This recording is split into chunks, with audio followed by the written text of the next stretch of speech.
E-B. That's how the days free. Free, brother Bukowski. He is the mentor. Yes, I'm rocking runs below. Suckers in the dance floor.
Why do they call it oven when you in the cold food of out hot eat the food? Yes!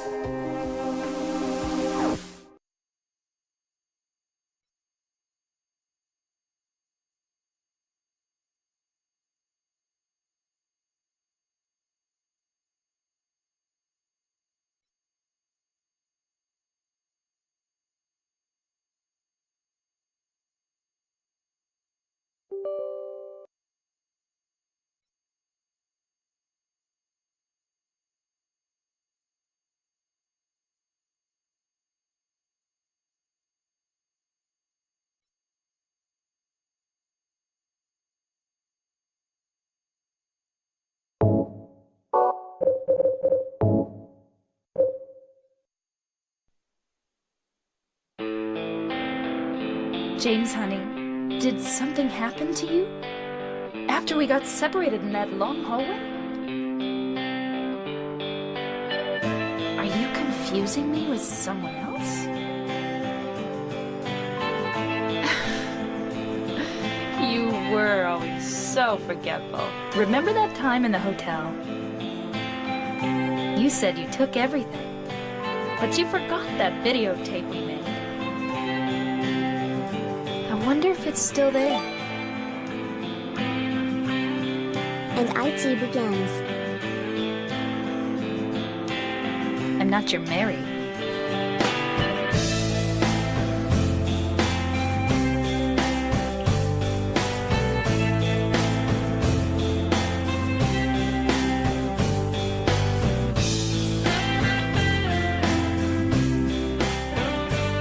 Are you taping again? Come on. I don't know why, but I just love it here. It's so peaceful. You know what I heard? This whole area used to be a sacred place. I think I can see why. It's too bad we have to leave. Please promise you'll take me again, James.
sound very happy to see me. What do you mean, just for that? Eddie, you can't just kill someone because of the way they looked at you. Oh yeah? Why not? Why didn't you try to save me? All you care about is that dead wife of yours.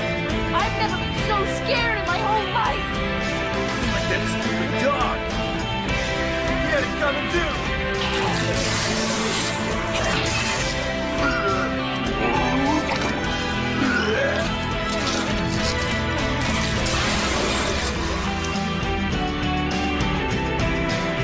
Lost? What's a little girl like you doing here anyway? Huh? Are you blind or something? What's that letter? None of your business. You didn't love Mary anyway. Do I look like your girlfriend? No, my late wife. I can't believe it. You could be her twin. Your face, your voice, just your hair and clothes are different. Name is Maria. I don't look like a ghost, do I?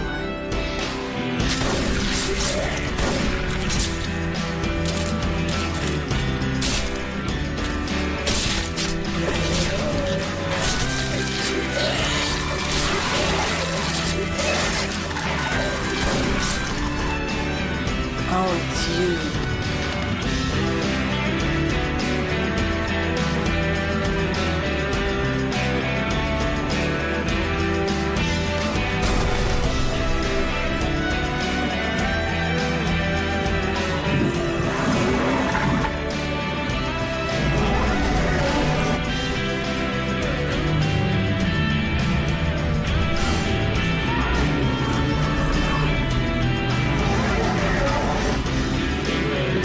You're coming with me?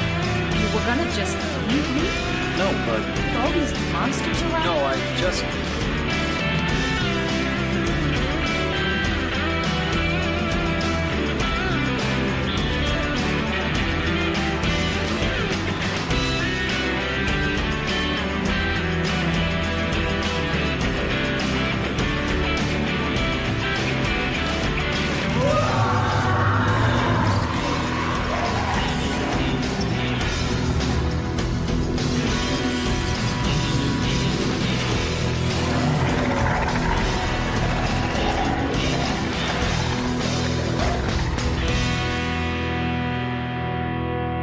I'm here for you, James.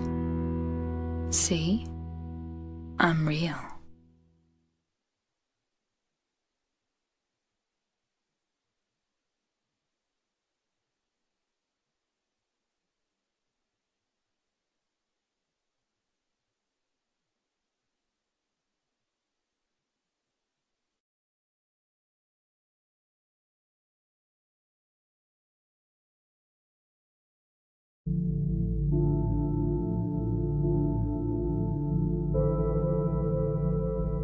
All right.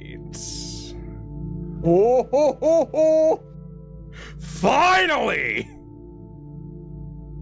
Hello. Hello? Let me move you guys along. I don't exist yet, but I can be heard. Hello there, everybody. Welcome to Silent Hill 2. So what version are we playing? OG or Greatest Hits Collection? Hopefully not the HD Collection. We're playing the Enhanced Edition on PC. Welcome. Welcome, Zach. Back on Season Hello. 5. Waited so long for that second Silent Hey, Hill. Chrissy. And can't wait for the remake that seems to go great. Oh, Also boy. 26 months. James, honey. Ah, shit. Did Maria's something talking. happen? Shut up! Shut up, Maria! Anyway, welcome also Nick. Hello. He's right here with me. Yeah. There were some complications preventing him from streaming Silent Hill 2 with us today. Yeah. And then I told him, I just grabbed him and went, no, you coming over to my place. Yeah, I'm here in the flesh. Cause we doing this shit. Phil is playing Pete. Ah! Don't slap me. I'm not there physically, I'm chilling. Zach is over there on Canada. Where, Good, look, good. I mean, it would have been It's for the better. It would have been nice to have like a fucking like offline party for this game, but my place is pretty cramped as it is anyway. Editor says, thank you for the 19 months. It says, at least Phil is playing Peak. How long ago has it been since we said we were going to do this? Like a year. Oh my god. Yeah, it's been forever since you initially like DM'd me like, hey, we need to stream Silent Hill 2. We need to stream Silent Hill 2. And last I remember was like after the Hello Neighbor 2 stream. Chat, how long ago was that? That was like 2 years a year ago now. Almost 2 years? PSX something asked, by the way, are we playing Born from a Wish 2? No. No. Honestly, I just like Born from a Wish, honestly. It's okay, it's fine, it's whatever, man. It's like a DLC extra thing that honestly did not need to exist. Anyway, yeah, we've been planning to do this for over a year. Like, hitting the chair. I'm excited. Weird Name says, pretty sure 2 years ago. I have been playing the Silent Hill games before and after Silent Hill 2, specifically for this stream. I played Silent Hill 1 and 3 specifically so that people would get context for the Silent Hill 2 stream. I've been doing my homework. I've been preparing for this. I specifically... All you've done is play games. What do you mean? I did my homework. I did my gamer streamer homework. Hey, Hellish Angel, thank you for the super chat. Hello, Phil, have a wonderful day. Someday I will have a nice OC just like you. Oh my god. Hey, Fartface, thank you for changing your profile picture to James's fucking face. I love this game so much, thank you. I love this game so much. It's where I got my username from. Oh my god! Tomorrow Squares Fartface! Oh my god! Oh my Suddenly god! clicked. It suddenly clicked! Oh my god! Thank you, Glitch Girl, for the 11 months. Okay, I've like Fartface has been on the chat for like years. Yeah. I never realized never did that. that connection. Holy fuck! It's all coming together now. Yeah. Streamer homework. Look. Silent Hill 2 might not be one of my favorite games of all time, but it is special to me. This game basically defined what psychological horror would be. Like, for the next, after its release, like, everybody wanted to be the next Silent Hill 2. Everybody. Even the future titles that Konami made by Western developers, they wanted to be Silent Hill 2 as well, and they did not fucking... They were not able to do it properly at all, ever again. Isn't it crazy how when Konami releases a, like, good Silent Hill project, like a really good Silent Hill project, everyone tries making their own version of that Silent Hill project for the next like 10 years. And the one time that we didn't with fucking Kojima and PT, they canned that shit. Man, these mounds like quiet. that's what I find funny is like even PT, which was a teaser for a bigger game, there are still games coming out like this year that are like clearly PT inspired still. Yep. Like, there's an entire indie subgenre of PT clones nowadays because of this game. Okay. I guess I have to introduce this to the people that don't know what the fuck Silent Hill 2 is. Okay, so, guys, for context, Silent Hill 2 is one of the most disturbing games ever.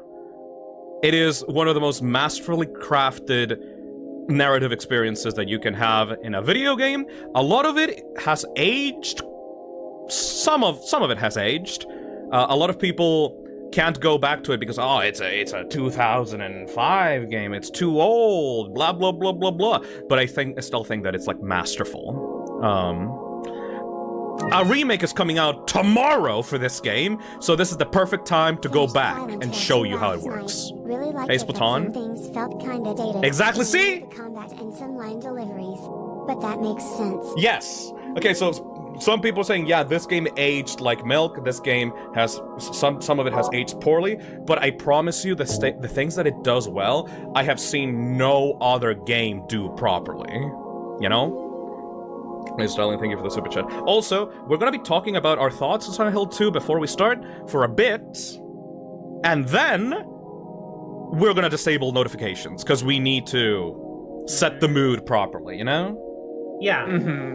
This is a game, 80% of the game is carried by atmosphere, tone, themes, and stuff, so we can't talk about those things with constant notifications going off in the background, so these are gonna be enabled just for this portion of the This stream. will be awesome, I can tell it. Hell yeah, Free Spring. Dude, there's so much shit coming out nowadays. Yeah, and we thought that 2024 was gonna be like a filler year. Yeah, like, Yeah. Until Dawn and The Amazing Digital Circus came out yesterday. Ready Dude, for I the still need to trauma. watch that Digital Circus episode. You still need to watch it? I haven't seen it yet. I haven't seen it. What? Why? I was busy yesterday. How dare you? Oh yeah, right, because like Sagan at the moment has a Jeff the Killer retrospective, right. an event, like Halloween event going on right now. They are selling this, like the Clyde the Killer, Jeff the Killer's inspired plush right now on Makeshift. Go buy that. That's the avatar that they're using right now on the stream. Yeah, it's Zach's Jeff Sona. Yeah, it's my Jeff Sona. I wrote it into my Jeff the Killer creepypasta fan fiction. Him and Jeff are in a toxic yaoi together. It's Ew. awesome. I'm actually pretty interested in Zach's own rewrite of the Jeff the Killer story. I haven't watched that. I actually do want to watch, like, I do. I got permission from Zach to watch it on October. Like, I want to watch it in October, like, for, like, a spooky Halloween event, like a Let's Watch thing. Cool. And Yeah. judge it. Gonna be playing I'm not gonna go easy on you. myself tomorrow, Oh, this'll be I my wouldn't expect you research to. preparing the Og Hey, Fox the Gamer, Games thank you for the during my $5. playthrough. So yeah, everything is just a mess right now because there's so much cool This is shit the coming first out at the stream I've been moment. able to Hey, no watch Nick, this thank you for the season. 22 months. I've never seen nor played Silent Hill, so Never? I'm excited to see what this game is like. Oh. Oh boy, yeah. If you weren't here for the Silent Hill 1 and 3 streams, don't worry. You don't actually need to be. You can just play this one. Yeah, it's its I own hope story. no one has never seen this game is ready for the best game in the series. Thank you, and Necromancer. The worst thing to happen to it once Team Silent around. Oh my Welcome god. to the fan room. Don't mind it being on fire. with Yes! depressed faces. Necromancer is right. Silent Hill 2 is the best thing that ever happened to the Silent Hill franchise, and also the worst thing that ever happened to the Silent Hill franchise, because they can't get away from it.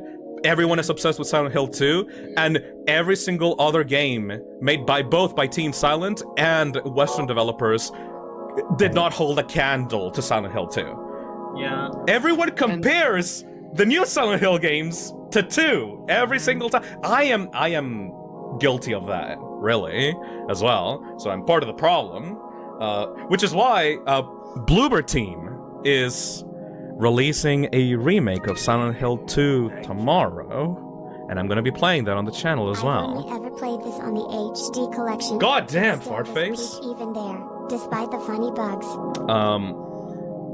Remember back, Zach, those 2 years ago when we were playing Hello Neighbor 2, and we were screeching at Bloober Team getting the ability to remake this game.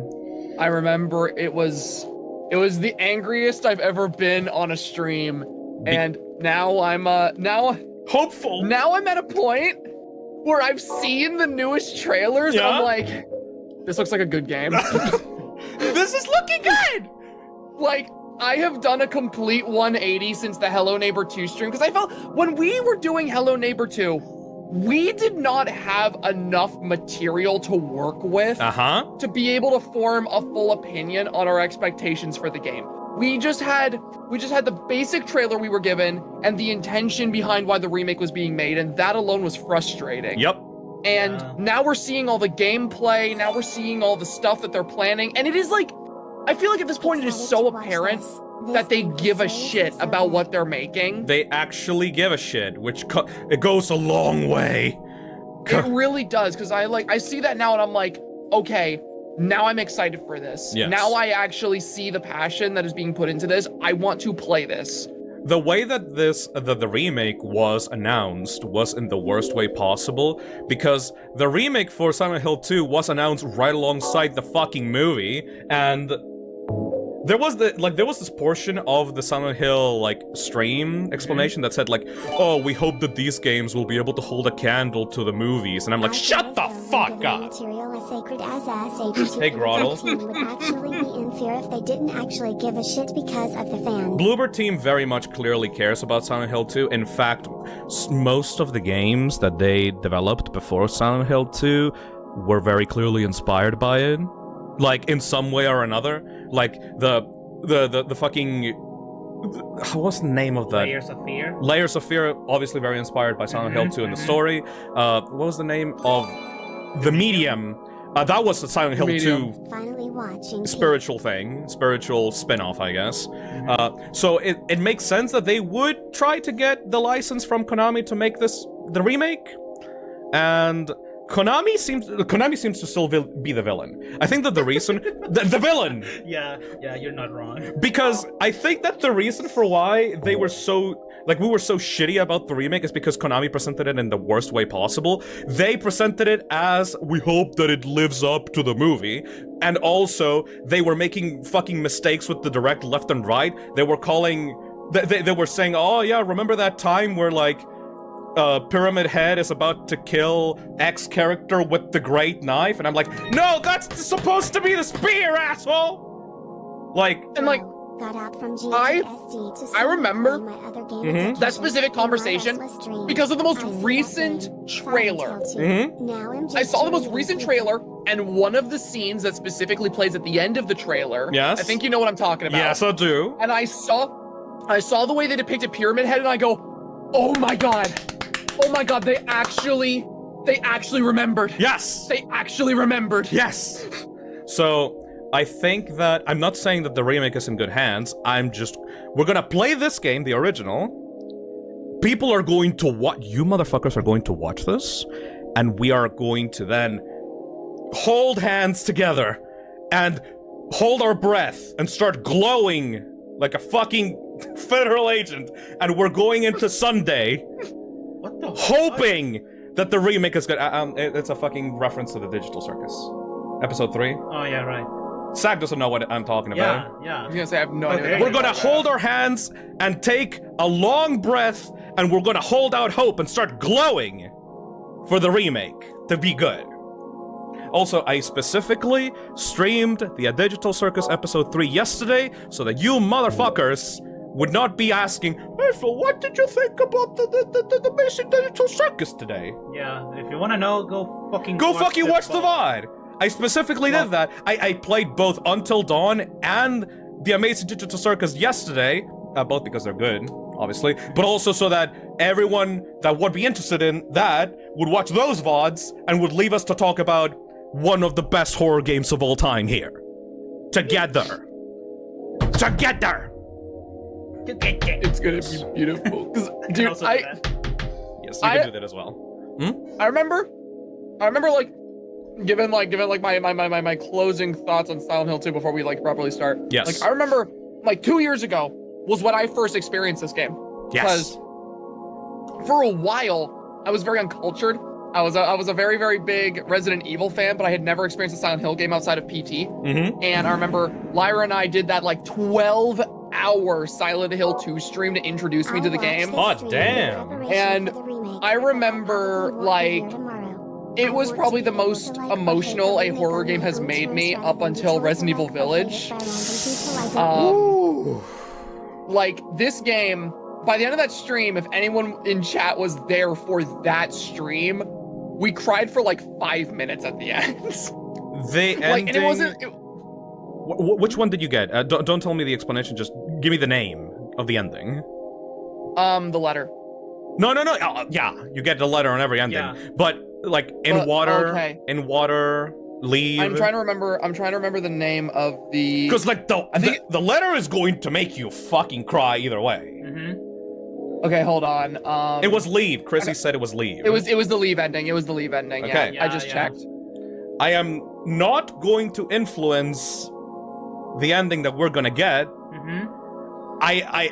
All the endings are good except for the obvious joke ones and the one where like James doesn't learn anything. Yeah, Yeah, you didn't ask me, but I got the in water ending. Yeah. Okay, so we got leave, we got in water on the other side. I don't know what I'm gonna get. I'm just gonna play the game as I would normally do, you know? For those that don't understand, this game has a multi-ending system that you get a different ending depending on the actions that you make throughout the game. Not choices like a fucking Telltale game, but just literally how you play the game. Mm-hmm. The game judges you based on those actions, and you get different endings based on that. But still, regardless of the ending that you get one specific fucking letter, and that letter crushes your fucking spirit and grinds your bones into paste. Yay. I'm not prepared for the letter. Yeah. I will start crying again. Hey, Joe Farrow, thank you for the 17 months. Hi, Phil. Not related to Silencio Gil, did you watch Stand Out On? It's really good. Also, I kinda wanna never saw watch that. Silent Hill 2, so I'm happy. Oh, I to watched see that. you. The fuck is Dandana then? It's a new anime that came out. Yeah, it came out a couple days and ago. It looks really I good. watched, Huh. there's only one episode out for it right now, and I watched it day one. Neat. Mhm. I'll probably watch it after the stream. Maybe. Oh, dude, it's fantastic. Like, not on stream, but like after Yeah, it I ends. know. Yes. People described it as being like regular show, but Japanese. Neat. I don't know how accurate that is, but Also, someone It's bought the batshit poster. insane. Thank you. Hell yeah. Also, speaking of that specific donation, a lot of people will probably want to ask me off-topic stuff, and usually I accept off-topic questions on the chat because I'm playing meme shit. Random question, but Huh? did Signalize take inspiration from this? Motherfucker! Octojoker! fucking Oh, course. come on! Signalis is basically in I need to Silent Hill watch Stand 2. Out On. Yeah, Signalis is basically like Silent Hill 2 in space. Yes. So, I appreciate your Can't wait to guys' donations. I really appreciate them. You are all very nice. But I'm not gonna allow this shit to derail. This is a very special game. So, I'm gonna turn off notifications starting now. And then I am going to stop the intro music. And we're just gonna get to play the game right away. Oh, so silent. We're in Hilling. Hill. We're Hilling right now. Let me share the game with you, Zach. Okay, is the music still Hell working? yeah. Yep. The audio still working? Yep. Okay. I can't change my emotions, by the way. This game is 20 years old. Mm-hmm. So there's some PC stuff that is a bit awkward. So I'm gonna be green throughout the entirety of this, but it's fine. I would rather be green all the time than not get to play one of the best horror games of all time. Yeah. I don't give a shit. I've been waiting for the stream for 2 years. How long will the stream be, Phil? So I replayed the game in order to know where I'm going, so like I don't get lost. Mm-hmm. Still, we're gonna be talking a lot. Mm-hmm. Ideally, 10 hours. we're gonna be yapping, probably like 9 to 10 hours. That's my guess. Mm-hmm. And I'm not gonna take it slow, but I'm going to take it atmospheric. There is a very slow walk at the beginning that sets the tone for this game, Mm-hmm. and I'm going to be taking the walk. I'm not gonna be running. Okay. So we're gonna just be talking. Every time a cutscene happens, we're gonna shut the fuck up. Mm-hmm. We're gonna let the cutscene play out, and then we're gonna talk about our thoughts on the cutscenes. You know? Yeah. Sorry to make this a serious stream, but like this game deserves it. Mm-hmm. Anything else? Any other thoughts on the game before we start? No. No? No, I think we're good to go. All right. Just fucking hurry up. Stop stalling. It's always 30 minutes before I actually get I to don't play care. a game. Start it. All right, you impatient fuck. We're gonna take it in action level normal When the silent this hill. and normal. Yeah, that's fine.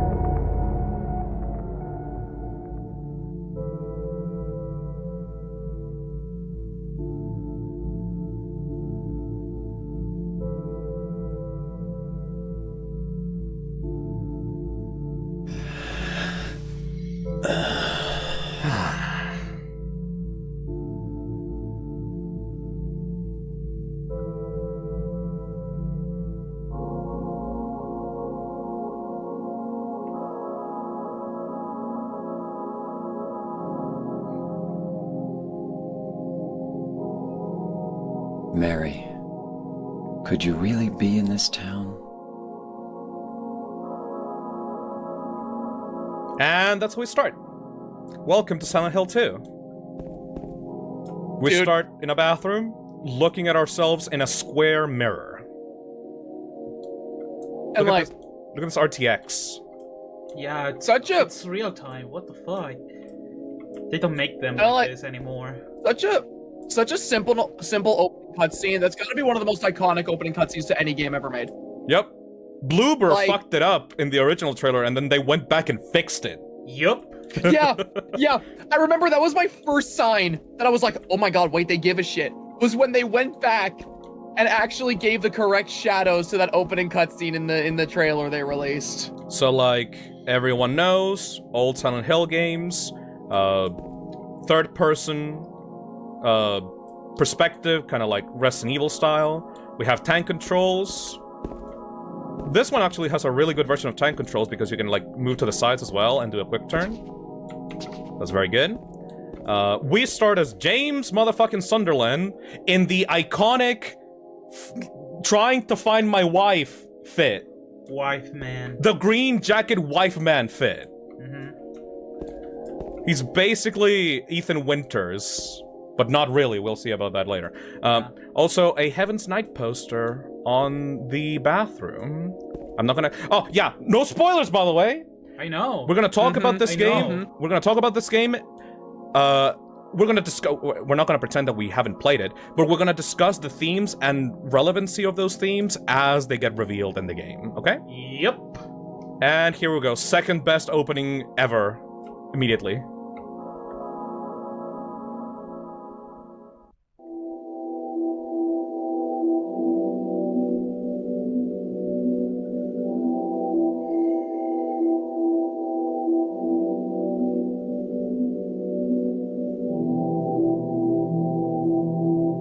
In my restless dreams, I see that town, Silent Hill.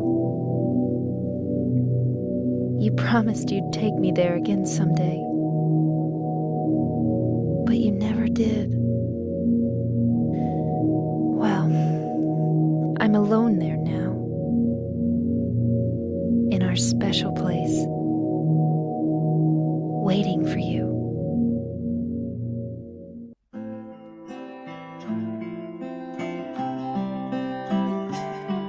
I got a letter. The name on the envelope said, Mary. My wife's name. It's ridiculous. Couldn't possibly be true. That's what I keep telling myself. A dead person can't write a letter. Mary died of that damn disease 3 years ago. So then, why am I looking for her? Our special place. What could she mean? This whole town was our special place. Does she mean the park on the lake? We spent the whole day there. Just the two of us, staring at the water. Could Mary really be there? Is she really alive? Waiting for me?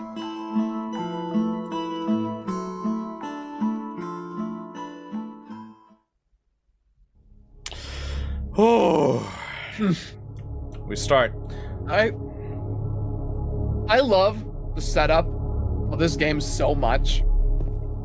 Like, there is something so immediately interesting to me about the idea of getting a letter from your dead wife telling you, well, yeah, come to this place we used to go to. I'm waiting there for you. And just being like, what the fuck does that even mean? My wife? Man, I saw a person on the chat saying, wow, that JPEG lake, but like back in the PS2 era, like that shit looked like legit. It looked like a giant skybox. Yep. Yeah, like that JPEG was real, man. That JPEG was real, man, and the fog effects as well. Like the fog still looks good. Usually a lot of people ruin the sequence by running. I'm gonna take it slow because this specific trek down to the town sets the tone for this game perfectly. Also, one little detail that is kind of a fuck up, I guess. This is the, like, way to enter town normally. It is completely blocked off. If you were here for the Silent Hill 1 stream, you would know that Brahms, you know, in the sign over there on the top right, Brahms is the neighboring town to Silent Hill. And Brahms, like, that's where Sybil came from, the cop that arrived with you to the town in the motorcycle. And she said, oh, it was just a couple of miles away. Apparently, Brahms is 26 miles away from Silent Hill. Which is stupid. It's only a couple miles. It's only a couple of miles. I want to see what that looks like in the remake. Also, another thing that this game does perfectly, you know how people complain about yellow paint in video games nowadays? Yep. One of the things that Silent Hill 2 Original does, and that the remake is doing as well, is that they direct you towards specific places that you have to go using white elements. So this white van, it tells you to go over here to the lake, you know? And there will be many other places throughout this game that directs you to certain areas using wide objects. And that has symbolism. This whole game is about symbolism. We will be talking about the symbol. This thing is caked with symbolism. Anyways. Dude, I think experiencing this game and knowing that it's full of symbolism but not fully knowing like any of the spoilers is so interesting. Because I've been playing through this game specifically with my sister who knows nothing about it somehow. Right. And I know like every single time something happens in the game, she's like, I can see her trying to piece together what it all means because I gave her that like, I told her that like everything you're going to see means something. And everything. I will always find we're doing a walk down a mountain right now, by the way. This has symbolism. What we're doing right now has symbolism. Really? Yes! How? Which, listen, in the background. I'll explain it later. Anyway, continue, please. Yeah, I never really get it. I was just saying too, like, I find it funny though, because like, Silent Hill 2 has so much emphasis on that symbolism and every little detail having meaning that like, we were talking about this at the start, like, so many horror games afterwards would try and replicate that, where like, you have the psychological horror game where every single bit of it is symbolic of something. And do not get me wrong, there have been some horror games that have done it fantastically, but I also feel like a lot of those horror games that try to do that, like, this game's full of symbolism, but none of it's on the nose, you know? Yep. There is some stuff that's on the nose, but you only realize it once, like, you replay it that's on the nose. Because sometimes, like just happened with, like, what you said with your sister, like, she's staring at the symbolism, and she goes, I don't get it. You know? Yeah, exactly. You don't have enough context for it. Yeah, like, I know especially in my sister's playthrough right now, like, obviously he hasn't shown up yet, but everyone knows about him, friggin' Pyramid Head. Yep. My sister, every single time Pyramid Head appears, is like, what does he mean? I know he's important. What does he mean? And she just does not understand it. And I think that's so interesting. Also, like, first save point in the game. Sadako? The well. There's something in the well. It's something, by the way. It's a red square. What is it? In Silent Hill 1, the save points were very clear. It was Harry Mason was a writer, and he's writing things on a notepad in order to tell his story about what's happening in Silent Hill. So, like, he says, oh, I hope that my notes will be able to help future survivors, survive this town, right? In Silent Hill 2, it's a fucking red square. Yeah. What's that? Looking at it makes me feel like someone's groping around the inside of my skull. It gives me this weird feeling.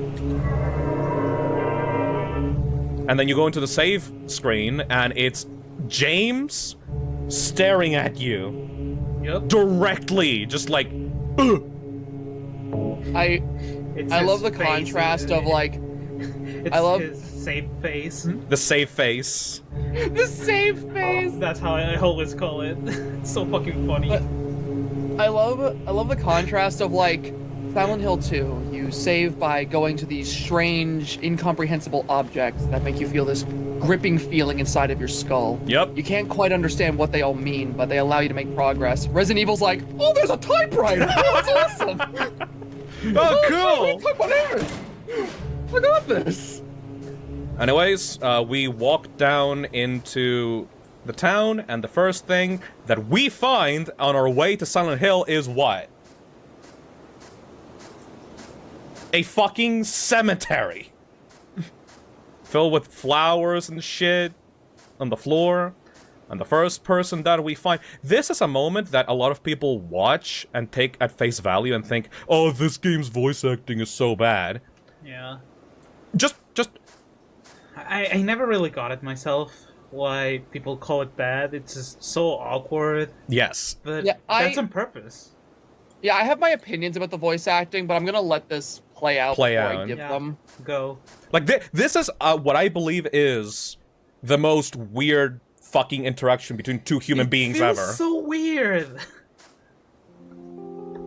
Uncanny, even.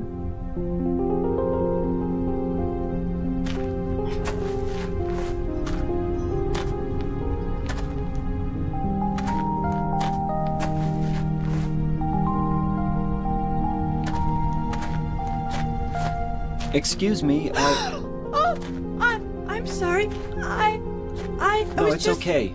I didn't mean to scare you. I'm kind of lost.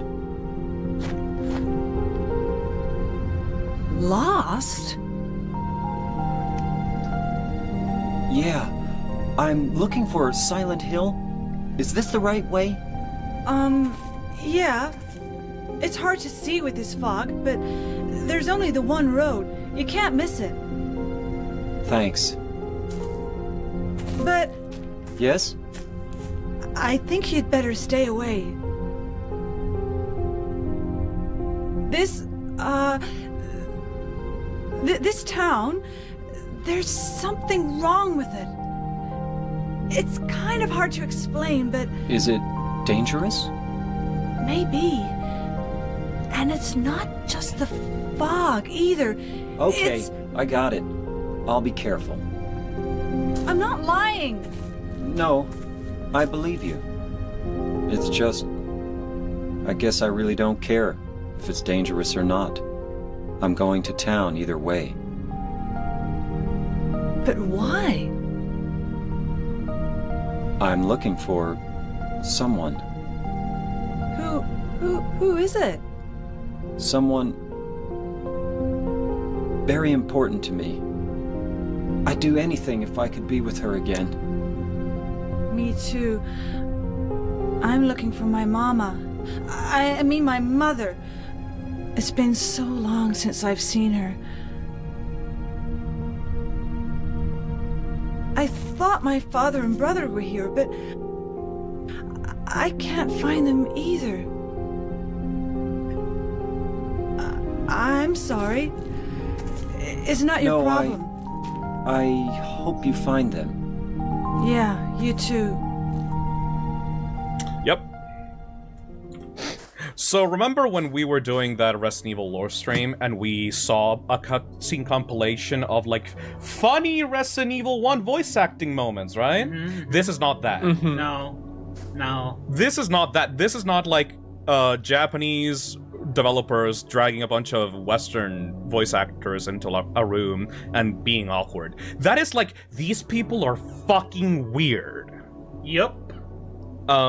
And you can tell that this is not, like, accidental. Because in the cutscene itself, these people are just barely even talking to each other. I don't know if you noticed, Chad, because, like, this is a very small little detail. Once you see Angela going on about her mama and the people in her life, James just starts, like, disconnecting. Like, this is so shit. Like, he starts looking off to the side, like, huh? What? Oh, why you say my wife? No, okay, and just starts looking off to the side. Like he starts like Angela like turns back to look at him, and then he starts like, oh, right, I'm talking to a human being. Right? Yep. The reason for why people believe that James' voice actor is bad, or like the voice direction for James is bad, is because they see a man that you would think is just a normal person, but James is a weirdo. Yeah, he's a weird man. He's disconnected from reality. Like, you can tell, like, the way that he says, like, I don't really care if it's dangerous or not. It's like, what the fuck? Yeah, like, that was like basically what I was gonna say is like, I never got the complaint about this game's voice acting because I felt as though it was very apparent that every single character you meet in Silent Hill 2 is supposed to feel empty to an extent. Yup. Like, these are people who have all been through something. These are all people that were like brought here by something. Like, and there is all of them one are... character that is normal, and it's a fucking kid, and she's fine. Yep. Exactly. Like, she's fine. But like all of these characters we meet throughout the game, including the one we're playing as, these are like hollow people that have gone through like each of their own experiences that have brought them to this place, and the voice acting is meant to convey that right off the bat with how stunted and strange it sounds. Aren't you looking for someone? That's right. That's right. Oh yeah, and whoop. And walks Bye-bye. back like a robot, you know? Alright. But like, yeah, like who the fuck? By the way, I just want to point out, Angela, this is Angela, says, I'm looking for my mama. We find her in a cemetery. Yeah. Like, what? Girl! Aren't you looking for someone? That's right. Wasn't there, like, another dialogue? No, it was just this one. Really? I think so, yes. I remember there being two. Weird. But yeah, like, we find Angela, this is the first person that we ever fucking talked to in the game, and she's just as weird as us. And it very clearly looks like she's got her own Silent Hill game going on. Yeah. Like, she just finished, like, the other world of the cemetery or the church. And she's just looking at the grave. Walking in on the Angela subplot. I fucking wish that we got one, but, you know. Angela is one of my favorite characters in this game. If yeah, she's a team favorite has of mine the too. balls to do it, they could. Oh no, please. The monkey paw curls. Oh, I wish that Angela got her own subplot, the monkey paw curls, by Bloober Team, the developers of The Medium. You know, God. You know that you can't save everyone, guys. I'm still mad about that. I love Angela. Everyone loves Angela. I have not met someone who's played this game that didn't like Angela. She's one of my favorites. But yeah, this I think I'm gonna start like sprinting now. I think we established like the mood of the game. Go. Okay. We're just gonna start sprinting through town. Also, I hate to do this so early on, but I'm just gonna quickly run to the washroom. That's all right. By the way, don't play the Silent Hill HD collection.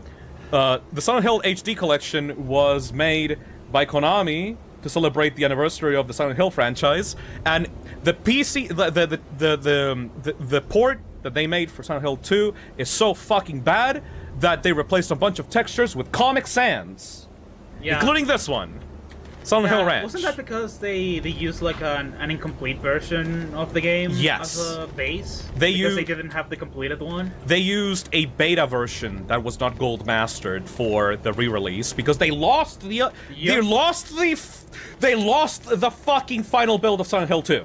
Motherfuckers. Also, once again, the white vans, they're just continue to guide you through the game. It's very good. But yeah, do not play, if you want to experience Silent Hill 2, the original, please play it on PC with the Enhanced Edition mod made by fans. This is what we're playing right now, and it looks immaculate. Same with Silent Hill 3. There's some weird stuff changes there too. Yes.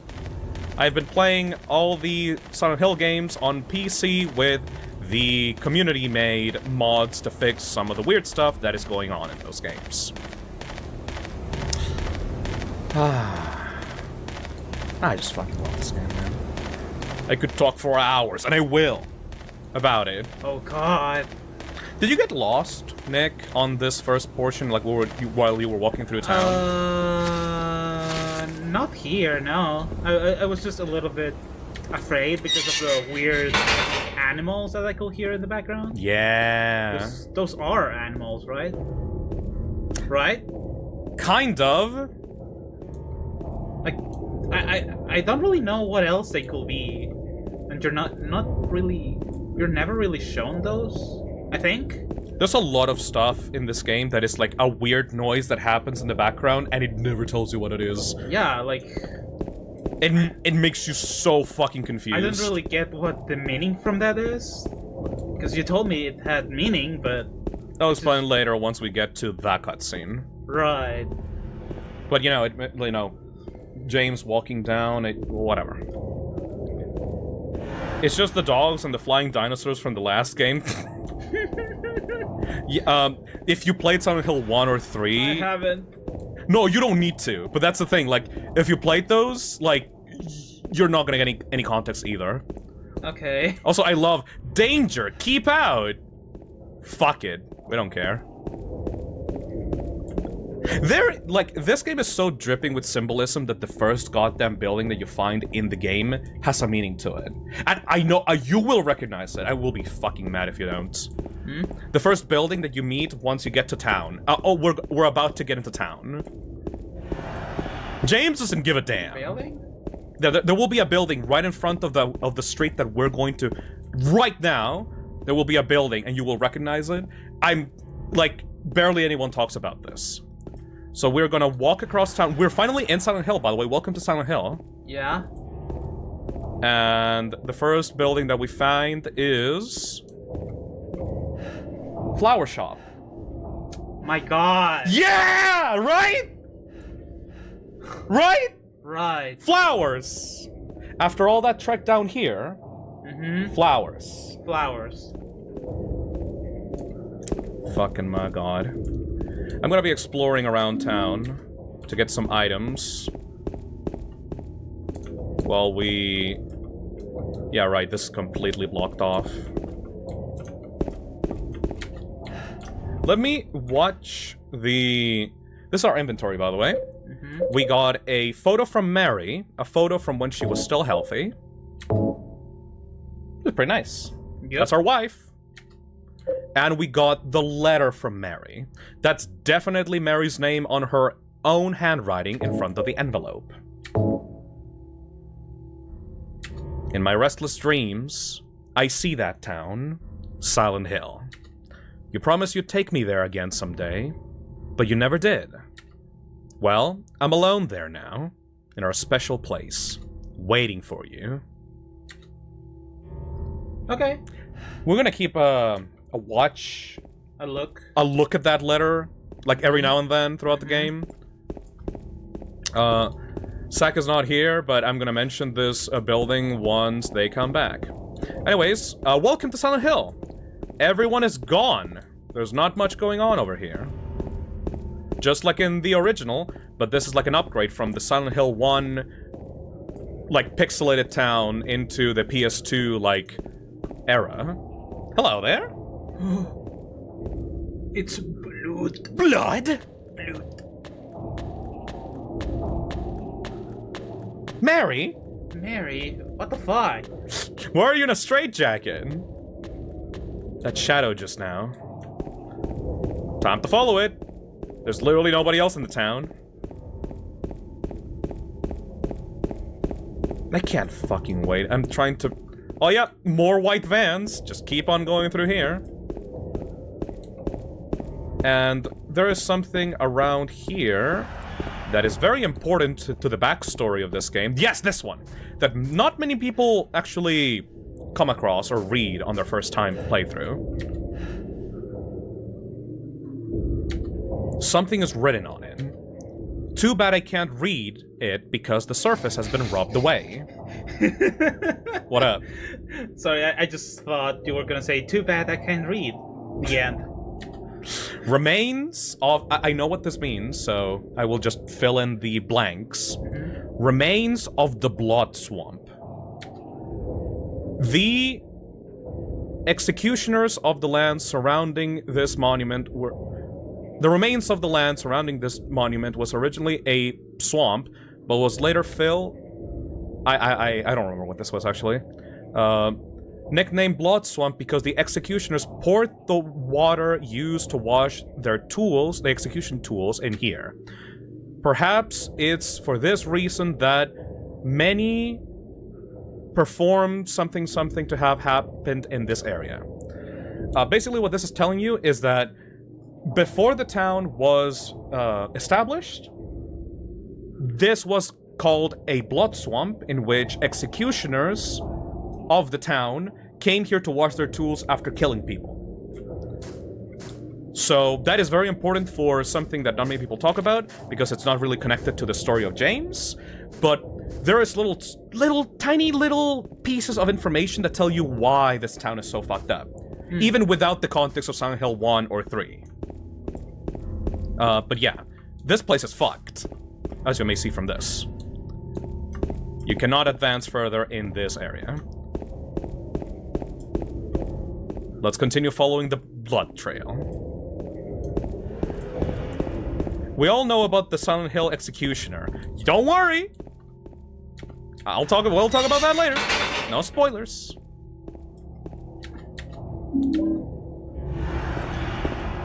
Just getting my red squares.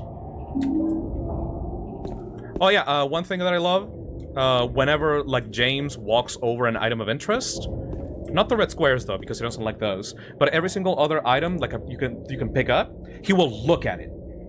It's a non-intrusive way of, like, letting you know that there's something you can interact with in the environment. Huh. Save phase. Save phase! Like, I really like the thing that he needs to, like, log in to be able to save, otherwise you have to mew like, into the red square. You have to mew into the red square. Yeah.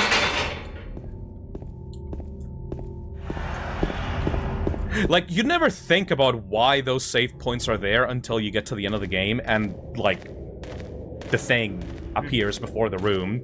It's so hard not to talk about it. Alright, here we're gonna find our first enemy. Caution! The town is screaming at James to get the fuck away. Too bad he can't read. Pretty much.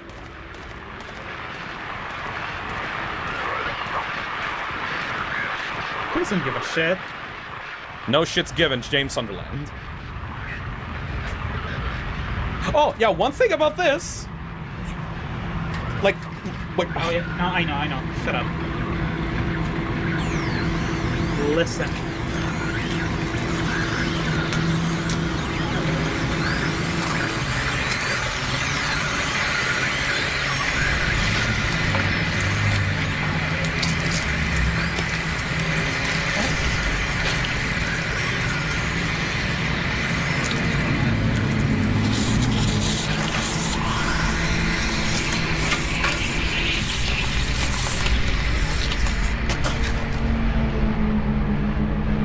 But wait.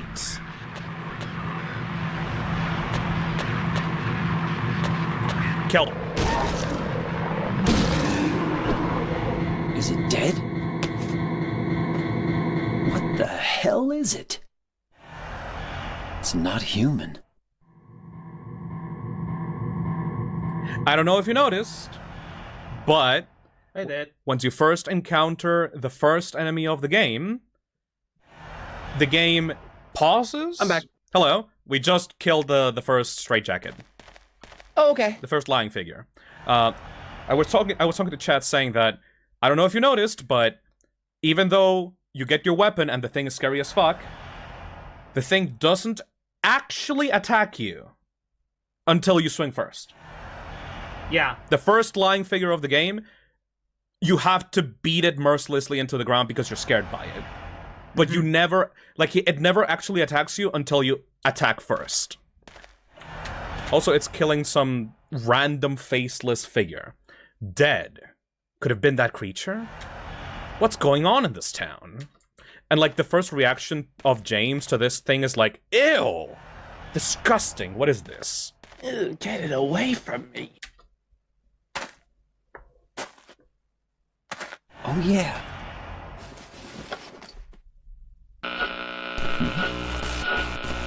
this thing broken?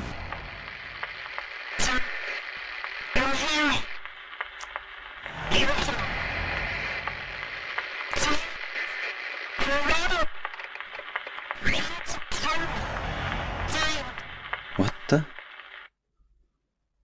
I'd better take it anyway. I might need it. That's our radio.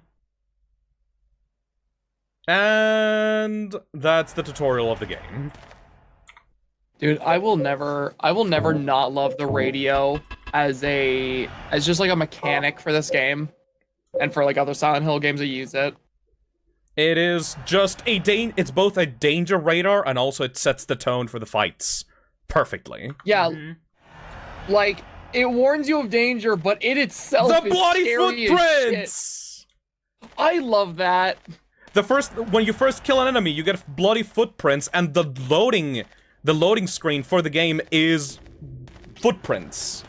You can't see it on this one because the game loads instantly because I'm PC, and this game is like 20 years old. But if you were in the PS2 original, those footprints are the loading screen of the game. Yeah, I know them. I played the PS2 version. Fucking awesome. Also, we're not gonna go back in there, but Zach, I showed Nick, once we first got into the town, the first building that you find in the town, guess what it is? The very first building once you set foot in the first street of Silent Hill. Guess what the shop is? Do you remember any of it? Oh, is it the friggin' is it the shop from like the first game? No, it's a flower shop. Oh. Yeah.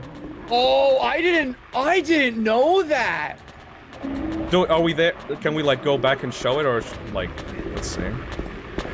Cause like, it's perfect after going down that trek, like going downhill.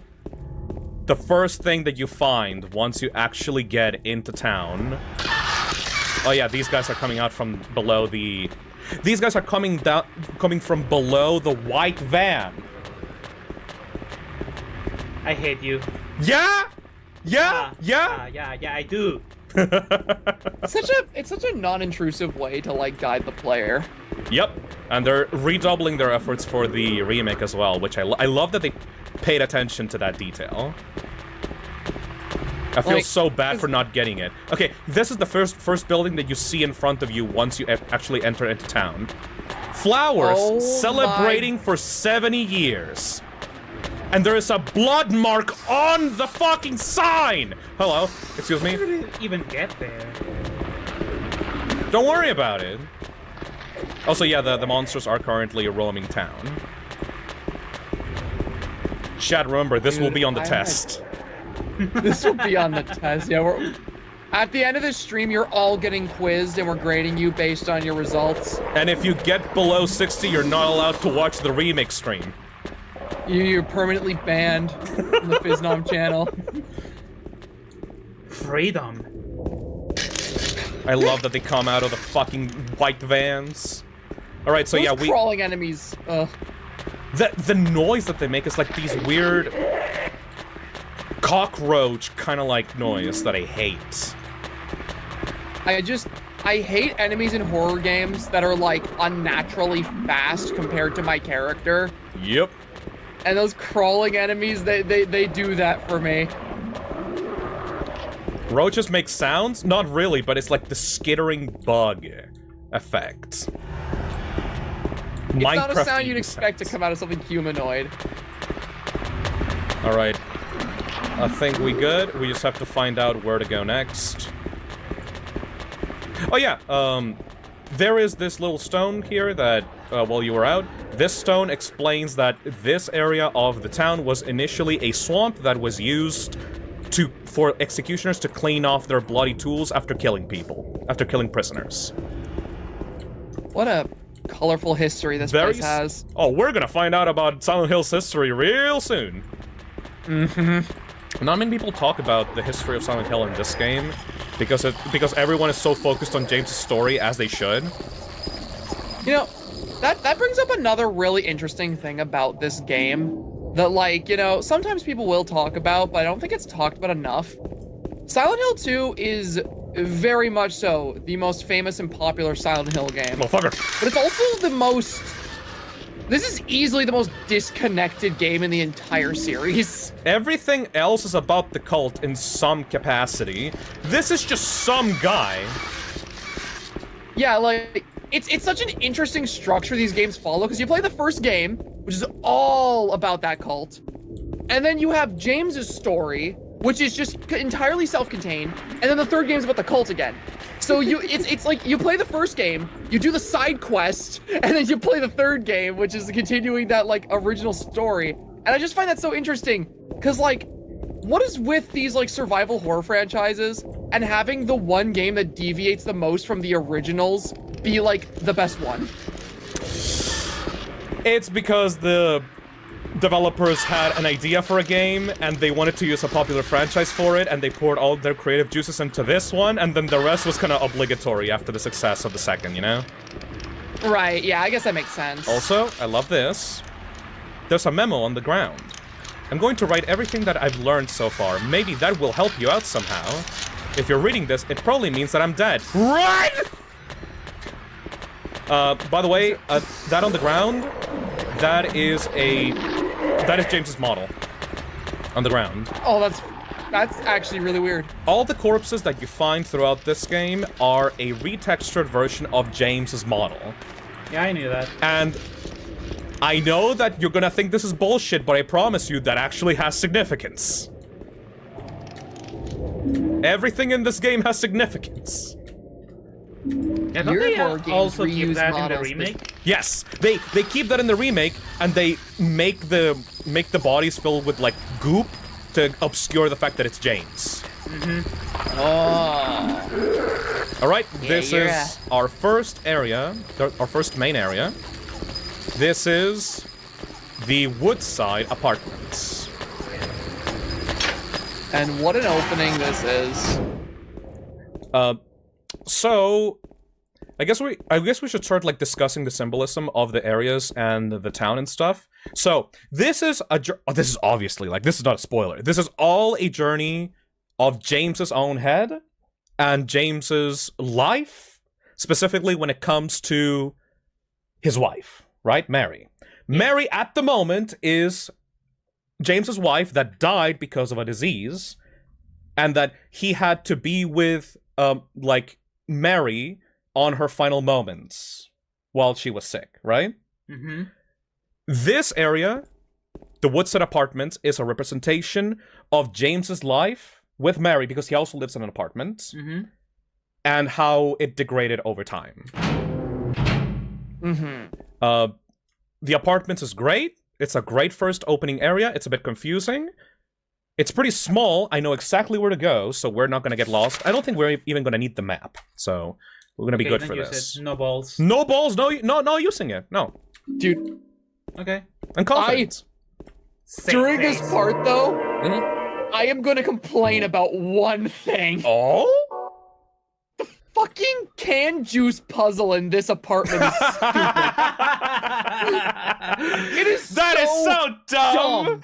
I fucking hate it. I don't blame you. I hated the stupid canned juice puzzle. And I remember watching the trailer for the remake, and I'm like, oh, of course, they faithfully adapted the canned juice. It's back! Did you get also stuck on that? Yeah. Yeah, everyone gets stuck on that. No, literally, it's so funny.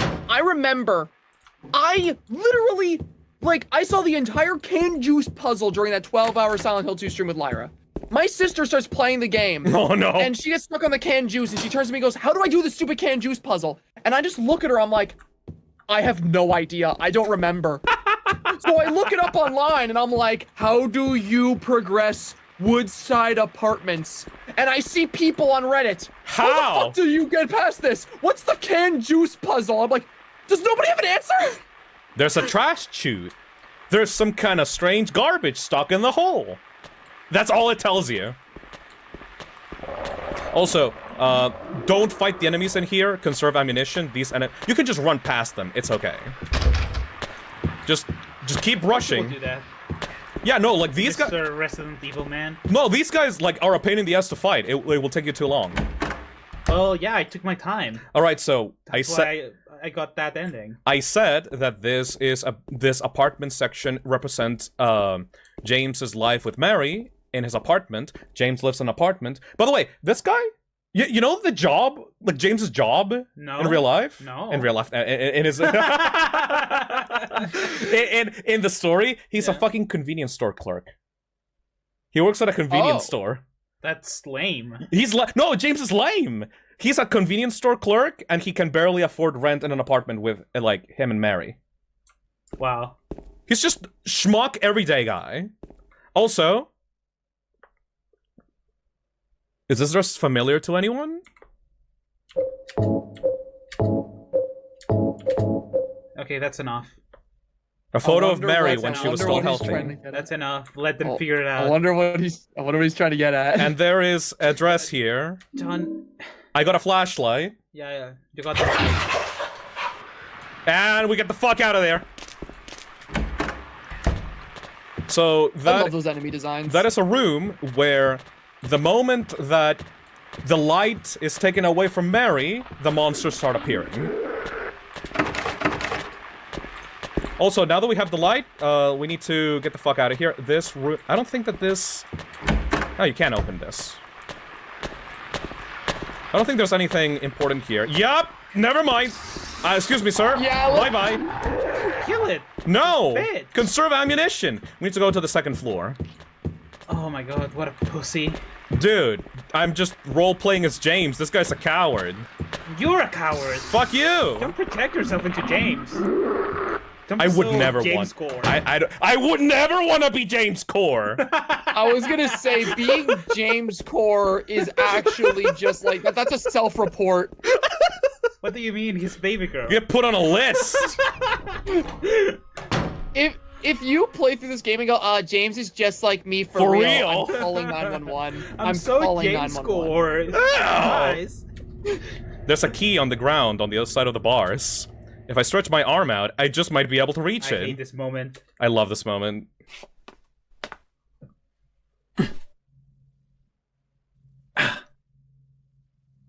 What a fucking loser. He's panting. Ow! Hey, wait! Damn it. Little shit.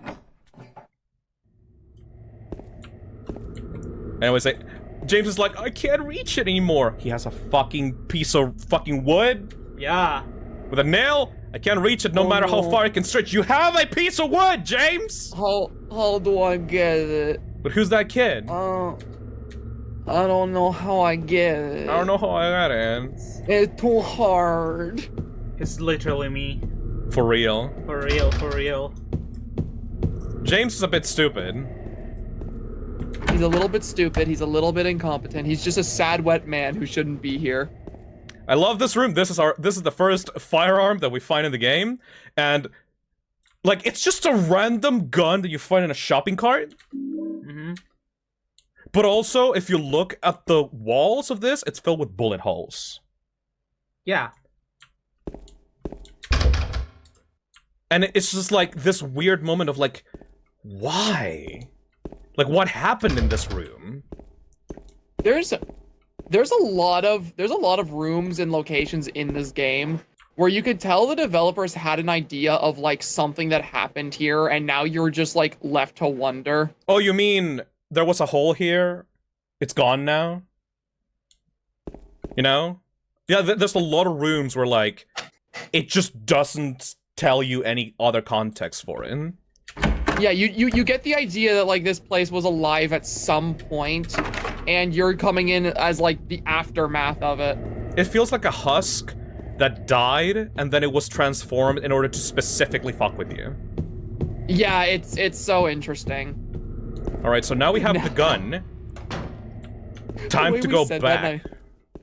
We said that and I immediately saw a message in chat that said, "Reap what you sow." What? Reap what you sow, like in the Silent Hill 2 trailer. Oh, okay. I hope that they remove that. They probably didn't. All right, so we have explored the first floor. We've explored the second floor, or like the second and third. What's going to happen now? Where are we going to go? I wonder. What the fuck was that? Some kind of noise on north of here. A baby? I hope that we get the Whisper Room in this playthrough. That's completely random. Whisper? The Whisper Room. You probably didn't get it in your playthrough. It's uncomfortable as hell. It's like at the end of the apartments. It I never sounds got the Whisper familiar, but I'm not sure. Oh, hello. Oh.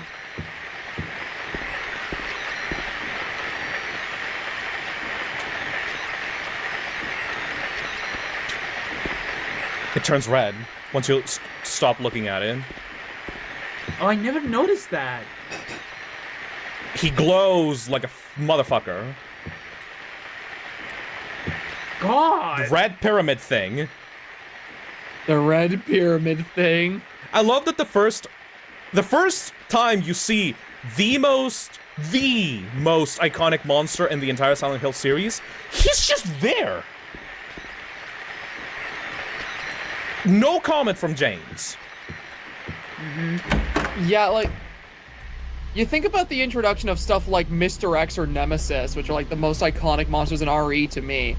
And like, you know, it's this big dramatic cutscene that's like really crazy, but like, Pyramid Head gets introduced in Silent Hill 2 in the most like, in the most like laid back, mundane way possible. Like a weird hallucination. Yeah, he's just your neighbor. This note? You might not even notice him. It must be from the person who lived here. 3 needles stand of 3 different heights. The fat, the tall, and the thin. From slow to fast, they move to the right. Scott rests not on 3, but 15. Like, he's just your neighbor, and so you go like, hello, neighbor. Ugh. Also, that's James. Shut the fuck up. That's James's model! No! Shut the fuck up! Staring at a static-filled TV. Also, blood trail, like someone dragged the sofa from here and just shoved it next to the television. Why? It's so bizarre. Where's the canned juice puzzle? That is, later. You'll see. Also, he disappeared! Where you go? Where'd he go? What you gonna do? Let's go to room 202. Man, I sure hope I don't see that red pyramid thing again. That's the official name, but it's not even Pyramid Head. It's Red Pyramid Thing. That's the copyrighted name of that creature. I don't care what they say. That thing's Pyramid Head. Yep. Oh no, I kind of like Red Pyramid Thing better. It's... I like that they commit to it because games called it that. Dead by Daylight calls it Red Pyramid Thing, I'm pretty sure, right? Dead by Daylight calls it the Executioner. Oh! That ain't bad! Not bad. Yeah, it's a pretty cool name. That's a pretty good name. I just like how, you know how there's like a new Nendoroid of the Pyramid Head? Yes. They call it Red Pyramid Thing. Are you gonna get that? I would wish I could, yes. You By the want me way, to get it? yes. Also, welcome I'll do it to right now.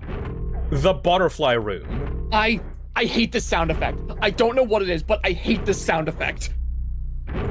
Time, It's like, CVT. time to show James being the weirdest weirdo ever.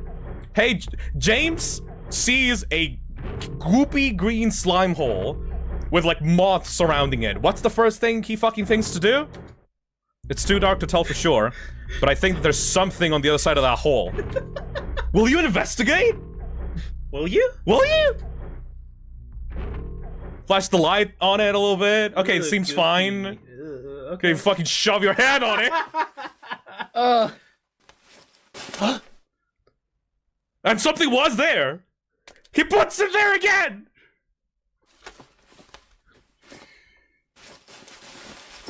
I mean, who's gonna notice? He has like a green jacket anyways. Ew. You know? You got the clock key. By the way, if you were playing this on the original PS2, with the DualShock controller, if you put your hand in the hole, as James slowly puts his hand on the hole, the controller starts to vibrate like a motherfucker. I remember that, yes. And like, it goes like, it starts to vibrate to the point that it can fucking like shake the table if you put it on the table. Yeah? And then it stops as soon as like James takes his hand out. Also, Dude. there are dead butterflies on the bed and ground. There's nothing else of interest here. There are dead butterflies on the bed. There's nothing else of interest here. Wow. Dude, I hate that sound effect. Yep. Because, like, we're in the middle of some, like, local apartment. Why are we hearing the sound of industrial machinery on, like, the second floor? Yep. So weird. Butterflies and moths are a very important piece of symbolism in this game, by the way. If you know anything about butterflies or moths, just keep paying attention to that. Yeah. Are you sure you want it? I want it. Okay, I want the red pyramid thing. Okay. Pre-ordering the red pyramid thing right Pandora now. live on stream. Live on stream. Thank you. Genuinely, thank you. Time to solve the clock puzzle. What's this? Henry, Mildred, Scott. It's a very simple puzzle. Yeah, it's really easy. There is writing on the clock. The scars from the past shall remove the nail that stops time. I don't get it. Yes, you do. And we're gonna enter the clock key. That's such a stock sound effect, fucking door opening sound. And we're gonna put this to 9:10.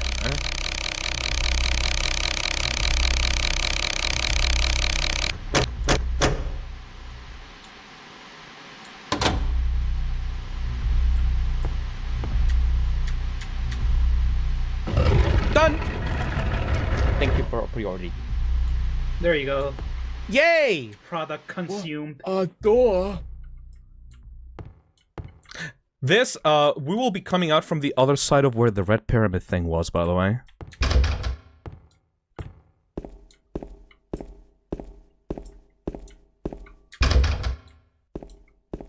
Another red square. Nice. The save phase. Oh, this is where he was. He was literally standing right here. oh. I wonder where he went. This is the second part of the apartments.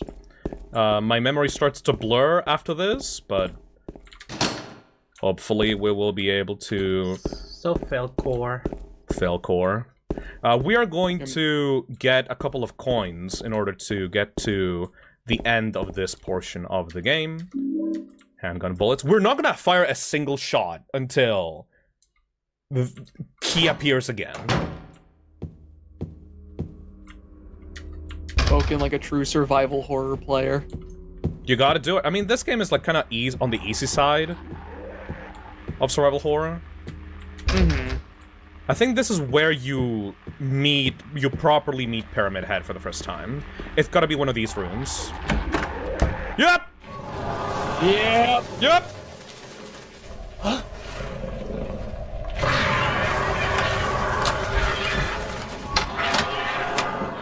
This is such a fucked up scene.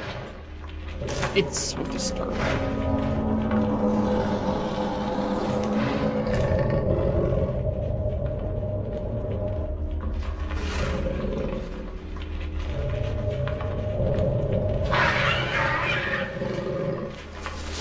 Yeah.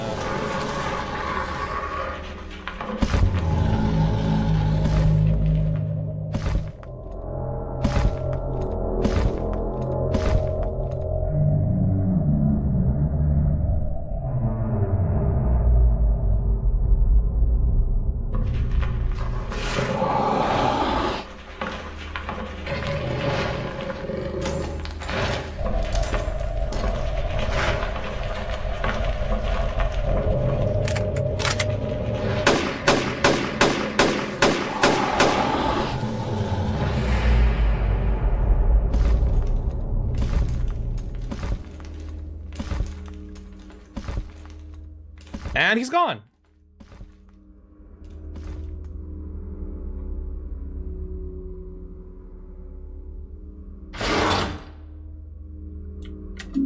Got the courtyard key. But,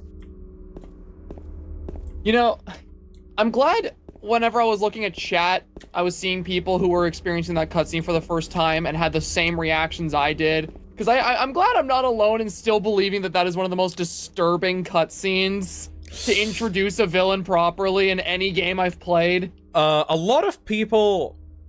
You can interpret that cutscene in many different ways, and you can interpret it in the worst way possible, obviously. You could see it as Pyramid Head straight up just, like, sexually assaulting the monsters. And you could take it that way, but it's very clear, because they're dead right now, by the way, they're straight up just dead. It's very clear that Pyramid Head is not, like, a very sexual being, but he is, in fact, using his strength to overpower and put down these female-looking monsters that he comes across as, you know? Like, it's not an overtly, like, sexual assault, but it is sexually coded, and also just, like, this nerve-wracking, terrifying, like, figure that has, like, power over these female figures, you know? Like, yeah, and like... It's not, like, I love this game because, like, it's subtle. It's not just, like, very obvious what's happening. Yeah, and like, that right there, I think immediately showcases why Pyramid Head is as scary as he is compared to, like, a lot of other horror game monsters. Because, like, I find, like, you know, while a lot of Resident Evil's most iconic monsters are iconic for the actual, like, gameplay aspects of them, like, chasing you and fighting you, I feel like Pyramid Head is so scary just because his presence alone in any cutscene he's in just feels so disgusting. Yep. Like, this thing is meant to make you feel as gross as humanly possible every single time it's on screen, and you don't even know why. And one of the best parts about him is that his motivations are not clear. Hold on a second, let me kill this thing. You failed. No, I didn't. Also, I love his Gary's mod-ass attack. like the crowbar attack from Gary's mod? Yeah. We're gonna put this... Okay, we're gonna, heal ourselves a little bit. What I love the most about Pyramid Head is that unlike Mr. X from Resident Evil, he left you alone! Yeah. Like, why? What the fuck is wrong with that thing? Like, he's very clearly a very menacing monster, but his motivations are very unclear from the first moment that you find him. He is not instantly on kill mode 24/7. He seems to just be kind of watching you. Judging you. Yeah, like, it's a very different kind of horror, because, like, stuff like the Nemesis was scary because you knew what it wanted, and it was to kill you, and it wouldn't stop it. It wouldn't stop until they did that, and that was the scary part of it, was that you knew this thing was chasing you at all times.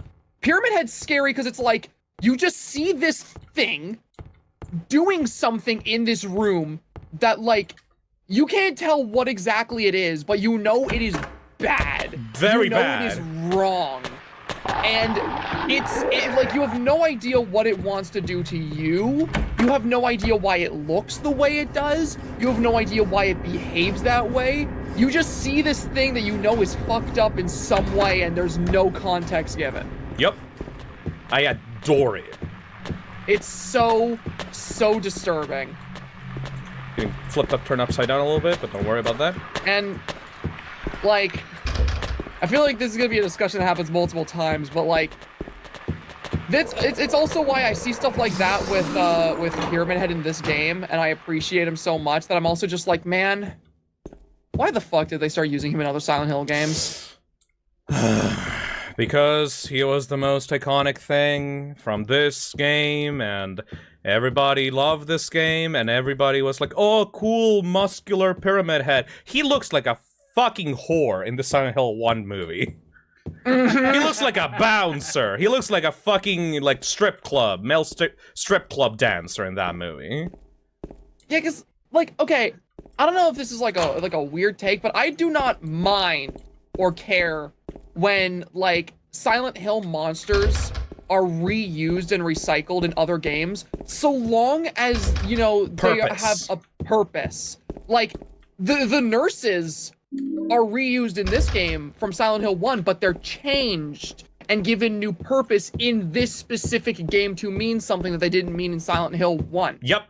The nurses in Like- Brookhaven are completely different looking from the nurses in the Alchemilla Hospital in 1. Yeah, exactly, right? Like, And then Silent Hill Same- 3, they went back to the Alchemilla nurses because it makes sense, because, you know, Alessa and stuff like that.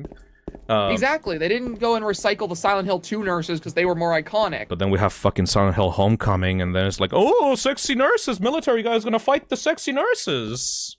Fuck you. Like, that's my thing though with like Pyramid Head specifically, is like, a lot of Silent Hill monsters, I'm like, okay, you want to reuse them? Go ahead, so long as they mean something, so long as they have a reason. With Pyramid Head, like, this is a character and monster that is so ingrained specifically in Silent Hill 2's story that no matter how you try to put him into a new project, it feels like it's just pandering. Also, soda time!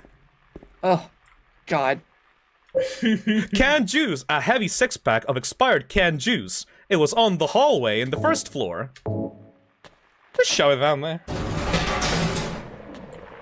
And then Who thinks to do that? And then you go outside, and the way that you get the item is by doing that, and then you go outside of the main area. You go to the entrance of the building. Fuck you. Like, In this there's- little corner over here. There's goofy, obscure puzzles, and then there's canned juice. The garbage bag is torn, and the contents are strewn all over. I got a coin! Yay! Yay! Coin. It is literally one of the most important items to fucking progress in the game. Yep.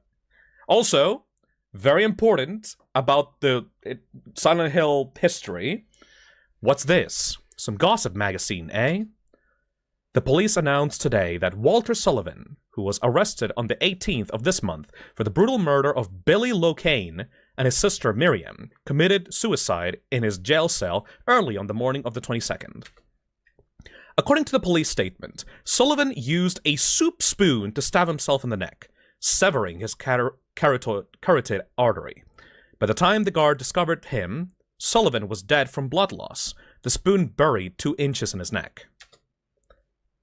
An old schoolmate of Walter Sullivan from his hometown of Pleasant River said, he didn't look like the type who would kill kids. But I do remember that just before they arrested him, he was blurting out all sorts of strange stuff like, he's trying to kill me. He's trying to punish me. The monster. The Red Devil. Forgive me, I did it. But it wasn't me. The schoolmate then ended, I guess he was just kind of crazy. That Walter Sullivan is the main antagonist of Silent Hill 4. Yeah, is that a prequel? No.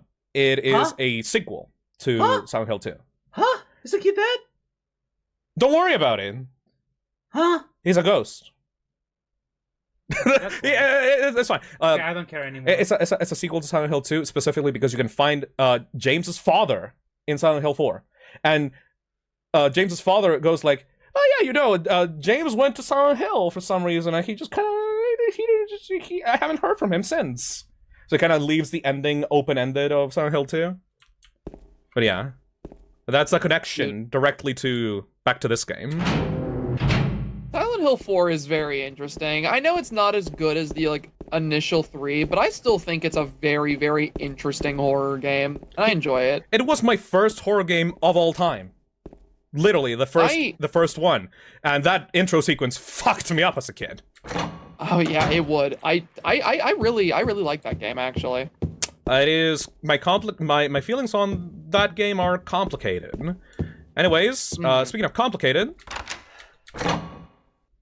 Oh boy. Oh yeah, there's. What's the meaning of this?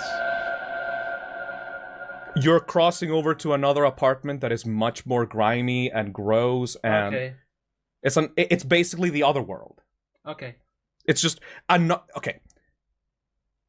Okay, hold on. I'm going to not spoilers, but first you have James and Mary on the apartment, and then she goes to the hospital for the disease, and then Mary comes back to the apartments. Okay. After her treatment. Yeah. I think I can get into the building next door if I go through the window in front of me.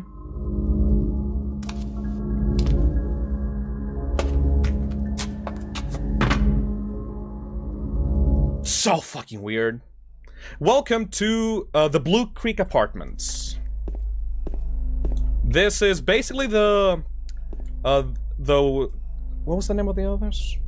This is basically the other apartments, but severely more fucked up. It's basically the other world of the apartments. What a bloody ass bathroom. It looks like there's something stuck inside the toilet. Will you take it out? Will you become James Gore? This is completely optional, by the way. You don't need to go into the toilet, but I'm gonna go in there anyway. Okay. Dude, if the monsters don't kill James, all the diseases he's getting will. For real, though.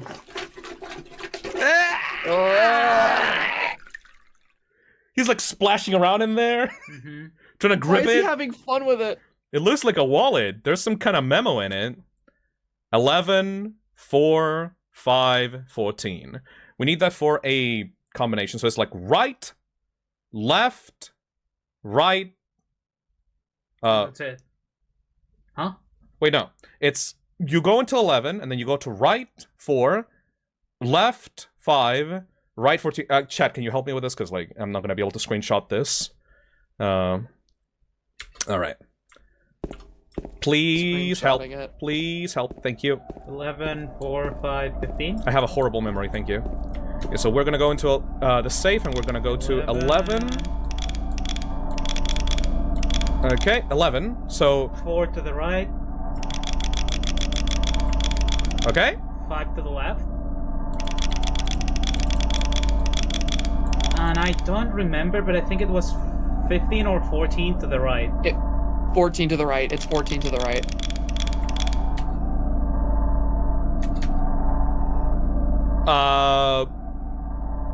Let's try with the other side. Okay, 11, and then 4. You tried with the right, so maybe go to the left now.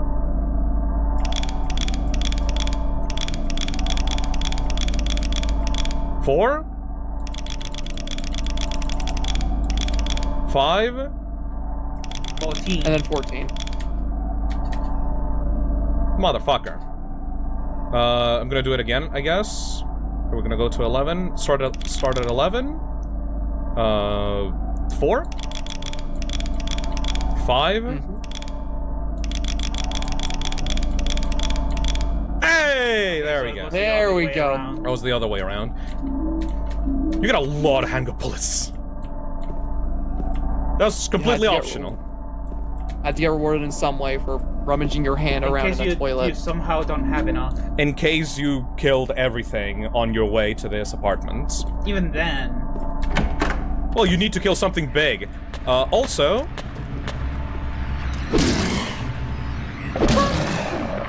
God, I love the animation of him beating the shit out of these things.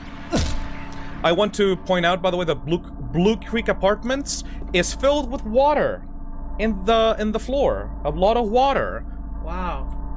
Very important. Also, another thing, I guess we talked about the meaning of the monsters and how Konami fucked up the inclusion of the monsters in the future games of the franchise. Let's talk about the actual meaning of these monsters. So, what I just killed was the lying figure. The lying figure is a female form with a being held up in a straitjacket that constantly coughs and like throws vile stink clouds at James, right? Now, without spoilers, this could represent Mary ill in bed, lying in bed, coughing up from her disease, coughing up stuff back at James while he was watching her die in bed, you know? We also had the mannequins with the 2 legs that specifically represent the bottom part of the female figure, Yeah, because for some reason they have a lot of like female legs. Yes. To represent like sexual themes. Sexuality. It's very clear that James is a leg man. Yeah. One of the things that I fucking hate about the mannequin specifically, if you're outside of their range, they just kind of stand there, completely motionless, like we're seeing here. It is so fucking creepy. But yeah, they don't have a face. They're completely legs. They're meant to represent James, the way that James views like the female form and the way that he is specifically aroused by the female form without actually caring about the face of whatever he's attracted to. There's a note stuck on the door. Dear Tim, I have to run an errand, so I'm gonna go head out. I left the house key with Uncle David. You know where he lives, don't you? The key is in the room near the first floor staircase. I'll be back as soon as I can, so please watch the place while I'm gone. We could talk about Pyramid Head's symbolism and what he represents, but there's a point in the game very literally spells it out. For you, so we're gonna wait until that. Oh, see, I saw someone in chat say literal objectification. Yeah, exactly. Like there's a reason they're mannequins. Yep. You find the first mannequin in the room with Mary's dress. It's a mannequin. You fucking heard that, right? Yeah. Yeah. The rare moments of, like, someone just rattling the door after you saw that it's locked. I don't think I ever had that happen No, to me. it's just random events that can happen from playthrough to playthrough. Like, God. Fucked up! Anyways. Let's They go don't make here. horror games like they used to. Well, they literally do. It's coming out tomorrow again. I know. They literally do. By the way, I am kind of afraid that apparently the remake of this game is twice as long as the original. Hopefully that doesn't mess with the pacing of this game, because the pacing of this game is tight once you know what you're doing. The Blue Creek Apartments. I just hope that means we're gonna get more like ability to actually explore the town itself in between these big major areas. God, I would love that. I really hope. I think that would be really cool. I really hope those 5 extra hours are spent on Angela's point of view made by Bloober Team. Oh no! No, thank you. What you do when you complete the Woodside Apartments and suddenly you get a cutscene of Angela's POV and you begin the Angela subplot. No! God, no! The visceral reaction that had, oh my god. Please! Okay, there's a new path, I think. Yes. Is this where we find Eddie? No. Nar. Because you could hear him. Yeah, this is the coin room. Yeah, that boy makes himself known. Oh, face save. When we get to Eddie, I'm gonna need to turn down the friggin' stream because disgusting. I get very easily triggered by stuff with puking. Ugh. Alright, let's continue exploring. Fuck these things! That is actually have meaning. That is a remnant of Alessa's power, because Alessa hates bugs. That is actually not something to do with James. That is just... What is that poster thing on the wall? I don't know, you can't actually interact with it. Weird. I knew what you were going to say, but I was so ready for you to be like, these are actually symbolic. These symbolize cockroaches in apartments. But really big ones, though. They're really big because, like, they're annoying. Ow. I mean, it's just because they wanted to reuse the concept of creepy cockroaches, yeah? What does the exit sign mean? Oh, you want to know? It's okay. You want to know? Sure. There's an actual meaning. It's actually right here. Like, hold on. I need to find this specific texture. Where is it? It's like around here, actually. Okay, I need to find it. It's on some other hallway. I promise you. Get away from me. Ew. Ew. Just run away. You just walk it once. I'm not gonna commit. Ew. I forgot what we were doing. You're looking for the meaning of the exit sign. Yeah, it's somewhere around here. I promise. Like, bitch slap. Get the fuck away. Talk to the hand, bitch. I really like the idea too now of like James is here to try and find Mary, but like somewhere along the way he clicks in like it all means something. Exit sign. I must go. What does it mean? What does it mean? Like he's just a really big Silent Hill fan. He's trying to find meaning in everything. Looking for the meaning of his own game. Silent Hill shit. I really like the idea of James realizing what's going on and be like, this is my Silent Hill! He watched the theory videos.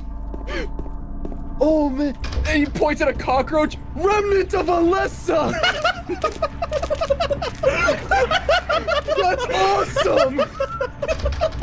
He's a fanboy. Do you think that's why he gets like distracted while talking to Angela? Like, what does this woman mean? Is he like part of Silent Hill? He's talking to Angela and suddenly turns off just like, wait a minute, fog. Like Silent Hill. Silent Hill. My favorite. Oh my god, wait, were you saying something, random woman? Oh, yes, of course, of course. Silent Hill. Your mom? What does that mean? Hold on. Interesting. Is your mom Alessa? Oh, I also have a mom. That must be the meaning. Hold on. God damn it, fucking cockroaches. Man, if my life ever gets fucked up, I'm just gonna say it's Silent Hill coded. Where the fuck is the exit to the thing? Sort of fucking god. Okay, but what's the meaning, Phil? The meaning is that I can't find the exit. Oh, there we go. It's literally right there. God damn it! You see, it's symbolic of the fact that there's an exit, but I cannot look at the map. Otherwise, your balls will disappear. Hold on a second. You know what? Watch Stand the Dan. You know what would be really funny now that I'm thinking about it? Hello, what? Imagine like a Silent Hill 2 analysis video where the person is talking about all the symbolism in the game, but they like purposely get everything like blatantly wrong. Just to piss off people. That would be like a great, that would be a great like April Fool's video. Like, could you imagine that, like, posting, like, on April Fools, like, the meaning behind Silent Hill 2, and it's like, you see, the red pyramid thing is actually the most interesting creature in the entire game. It's all about capitalism. It's symbolic of the fact that James always wanted to take Mary to Egypt, but because he worked as a store clerk, he could never afford the trip. Wait, it's open? Wait, hold on, what? I sort of thought it was closed. Phil, you no longer have balls. What? How does it feel? I just want to get... I sort of got... This was not a problem before. Hold on. Oh! Phil? What? Do you think the red pyramid thing is red because it represents communism? No, I want to see a video like that, where like it's like clearly not a joke. Like, they are completely deadpan in their delivery, like it's a serious analysis, but they're saying the most bullshit things about what everything symbolizes in the game. That would be great. It's like, yeah, you see the lying figure creatures. They look like they're in a straitjacket because James is crazy. Cuckoo. They're in a straitjacket because they lie. That's why they're called lying figures. It all makes sense. They were put in a straitjacket because they lie so much. That's all they did. They lie really hard. They lie really bad. Okay. It's their name. How do I get to the 3rd floor? Phil, I thought you knew. I think you were an expert. I was replaying this game yesterday, and I was able to get to the 3rd floor no problem. Isn't there like isn't there like a hole in the wall in one of the apartment rooms? That's how we got in here. Yeah. But I remember there being like, it's either that or there was like a way onto like an actual like patio, like a porch outside that you walk across. I'm exactly trying to find that, actually. Because, like, all of the rooms in this one are closed. Oh, motherfucker! Okay, I remember what to do now. I remember what to do now. You remember. I remember. That's symbolism. Every time you get lost, it symbolizes James feeling lost, and definitely not a skill issue. Truing, though. You see, the mannequin enemies are symbolic of the fact that James is really bad at art. I've never seen the cutscene because I've never had to come back here. Oh, shit. Yeah, we need to go to the courtyard first. How do we get to the courtyard? Good question. I think it's, you go down here. You know, looking at this, I'm really glad I played the PS2 version. Why? I don't know, something about the shadows and shit hits different in the PS2. There we go. Like, Finally. This looks too clean. I suppose. I mean, if you're playing this on a CRT television, it looks really good. I kind of like it. No, I mean, it looks fine, but I definitely prefer how it looked in the PS2 version. That's fair. I think there's a certain authenticness to it. Yep. Fucking run! Maybe it's because of the fact that I grew up with, like, games that look like this, but I do not get whenever, like, some people will just straight up refuse to play a game like this because they don't like the older, like, graphics and style. I think it's not about the style, I think it's about the controls and the obtuseness of some of these games, because modern games kind of, like, hold your hand too much. No, I totally get it for controls, and, you know, how these games used to feel to play. But, like, I do know people, like IRL, that refuse to play games like Silent Hill 2 just because they don't like the old graphics. Okay, now I'm back on track. Now I know where we are. Eddie should be, like, right here. Oh, there he That's is. not Eddie. It's on that door over there. It's heavy. That's not Eddie. No, he's more disgusting. Speaking of which... Okay, I'm turning the game down now.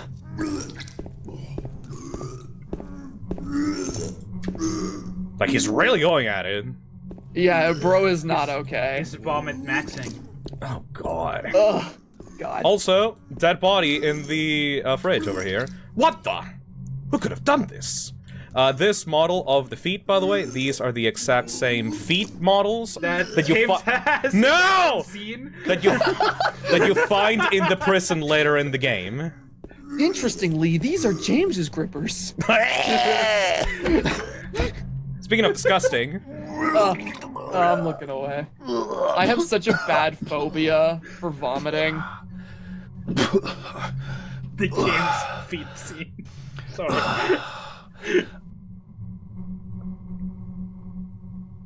God, you look so nasty.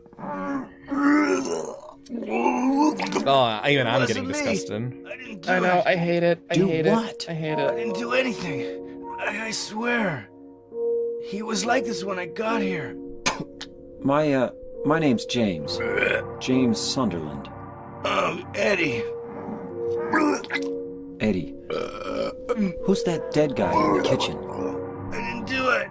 I swear I didn't kill anybody.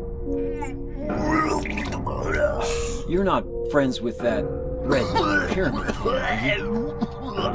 Red pyramid thing? I don't know what you're talking about. Honest. But I did see some weird looking monsters. They scared the hell out of me, so I ran in here. Well, I guess this place isn't too safe either. What happened here anyway?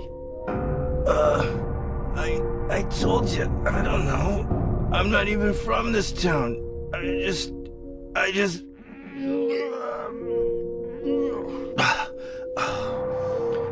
You too, huh? Something just brought you here, right? Oh, and the spitting. Yeah, you could say that. Well, whatever it is, I think you better get out of here soon. Yeah, you're right. What about you? I'll leave as soon as I'm done here. Eddie?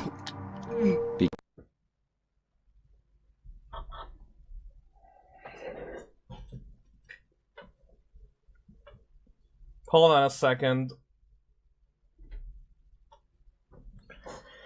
Hold on a second. Doopy doopy doo. The thing. Hold on. The audio's dead. Yeah, hold on a second. I don't think they can hear you. Yes, they can. The microphone works. Your mouth is not moving. Nah, it's okay. Hello? Hello? There we go. Sorry. The audio caught out there for a second. Okay. Oh, okay. Okay. Did the... Oh, it Yeah. still doesn't work. Zach? Yeah? Hello? Is the audio working for the game? I don't hear the game. Yeah. Okay. Yep. We need to go find a safe spot. We're gonna have to rewatch that cutscene. Yeah. No, never mind. No, never mind. I can save. Oh, thank God. Sorry, this is what, like, the headphones, like, cords are very sensitive here, so I need to, like, restart for a second. And there we go. Saved on the apartments. And then restart. And restart this. We just don't have to touch the headphone cords too much. Mm-hmm. And over there, save and launch game.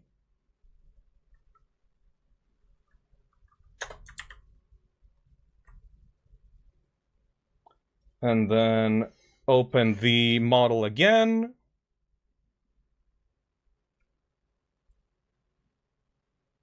Ah! Yeah, that's weird, isn't it? And we're back! Oh yeah, probably have to... Oh, no, not really. Okay. Oh yeah, I need to screen share again. No, I think it was... can't see the game. Oh wait, yeah. Alright, let's not touch the headphone cord again. Okay. Hello there, everybody. Sorry for that. Anyways, let's go back to the vomit. Whoa! Eddie, are you okay? Yeah, I guess. Bro vomited so fucking hard he cut the stream audio. Yeah. Do you think he stops vomiting because he is now embarrassed by you being there? He pukes his fucking guts out throughout the entirety of that cutscene, and the next time we see him, he's eating pizza. Yeah. It's so fucking... I hate it. I hate it so much. Yeah, but like, now he stopped doing that. Like, he stopped vomiting. I like that he does that thing that actual people vomiting do, where, like, after vomiting, they do the little spit, like the bleh, Yeah. bleh. Also, exit sign to hell. Oh my God. Hey, It's hurry up. locked. You can't exit hell. Okay, that's enough. see, this is symbolic of the fact that you can't exit hell.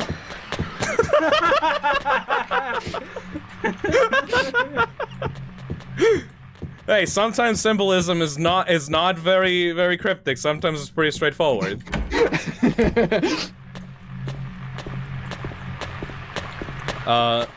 So Great Bar, thank you for the super chat, but we're not going to talk about the symbolism until we actually get to the cutscenes that the game shows.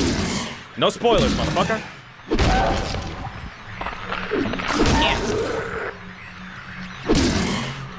Good thing that the enhanced edition adds, like, save points everywhere. Like, you don't have to, like, search the red squares. Yeah, I appreciate that. Alright. Let me... Ooh, we're actually a little bit low health. Next person that we have to find is Angela, and she took me a while to find. Yes. Finally.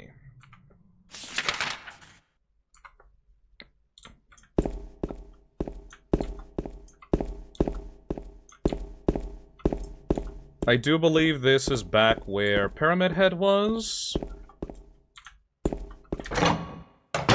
This is the 3rd floor. Oh yeah, now that we actually saw Eddie in the bathroom, now we have to go back to Blue Creek. This game sometimes requires you to meet certain characters in certain rooms in order to let you progress through it.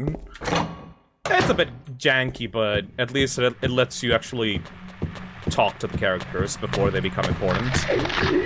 Yeah, and I mean, like, I always felt like Silent Hill out of the, like, major survival horror games was, like, definitely the most story-focused one, so... Yep.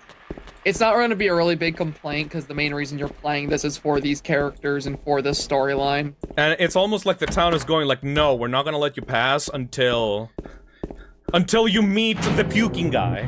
Yep. Until you see this guy puke.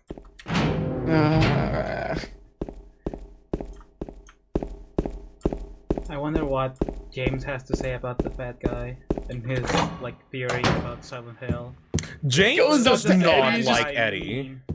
James is very mean to Eddie, actually. I mean, he deserves it. Goes Back up in to there. Eddie's just, interesting. I think you're symbolic of someone I dislike. What? I'm secretly fat-phobic. Thank you, Silent Hill. It's teaching me about not being fat-phobic by introducing me to, like, the worst person in the game, actually. No, it's not the worst person. Never mind. No, the game constantly reminds you of who the worst person Yeah, is. constantly. Yeah. Hushed Valley. Alright, now a door should be available in one of these rooms. And then we should get we need to get 3 coins in order to... we should need to get What? It just creeps me out, man, because they're just, like, standing there with no animation. It's like, it comes alive when you get close to it. Do you think they will stop moving, like, in that way? In the remake? Or will they just be doing, like, a slight idle animation? I mean, I fucking hope that it stays still. Yeah, I hope so, too. We have 2 coins, we need 1 more coin. I hate that sound. It sounds like a little toy. Yep.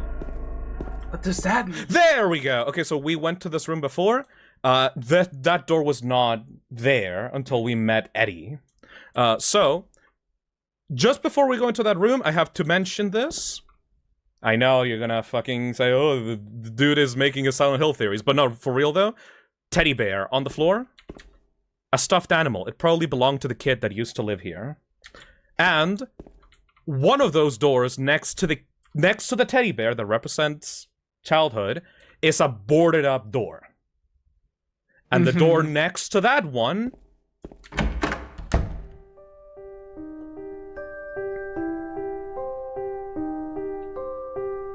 Oh, it's you.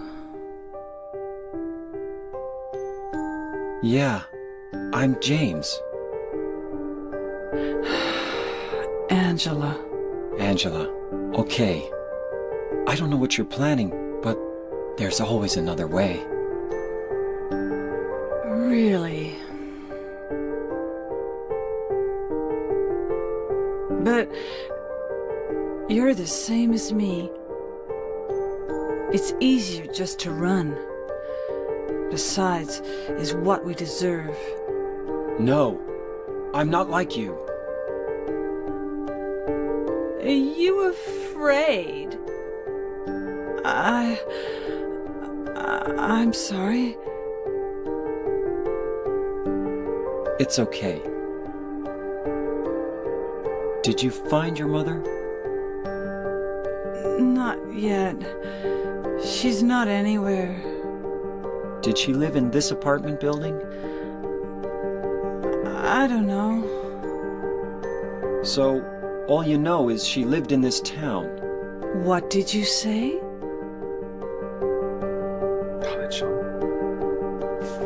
How do you know that? Well, I just figured, 'cause this is where you're looking for her. How else would I know? Yeah. Am I right? I'm so tired. So, why did you come to this town anyway? I'm sorry. Did you find the person you're looking for? Not yet. Her name's Mary. She's my wife. I'm sorry. It's okay. Anyway, she's dead. I don't know why I think she's here. She's dead? Don't worry. I'm not crazy. At least, I don't think so. I've got to find my mama. Should I go with you? This town's dangerous. Now I know what you meant back there in the cemetery. I'll be okay by myself. Besides, I'd just slow you down. What about that? Will you hold it for me? Sure. No problem. If I kept it, I'm not sure what I might do.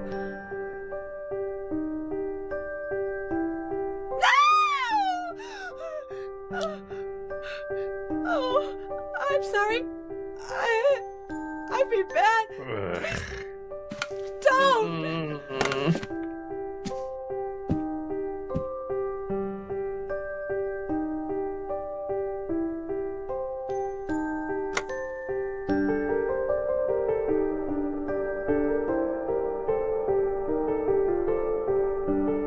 Right.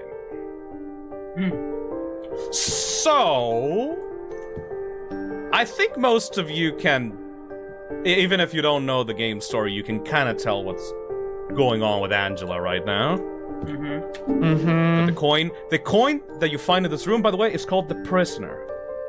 Yes. And if you go into the inventory, the Prisoner is a woman with her eyes blindfolded. So, you go into this apartment and you find a teddy bear lying on the floor right next to these two doors. One of those doors is boarded up, and the other one is a white door where you find Angela in. And the moment that you find her, you're in this weird... What the fuck are you laughing at? Sorry, it's just that in the previous camera angle, James was looking at us, so it was like James was explaining it to us. Right. Anyways, guys, time to hear my Silent Hill 2 theory. So, alright, so I just met this girl Angela, and I have my own theories. Let's talk about that. So you find Angela in the mirror, and the first thing that you see is that she's like hunched down in there, like she's been there for hours. She's staring at herself in the mirror with a fucking bloody knife. I'm not gonna look at that. Angela's knife from Angela. I don't plan on using this as a weapon. So she asks you to take care of it. The camera angles in that scene has you looking through James like heights, and he is talking down to Angela. Like the way that he talks to her is like, "Hey, buddy, are you okay? Should I come with you? Don't do any dangerous stuff, buddy." Like the camera angle is looking down on her while she's like laying down on the floor, like a kid, even though she's a grown woman. And the moment that James tries to grab or come close to her, she immediately freaks out and just runs away from the room. Like you have more power than her. In the situation. Yep. This is why Angela is like the best mirror in James's story. Like, I'll talk about that later, but like Angela is like a perfect foil to James when it comes to like the themes of like man and like having power over women, and the way that these two interact is super fucked up. The way that Angela speaks in this too is like, "I need to go look for my mama. Will you hold on to this for me?" And it's like, ugh, girl. The way she corrected herself before, but not this time too. Yep. Super fucked up. Anyways, now we have all the 3 coins. It's time to... Hey, sorry, I need to add to Angela that even though she looks a bit, like, old... Yes? She's in like, her... She's, like, 19? She's 19, yes. Yeah, she's 19 years old. So... She's not really that old. You're right, I completely... Yeah, you're right, like...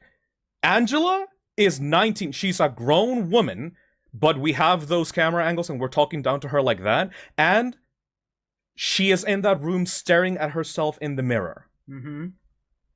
In the room that she had to go to because the other room that had a teddy bear in there was blocked up. It's... Oh! Anyways, time to solve the puzzle. There's something written on the desk. 3 bright coins in 5 holes B. At one end sits the seducer of she. The wind from behind the woman doth play. The formless one, no, lies furthest from they. The old one beside the serpent sits not. 'Tis to the prisoner's left that he doth rot.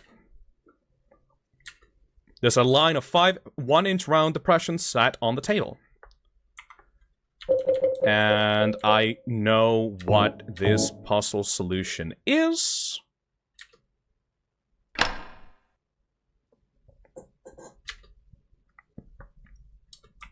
You insert these in these exact positions. And this is the last puzzle in the game that I actually remember, so woof! The other ones we're gonna have difficulty.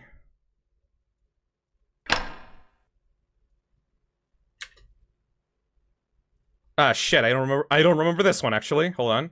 Oh, no. It has to be... Maybe the snake in... here? Yeah, the seducer of she. And then this one should be over here. Fuck. Okay, You did this yesterday, I did this yesterday, man. You did it last night. Can you look it up? Please. I don't wanna, but I will. Silent Hill 2 puzzle solution. I know the prisoner is somewhere on the right side. I'm looking at it right now. You remember Old Man. Fake fan! No!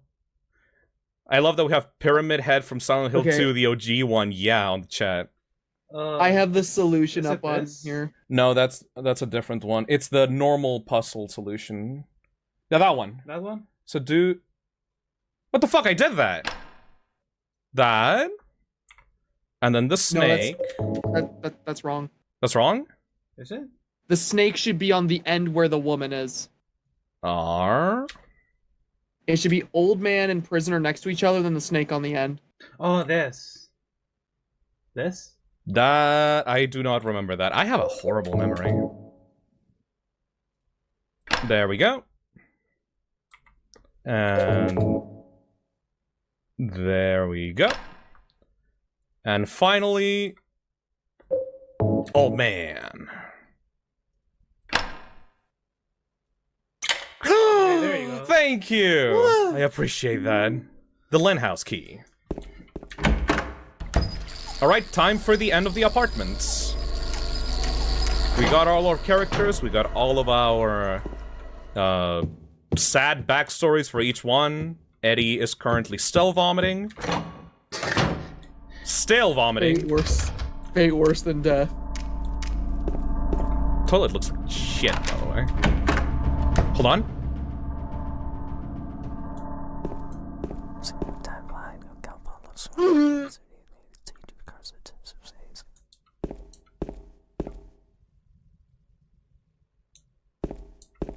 Yep. You got it. I hate that. There's a very low chance of that actually happening. I'm so glad that I got it on the stream. That is a random whatever that can happen sometimes. I never heard that before. I knew of its existence, but never had it happen to me. Yup. A painting is displayed here. There's nothing particular of interest. We got the apartment stairway key in a bed with blood being covered up by a white letter. Safe phase. Safe phase. I hate and love this game for the quiet, like, whispers. Oh yeah, no. There's some random events that happen that I've never been able to get in this game. I'm so glad that I got at least that one for the stream. Okay. It's time. Get ready. Shoot, shoot.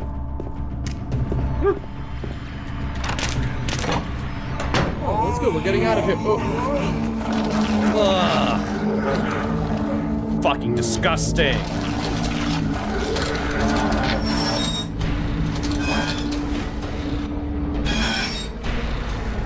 Alright, bitch, get centered.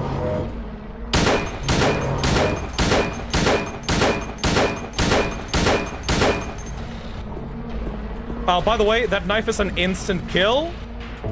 So I know he's swinging it very slowly, but if it touches us, we're dead. Yeah. I think I beat this guy with a stick. Look how tiny this room is. I do not have the balls to kill this thing with a fucking stick. Yeah, I just didn't know how to kill it, so...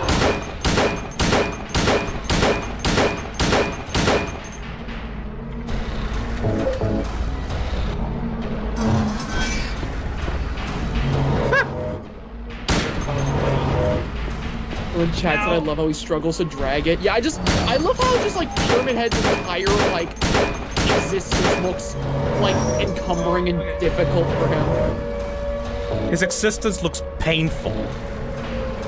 Yeah, like it's clear that the weight of his friggin' like head is a lot for him to actually be able to walk with. The knife looks super like over encumbering to carry.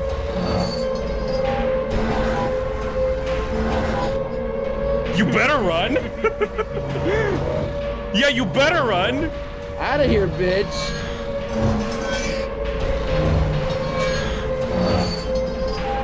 What could it mean? What could it mean?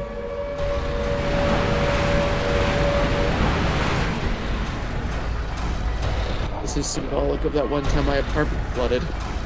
Okay, but anyway. But water is important though. Yeah. I know. Look at how fucking Rusty. filled with mold and Yeah, this game is full shit. of water and rust and red things. Not red though. Very wet game. In comparison to Silent Hill 1, Silent Hill 1 is very rusty and red and bloody. Silent Hill 2 is more like wet, Rotten? and depressing. Just like James for real. So, James Score. James Core is rot and wetness. Yes. If there are two words to describe James Sunderland, I would say wet and depressing are two very good descriptors. So that is the first area of the game. That is the Woodside and Blue Creek apartments. Now that we're out of the apartments, it's time to meet one of the second most important character in the game. Yeah. It's just a very short walk until then. Yeah. You're missing the... Oh shit, you wanna see a funny thing? So there's an animation that James can do if he falls down on a set of stairs. I know it! I know it! There's very little places where you can make him do that. Okay, what if you go forward, though? And I think he just catches himself a little bit. He also falls. Dumbass. Can you do the fall again? Like, I wish that I could sprint backwards.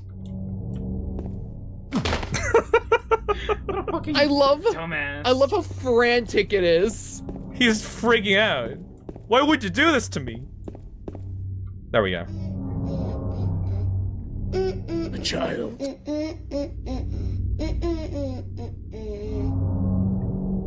You! It was you, wasn't it?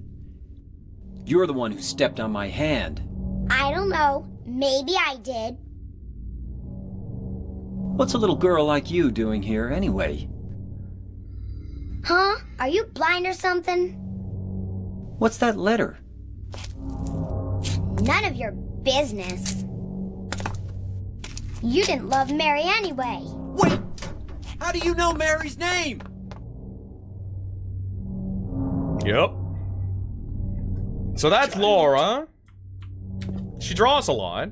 Just a normal wall. The graffiti looks like it was done by a child. I personally actually prefer Laura's voice actor in the remake. Yeah. Because this one sounds like a 5-year-old. Yeah.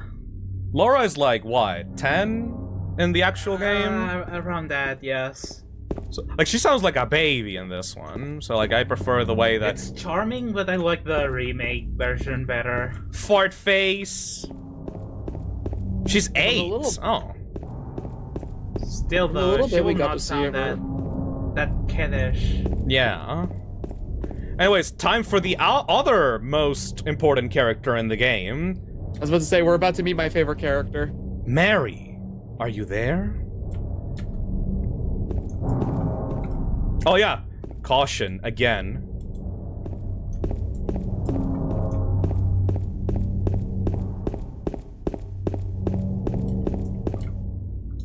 Oh hey, the gondola was actually here in the original. Neat.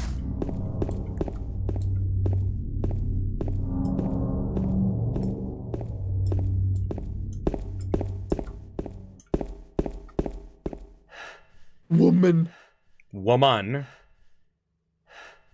This is my favorite Silent Hill Mary? character.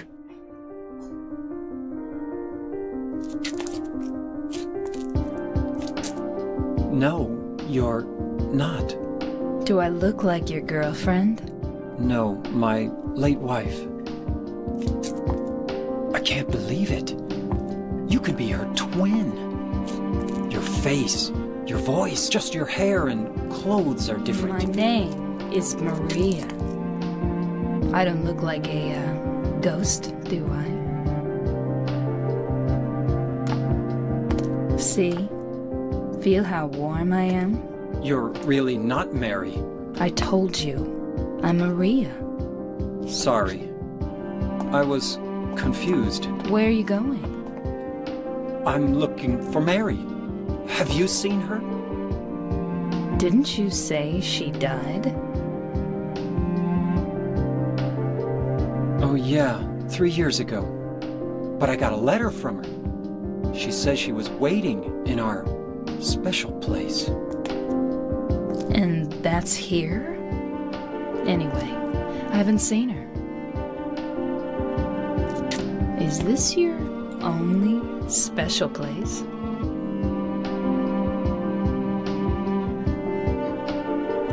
Oh.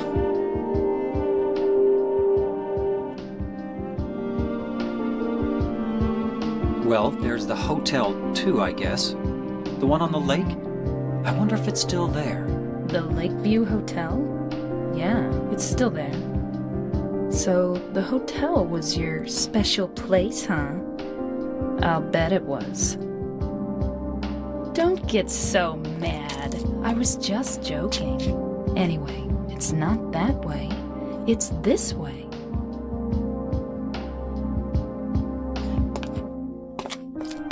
You're coming with me? You were gonna just leave me? No, but... With all these monsters around? No, I just... I'm all alone here. Everyone else is gone. I look like Mary, don't I?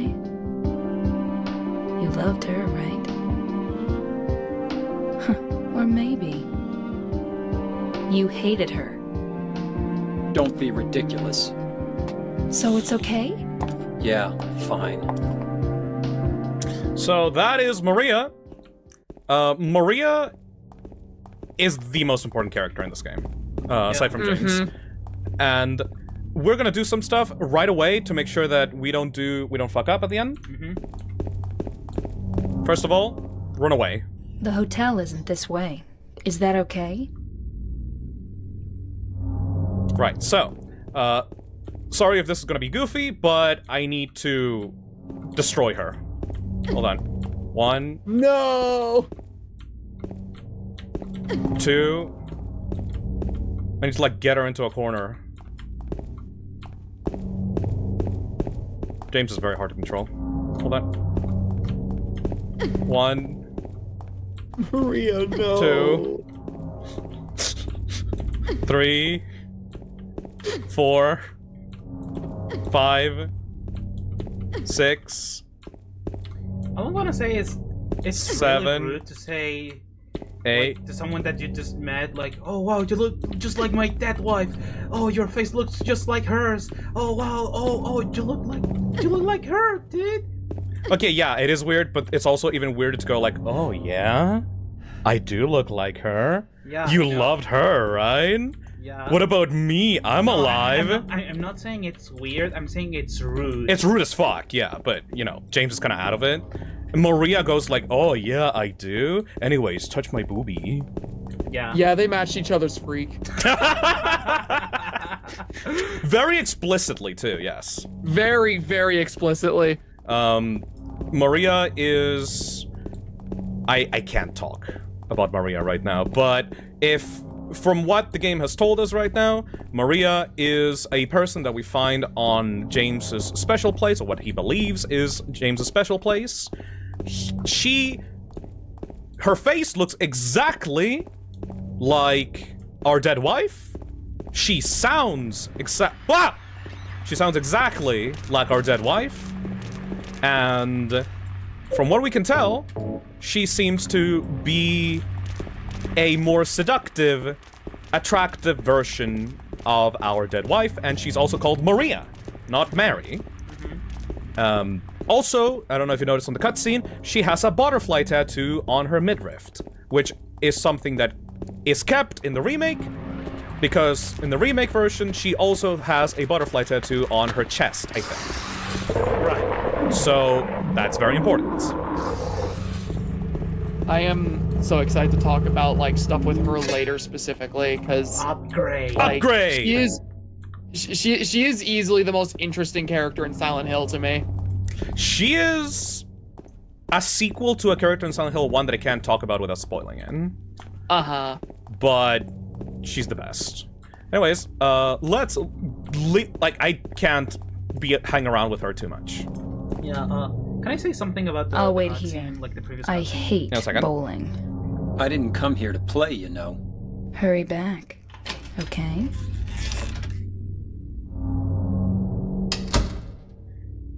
Like, Mm-hmm. you know how he goes to that place? Because that's what he thinks He it's- thinks is the it's- special place. It's a special place because it's, like, his special place. Yeah. So he doesn't ever think about, like, there being another special place. He only thinks about himself. Yeah, exactly. Like, no way there's another special place. Like, Because this is my Special place. So it must be it. that is very important, yes. There's a reason for why you find Maria in there. Yep. And then when he's asked about there being maybe like another place, it's like, wait. So what'd you do? Robbery? Murder? Nah, nothing like that. Huh! You're just a gutless fatso. What'd you have to say that for? I thought you said the cops were out for you. No, I just ran because I was scared. I don't know what the cops are doing. But if you did something bad, why don't you just say you were sorry? Well, I guess I run away a lot too. It's no good. They wouldn't listen. Nobody will ever forgive me. Did you find the lady you're looking for? What's her name? Mary? I love that you can overhear them talking before James comes in. Mm-hmm.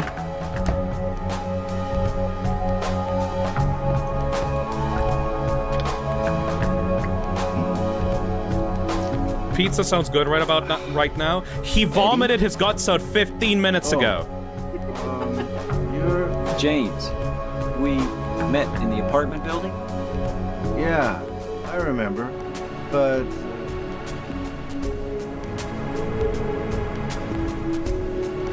Are you alone here, Eddie? No. Random bowling ball.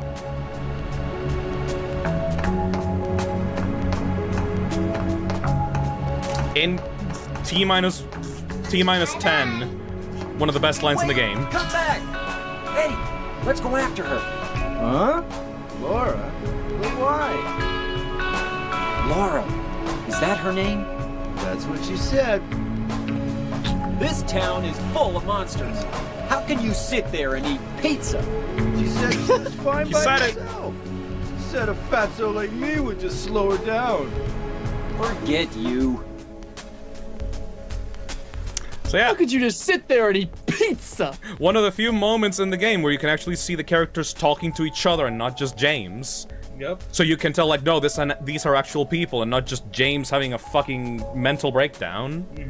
I also love that, like, Eddie was made to be hateable, you know? Like, he doesn't give a shit. Who is that girl, anyhow? Yeah, you can tell. I don't know. The devs All I know is her name. I swear. Definitely. Like, based on a specific ending. Yeah. I'm glad someone else in chat asked, where the hell did he get the pizza? Don't worry about it. Like, did Silent Hill just create a pizza for him to eat? Like, No, he just found one in the bowling place. Don't worry about it. Maybe it's expired or something, but he doesn't care. I like that I said that and immediately I saw someone in chat just say, "Shut up, Zach." Did a little girl run out of here?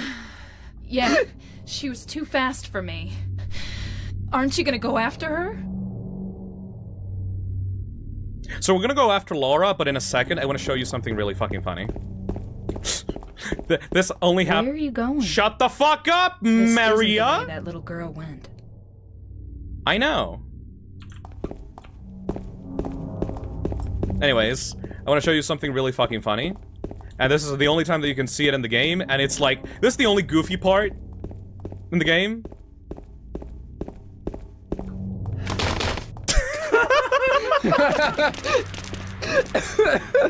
I didn't even know that. It looks Your like they were ass. on like a spring-loaded catapult. Hold on, it happens again.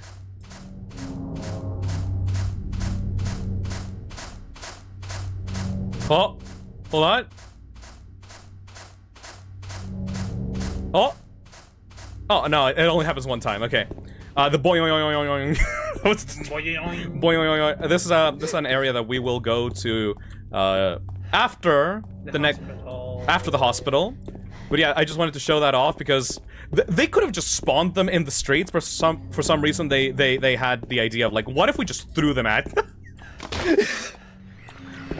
The remake. I wish.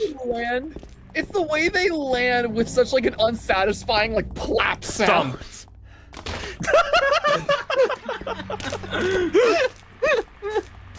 Oh my god. I like it. I like it very much. Silent Hill spring-loaded those things at you. That's how they're born. Just out from the fucking bushes. Yep. Alright, let's go find that kid. It's called the symbolism spring. The Just symbolism launches bushes. shit. That is how women are treated in this society. Like ragdolls. I was gonna say, what the fuck did that mean? Like objects as ragdolls. This is society. Men see women like Gary's Mod ragdolls. James is secretly the jonkler. No wonder that only happens when you go to the historical society. Huh. Historically, how women were treated in Silent Hill. Yeah. Alright, here we go. She went through there. Okay.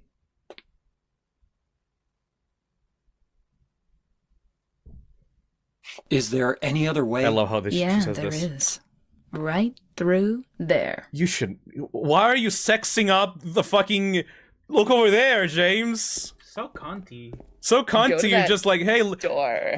like, hey, James, let's look for that kid. No, it's like, hey, James, let's look for that kid. It's like, oh. Get through that It's no door, good. and it's just It's some locked. big blue rusty ass door. Also, a little bit of characterization for Maria. She actually works here. She has keys to the place. Like, she actually works in this place. For those who do not... James, hey, James! Oh, what are you trying to do? Motherfucker? Trying to get a peek? Freak. So, welcome this to area. Heaven's Night. This is probably my favorite track in the game.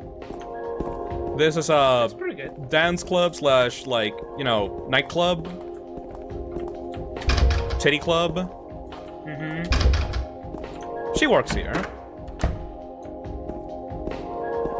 Welcome to paradise. How's the game been so far? 10 out of 10. 10 out of 10. Fucking love this sign. Heaven's Night.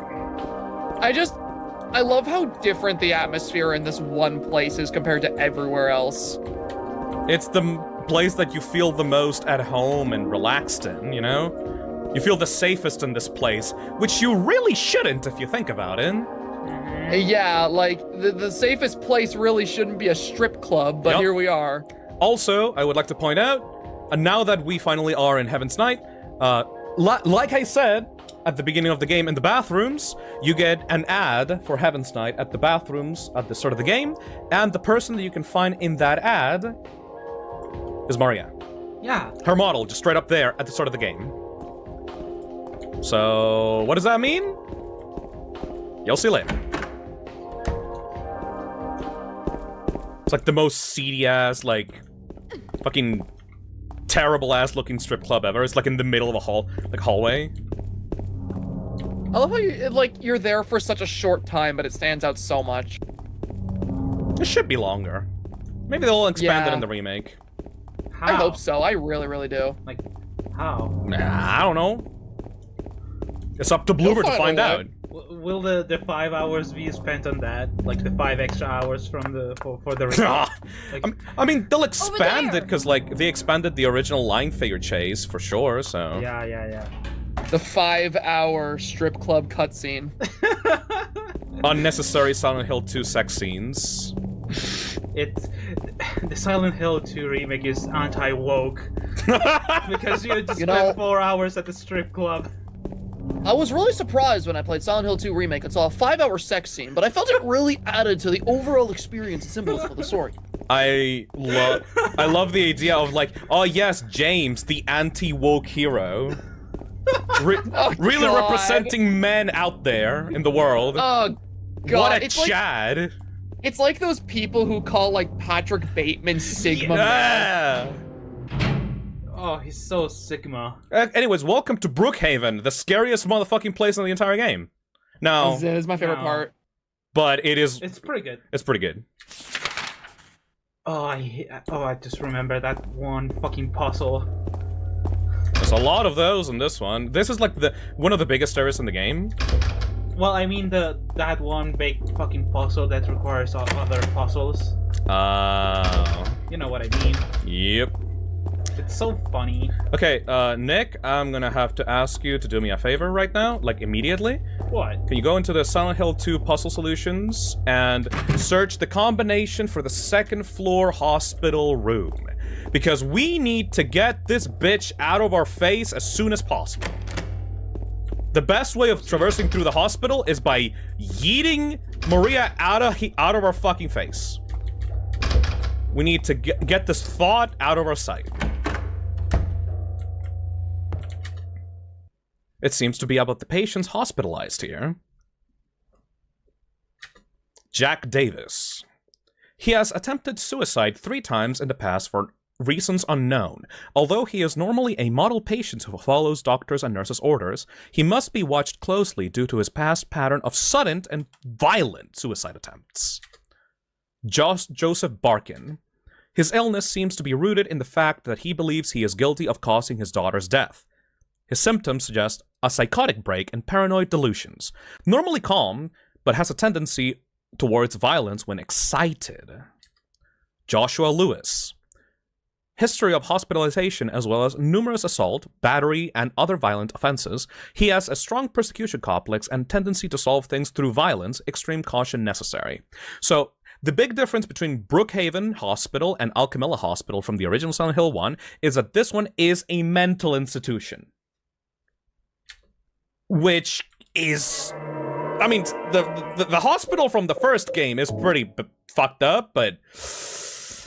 Oh, Brookhaven. Yeah.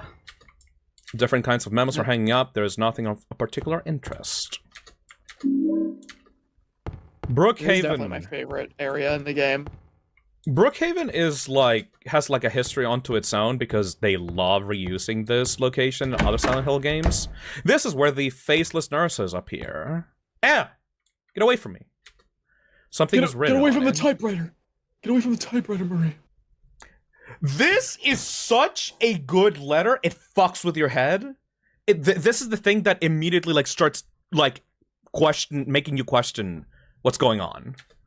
Mm-hmm. The potential for this illness exists in all people, and under the right circumstances, any man or woman would be driven, like him, to the other side. The other side, perhaps, may not be the best way to phrase it. After all, there is no wall between here and there. It lies on the borders where reality and unreality intersect. It is a place both close and distant. Some say it isn't even an illness. I cannot agree with them. I am a doctor, not a philosopher or even a psychiatrist. But sometimes I have to ask myself this question. It's true that, to us, his imaginings are nothing but the inventions of a busy mind. But to him, there is simply no other reality. Furthermore, he is happy there. So why, I ask myself, why in the name of healing must we drag him painfully into the world of our own reality? Something else is written by hand. I got the key from Joseph. It's probably the key to that box. And we got the purple bowl key. Now, a lot of other less good games would do that letter and would say, oh, the character is trapped between realities. Oh, he's in a coma. Woo! But that letter is not actually about James at all. This is about one of the patients in Brookhaven. And it is a very specific patient, the guy that is in the cell with the locked box. And he is supposed to be an example of the way that this condition can affect other people. This is not about James himself. Other horror games go like, oh no, it's all you. It was all you, James. But no, this is weird other stories from other people also in Silent Hill, you know? It just puts that idea in your head, but it's not a massive reveal or anything, you know?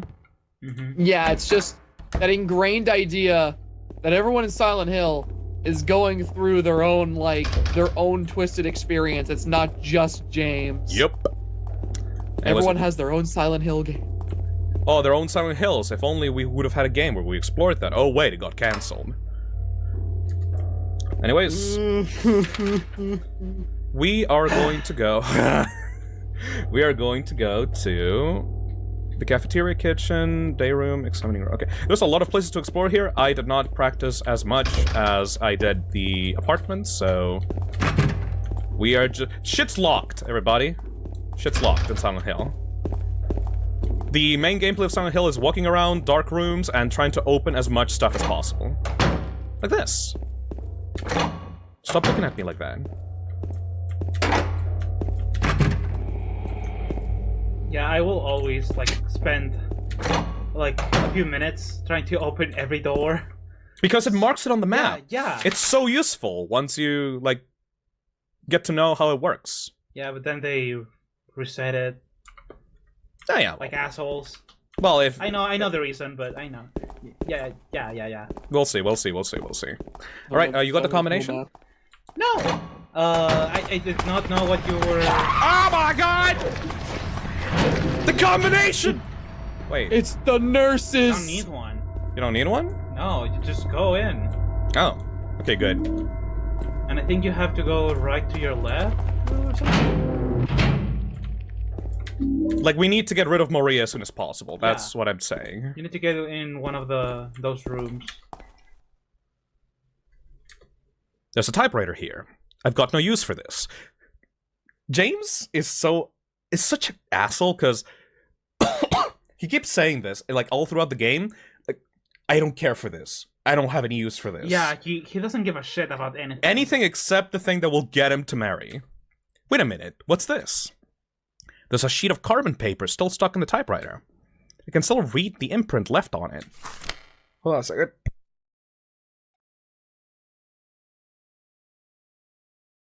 Oh, I need some water. You want me to get some? Please. No, actually, no. Hold on. Zach, are you still there? Yeah, I'm still here. Okay, good. Don't move. It's okay. I'm good. I can do it. I'm gonna get it. Get me a glass of water because there's water here. Okay. All right. Just the glass? Just the glass. Anyway. I'm gonna get one for myself. Thank you. Anyway, I know it. I know the number of the box. 2765. I can't help him anymore. The button key doesn't scare me, so nobody can stop who I am. I don't know who I am is who I am is who I am is.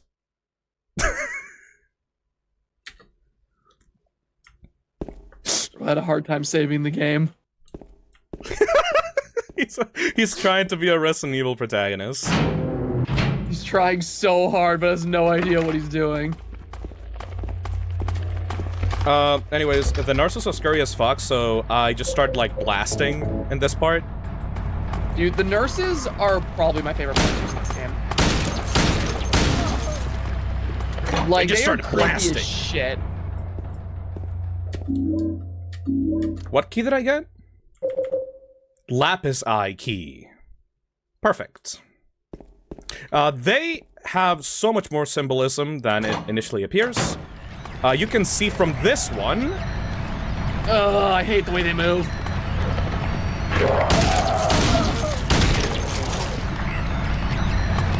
Yeah.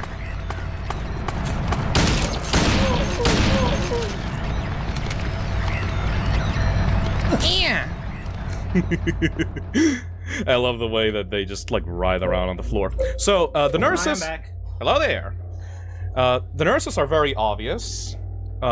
They are faceless nurses in skin-tight, busty uniforms like that show off their asses and their chest.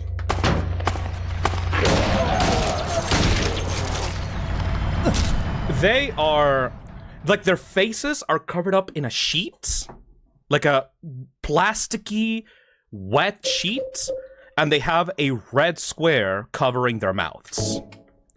You know? Mm-hmm. Many of the designs for the future of the series, for the nurses, get rid of most of those other bonus design features. Get it! Move out of the way, Maria! Alright. But for the nurses in this game, they are very symbolic of James's own sexual frustrations, especially when it came to the time of James visiting Mary in the hospital where she was staying at for her illness, and him being sexually frustrated that, you know, his wife can't do things with him back at home, and him having to stare at all these nurses with uniforms that show off their legs. I also love that in the remake, there's a shot in the gameplay of the remake where you see a photo of all the nurses in the Brookhaven Hospital, and all the nurses' faces are blurred out. So I love how I love how Bloober is actually like expanding on the idea of like James doesn't care about these people's faces. Mm-hmm. Continues his whole characterization of like, oh, I don't have a use for you. I don't care for you. This is no use to me. Oh, you don't know about Mary? Okay, starts walking away. And it's also, it continues that alarming amount of symbolism we see with James's monsters that kind of allude to the objectification of women in his mind. Yep. Because you had the mannequins before, and now you've got these nurses who have all these sexual features, and yet their faces are just completely obscured. Yep. I love the way that James is portrayed, because, like, in any other game, when you have a horn dog character, you usually have, like, someone that is like very clearly sleazy, like acts badly towards women in general, like is a scumbag. But in the game itself, James is kind of like passive, you know? Yep. He's kind of like a bitch. But because like all his inner thoughts are like expressed through the monsters that he interacts with, you know? See, that's what I think immediately makes James such an interesting character, even from the start, when you like don't know everything about him, is the fact that like his worst traits and the things that like clearly make him a flawed person are not things he has on display and are very obvious when you talk to him. He's not a confident that, like, Casanova sleazebag. Exactly, like a lot of his darker, more like alarming and flawed traits as a person are things he keeps at the back of his subconscious that are now just coming out whenever he goes to Silent Hill and he's being forced to look at them and face them. It was on the third floor, the third floor thing. Try. We don't have the combination. You don't need a combination to get there. No. Okay. This. I think it was 2745. 2745. No, I got it wrong. 2715, maybe? 2715. I'll look it up. Anyways, just hold on. Yeah, we need to drop Maria off. Brookhaven, like a fucking Amazon package. 3, normal. Fake fan? Well, no, Phil, it's random. I know it's not random. Trust me. I've gone through this. It's randomly generated. No, it's not. No, it's not. Their combination to the lockbox is randomized. This one is actually set. 2576. Yep. You press. No, I really cannot find it. 2765. 2765. Try 7335. Thank you! Randomized my fucking ass. Anyway, the people that are talking about randomization, that is for the lockbox that you need for the hair. That sounds like random bullshit. Anyways. Yes, guys, the lockbox that contains the hair. Oh god, the music. Oh, this music. Also, another thing about the friggin' bobblehead nurses that, like, I don't think, gets talked about enough, too, is the fact that, like, these monsters absolutely started the trend in horror games of, like, weird monsters that are animated as, like, twitching. Yup, exactly. I know exactly what you're talking about. I love that. And it only... James. Well, it usually only worked in the PS2 era. I'm kind of tired. She's taking pills. It's just a hangover. Right. You should rest.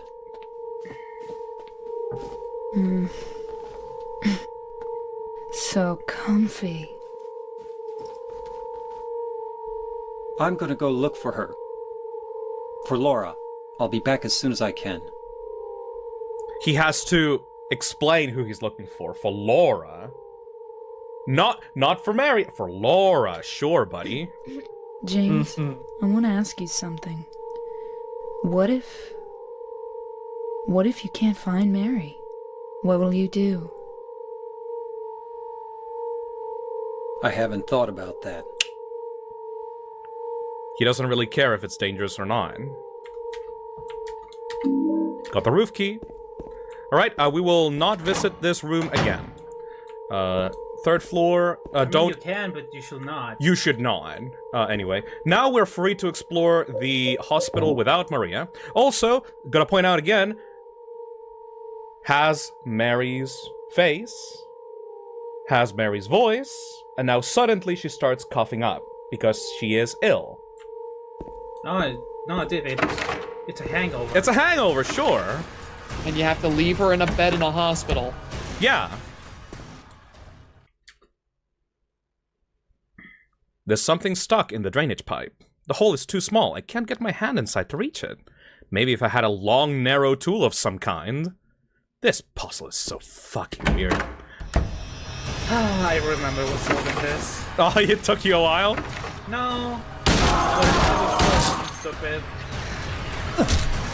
That's how bizarre Silent Hill puzzles are. Each area has that one puzzle. The apartments has the Coke cans. Yeah. The hospital has the fish hook. Mm-hmm.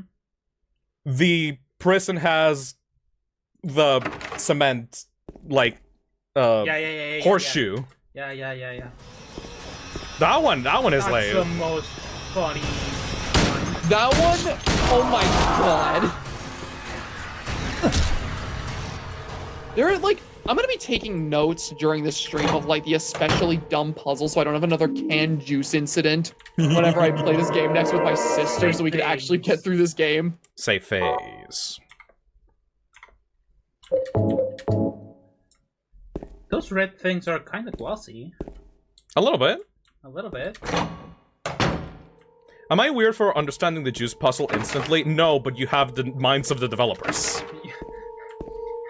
You're James. You've got a You're James Coring. Psychic level intuition. Feel bad about that. There's something written on the wall.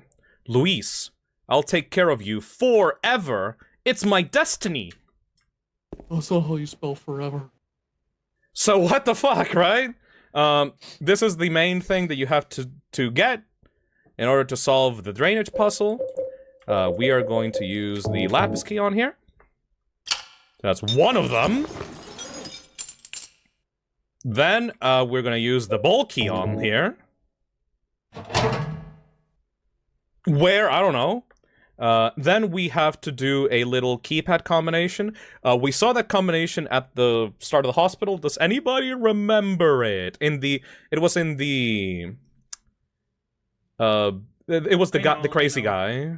Yeah, Yeah. It was something at 2756? No. 2567? No. 1739? No. 2765. Yeah! There we go. Now we only have one more combination to go through, and this is the rotary combination one. This one, we're gonna have to go to the roof for this one. Also, this one is completely random, so you can't actually get it until you go into the roof. So we're in good pace right now. Good pace. The rest of these rooms are mostly traps, but we do need to go get a certain teddy bear. Now, where that is, I forget. Let's see. Special treatment room, we can't go in there. Most of these rooms are useless. No, thank you, not this one. It should be somewhere in a locker room. Storage room, we can't go in there. Can't go to doctor's lounge. Restroom, can't go in there. We're in 3rd floor. Linen room, men's locker room. Okay, we need to go into the 2nd floor and explore the men's locker room, the linen room. We need to explore these areas. And then we go to the... What? And then we go into the roof. Now, this makes me appreciate the remake map a bit more. Dude, the remake map is great. James literally physically pulls it out and starts drawing on it. Oh. Yeah, it's super cool. Oh my god! I haven't seen much remake footage because that will make me want to buy the game. I'm still waiting, like, a little bit because I have some doubts. Yeah. Well, I mean, and some other things to use my money on. Yeah. Well, the thing with the remake is that the reviews have come out and people say like 10 out of 10, 10 out of 10, 9 out of 10, 10 out of 10. Yep. So it's like, I am surprised. Yeah. I saw a tweet that was basically like, Silent Hill 2 remake is the only remake where like receiving a 5 out of 10 is absolutely devastating for the community. Because people were expecting it to be such shit. Also, shotgun. This will be useful later. Why is there a shotgun in a hospital? I don't know. Maximum capacity is 2 shots. Tough to use, but can attack opponents in a group. We are not going to use that for a group. Locker room won't open. Locker room won't open. So straight up a Coke can in there. I don't trust the reviews yet. That's fair. Ow. There's a part of me that's still also a bit like skeptical. Just because I've spent the last like 2 years being like, this game's gonna be shit, this game's gonna be shit, this game's gonna be shit. So like, there's a part of me that's still like hesitantly optimistic about it now. You got the bent needle. In this game, it just straight up looks like a fishhook. It doesn't look like a needle at all. In the remake, it actually has like the little bottom tip thing that's green that looks like an actual needle. So I thought this was like an actual fishhook for like the longest time.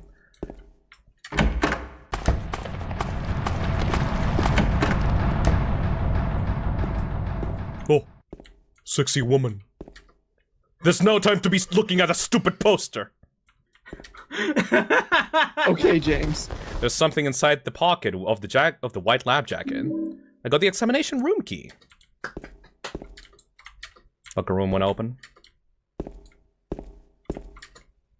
Woman.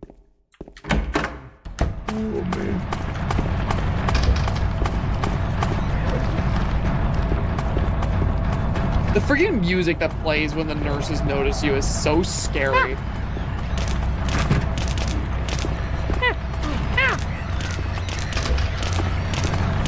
Get away!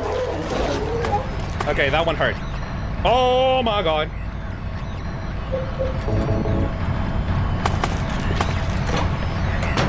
Yeah, these bitches with the pipes, like, they actually hurt if they touch you. Examination room. Key. Where is that? That is... first floor? I think we need to come back here later, though. Yep. Let's go to the roof. Oh boy.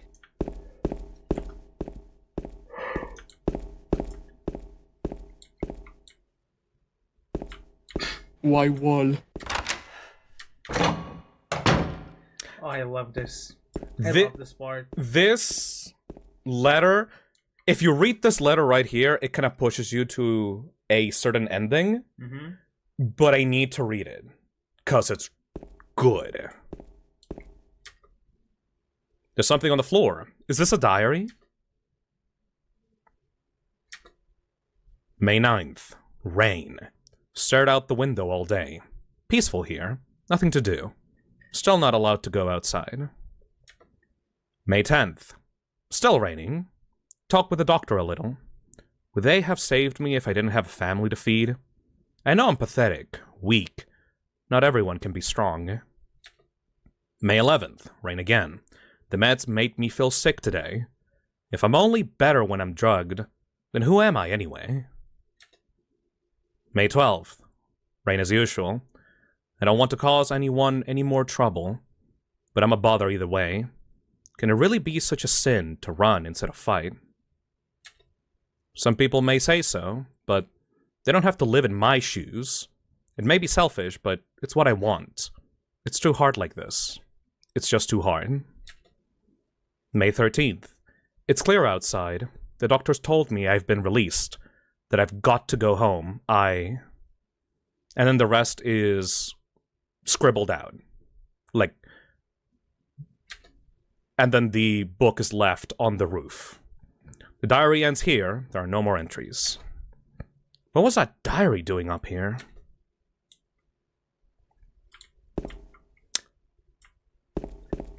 This is a very specific diary entry for a very specific character, and it's not even James.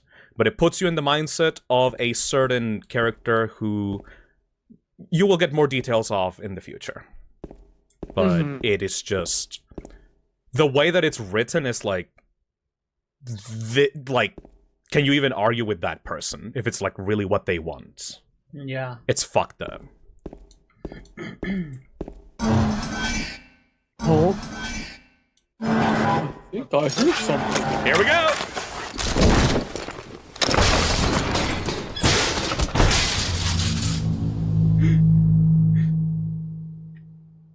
Love the little pinky finger that he's holding up, by the way. Yeah. He has style. I never really noticed that his fingers look fused together. Oh, it's a glove. Yeah. It's a surgical glove melded together. That's so weird. Also, just want to point out, James goes to the roof of a hospital and he reads a diary about someone trying to kill himself. And the moment that happens, that motherfucker shows up and just pushes you off the roof. And it strikes a Puts cool you ass to pose. low health. Oh yeah, no, it sends you to like 1 hit point, by the way. Like, That shit hurts. hurts. It emphasizes the point that the moment that James thinks about those kinds of feelings, he starts showing up. You know? Mm-hmm. And this is where we find the combination. This is completely random. 8, 6, 24. Turn the numbers. Better not forget them. So I'll write them down here. The other one, my secret name. 8, 6, 24. Thank you for spamming on the chat, because that is very necessary. We're gonna have to go back to that lockbox, and it's gonna be a pain in the ass if we don't remember it. Because now... the hospital gets fucked up, buddy! He's so calm about it. So you're going to... It appears as though there are sexualized nurses coming to beat me up. Oh well. He's disconnected. Leave my poor James alone. Oh yeah, This is right. rather unfortunate. What does this mean for the overarching story of my Silent Hill? Theorizer boy. I keep bringing that joke back, but I just cannot get the image out of my head of James being a It's so massive Silent funny. Hill fan. It's so funny to me. He's like doing like a TikTok shorts like every time that something happens. Hey guys, I'm back. Welcome back to my Silent Hill fucking theory channel. All right, 8. So- 8, 6, 24. Thank you. Fuck. Ayo! It's just a piece of hair. Hair. There's nothing inside the box. Wait, no, I'm wrong. There's a few hairs inside. It's like blonde hair? It is like brownish. Brownish. Slightly blonde. All of that for a lock of hair. Not even a lock. It's just, you know, like... A string. Yeah.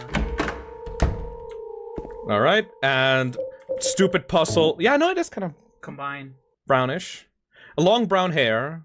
It was in that box.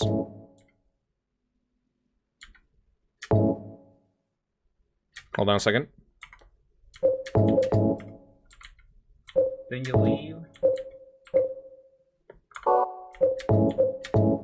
There we go. What the fuck? I have so many other such a- stuff to do. It's so strange. Got it. Who does that? James motherfucking Sunderland. You got the elevator key. A patient wing elevator is written on the tag. It was stuck in the bath pipe. Wait, there's an I like the- ear! Yeah, random. I was gonna say, I love the comedic ear attached to it. Ear keychain. What the fuck? What does that mean? I don't know. Like, I literally do not know. What does it mean? The James, ear please tell us. symbolizes the fact that my wife never listened to me. No, I love that James's theories are all about how much of a bitch his wife is. Yeah. It has nothing to do with him It's at not all. his fault. Like he looks at the bobblehead nurse. He's like, these symbolize the fact that My wife the hasn't nurses fucked were- me. these symbolize the fact that my bitch wife never fucked me. these mannequins James the symbolize incel. these mannequins symbolize that even a mannequin was better than my wife. Oh, that's fucked up. James the Jacket Incel's Monsters. Silent Hill fucking theory channel. Straight jacket monsters symbolize my crazy bitch wife. That's it. Monsters with straight jacket represents how I'm tied down by my marriage. I fucking hate my wife. I hate my wife. That's so mean. He deserves it. Yeah, that's the thing. Like, Here we go. Here we go. Made fun of. Wait. I need to go save right now. Wait. No. No? No. Yes. No. Save right now. You're a bitch. Okay, I get it. Save right now. We need to save. No. Yeah. No, not that way at least. Oh, you fucking. I need to save. Go to one of the red thingies. All right, here we go. Oh, you coward! Time to shoot the child. This child Boss fight! symbolizes. This child symbolizes how annoying children are. I got my shotgun prepared for this. Hey, Laura. Huh? You know my name? Eddie told me. That big fat blabbermouth. How do you know about Mary? So mean to him. What's the big deal? Why can't you just tell me? You gonna yell at me if I don't? No, I won't. Leslie says, this child symbolizes child support that I hate. This child symbolizes how much I despise the minor I was community. friends with her. We met at the hospital. It was last year. You liar! Laura, Fine, don't believe me. But last year, Mary was already...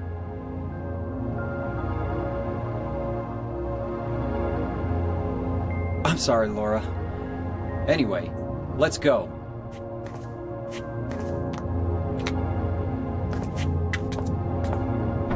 We can talk about this later.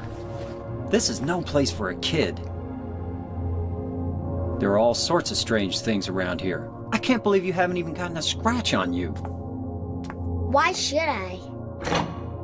That's such an important line. Wait. There's something I gotta get. Later, okay? But it's really important. What is it? A letter from Mary. Huh? I wanna go get it. Is that okay? Yes. I'm just picturing James as that freaking like neuron activation. Bruh. Real shit. Locked in.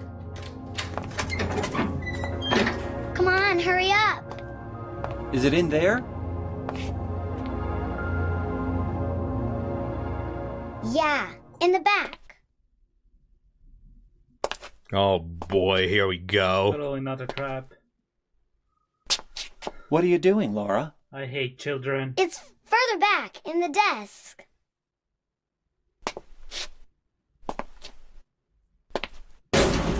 Laura! What are you doing?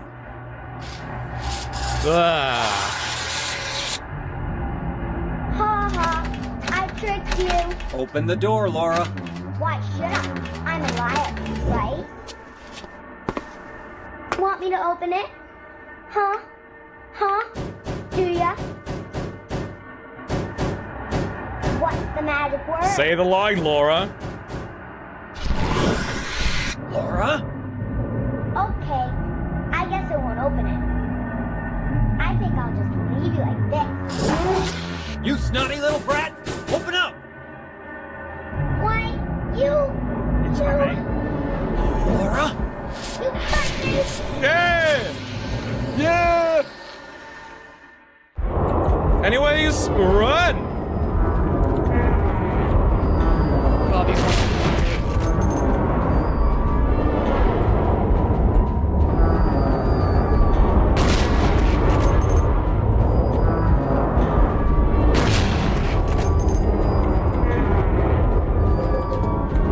Get trapped for fun. Ayo!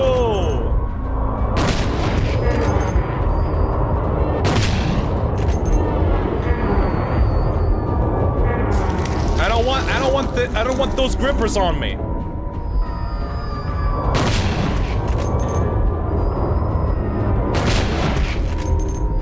I love seeing chat's first time reactions to some of the monster designs. I love seeing people like go genuinely, what the fuck is that? The grippers! Whoa! Monster.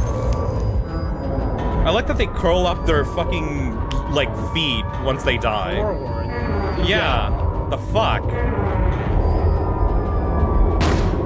Shit.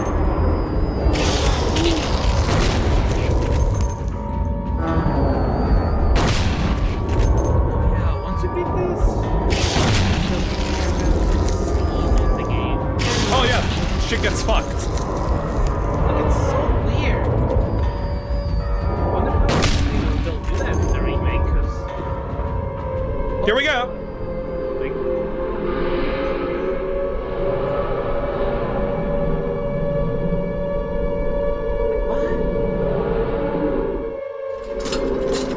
James.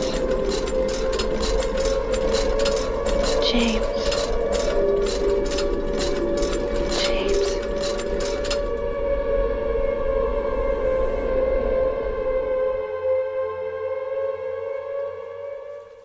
And welcome to the Otherworld. Again, this is the Otherworld version of the hospital. And that is the first and only time that you hear the actual Silent Hill sirens in the game. This is hard to explain because that is the only time where you, like, see chain link fences and blood and red. That is specifically a Silent Hill 1 thing.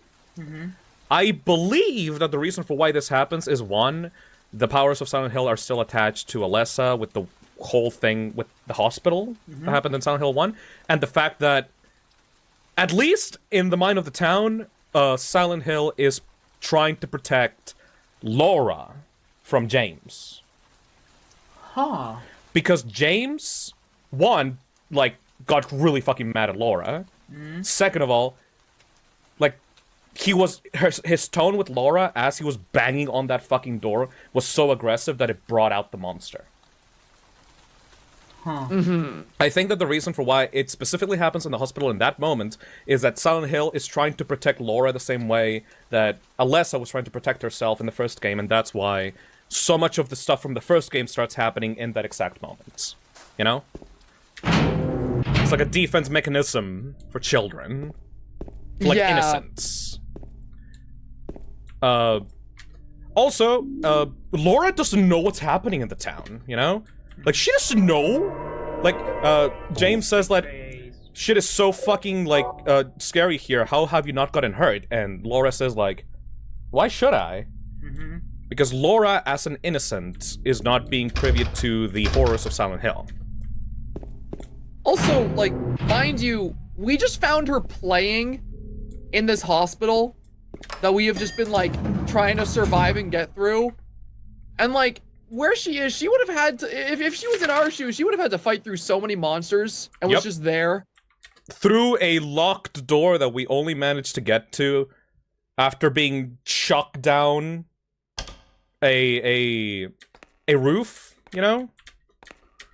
Hold on. Oh, is this where, is this the elevator where the weird thing happens? No, you need to go get Maria for that to happen. Oh, okay. And we're gonna need the solution for that one as well. Anyways, this place is so fucked. The Otherworld Hospital is so fucked.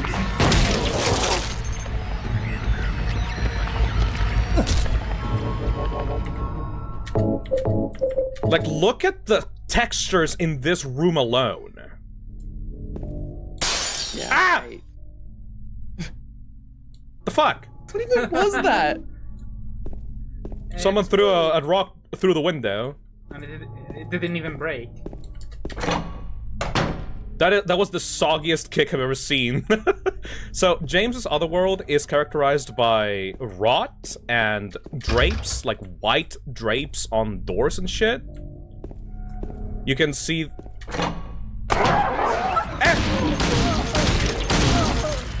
You can see how dirty and disgusting and filled with, like, filth his other world is. And don't worry, you will actually get to see other worlds of other characters in this game. This is the first game in the series that actually shows you how other characters see Silent Hill. And it's fascinating.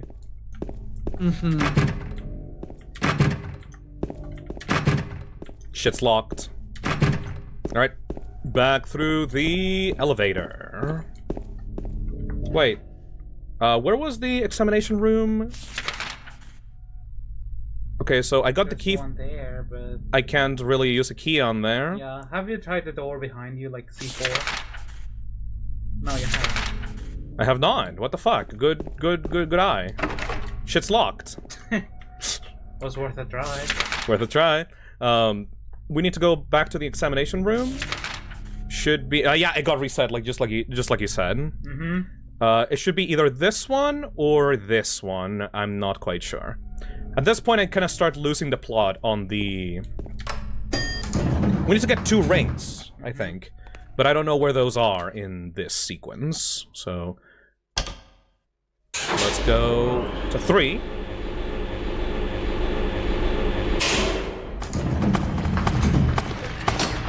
This is the door that we need to open. It is a woman calling out through a door. There's a painting of a woman on the door. Oddly enough, the hand part is actually 3D.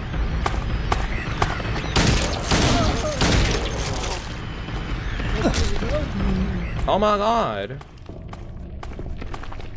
Never get over the way that James just kicks things when they're dead. It's just, like, they disgust him. Just, ew. That's a thing that I love about the way that James treats the monsters. Like, he doesn't find them scary, he finds them disgusting, and he hates them. Yeah, at no point does he ever, like, really feel all that scared of the things in front of him. The flesh lips do because, like, that's a giant thing that's coming through the ceiling. Hear this. Oh yeah, this room. There are empty medicine bottles here. Is this what Maria was taking? Is Maria sick now, too?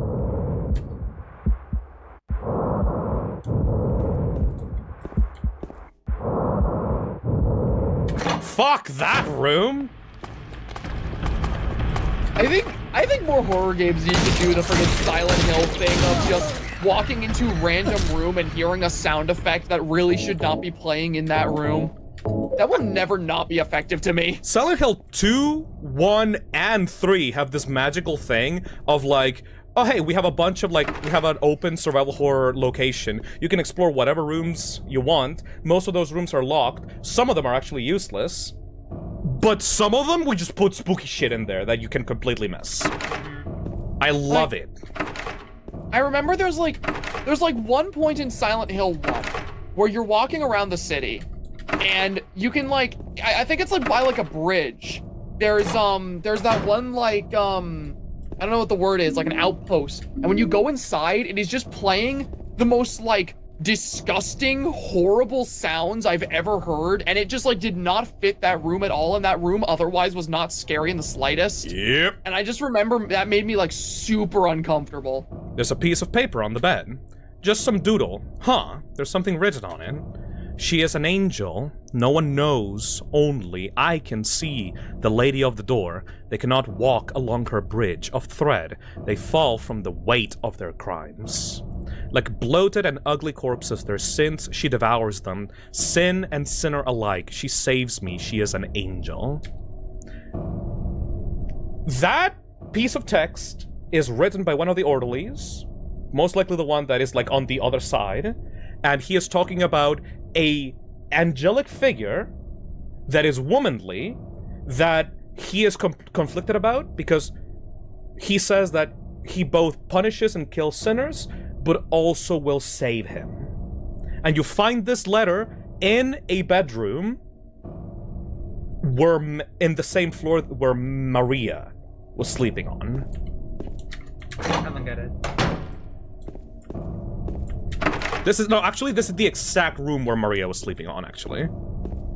No? Yeah, it was. Was it?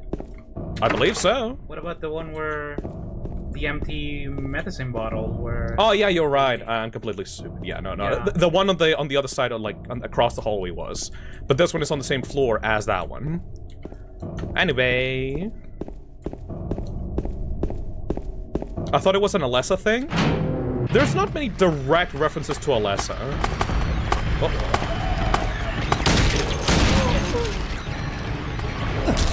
It could be about Alessa, but it could also be about Maria. Again, you can interpret this game in so many different ways.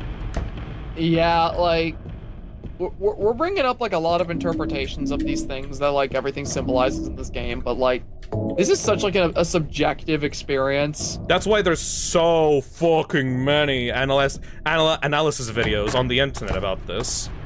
There's hours upon hours of video content that you can consume about this game. To the point that some people have given up because there's barely anything new that people can bring to the table that someone else hasn't already talked about, you know?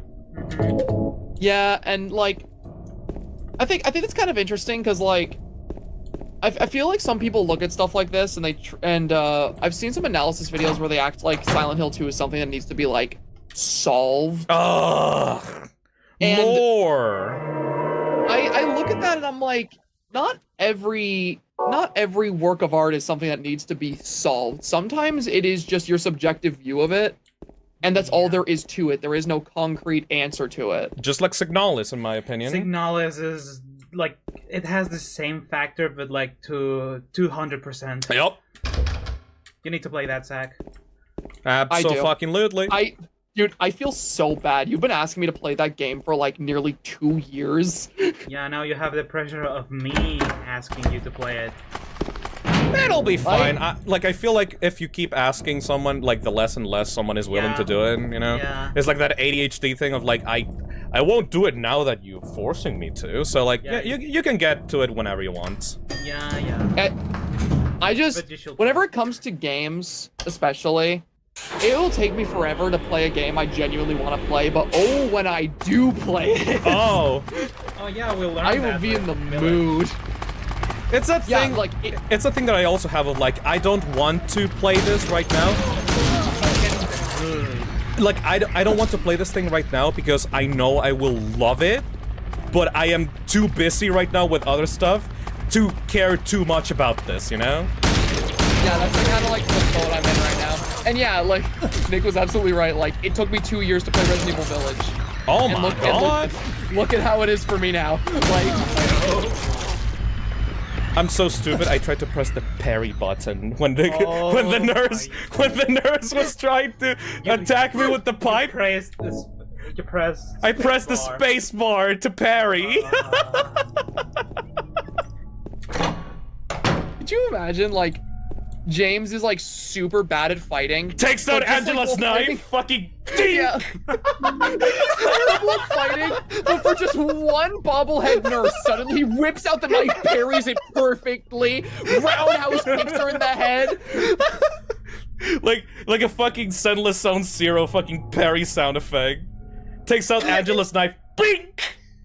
He's just doing all the flips in the game, suddenly it cuts to a cutscene like in that game, just, Mary's in here, okay. There's a piece of paper on the bed. I was locked up inside the basement's basement. It was so small and dark, and I was so afraid. I dropped my precious ring, but I will never, ever go back there. Got it. I'm not, like, James, like, looks at Angela's knife, says, like, oh, I don't plan on using this as a weapon. Fucking uses as a parry, a parry defense shield. Defense tool. You suddenly check, it's got like a little, there's like a new sentence added, just like, I don't plan to use this unless I have to. I got the basement storeroom key, and I got a battery, a dry cell battery. The puzzle for this one took me so long to figure out, because this item is not relevant to this area, it's relevant to the prison. And that's so weird. So mean. This is mean game design. You can totally miss that. Yep, totally. Oh, fuck. Well, not really. Like, you need to grab the battery first before you get the basement storeroom key, but it'll just leave your mind like that, you know? I thought when I was in the prison, I legitimately thought that it just materialized into my inventory. Yeah, but you cannot. You can't just like not grab it and then. Oh, if you softlock yourself, that would be so mean. Anyways, so this wall mural here is actually extremely important. Part of the wallpaper is torn. I can see something drawn on the wall beneath. Are those hands searching for something? Or are they just a sign of pain? This is actually extremely important for what is going on in Silent Hill outside of James's story. Okay, I don't get it. This is like nobody talks about Silent Hill's mechanics outside of James's story in Silent Hill 2. I will talk about this later once we get to the prison, but just remember that. Remember the hands grasping at something. That's like an aspect of Silent Hill 2 though that's so interesting to me as well though, is the fact that like James's story is so well contained that sometimes people just forget it's a continuation of the games before, because all of the elements that like reference stuff from Silent Hill 1, they are in your face. Oh my god, hi. That's completely optional. You don't have to go there. Go anyways. Nuh-uh. Sorry, continue. Shuddy. I was just saying that all like the details and all the hints towards like the stuff going on with Silent Hill 1, it's very like environmental. It's not like James picks up a note and he goes, huh, Alessa. Interesting. Okay. It's always just like, oh yeah, there's bits of the environment that you recognize from Silent Hill 1. Oh, there's little things that don't really make sense with James's story, but when you think about the overarching Silent Hill story, oh yeah, it starts to line up a bit. There's something that looks like a refrigerator. Will you open it? I don't think you can. Get some more canned juice. Yeah, no, you can just leave this room. Yeah, you don't need it right now. For now.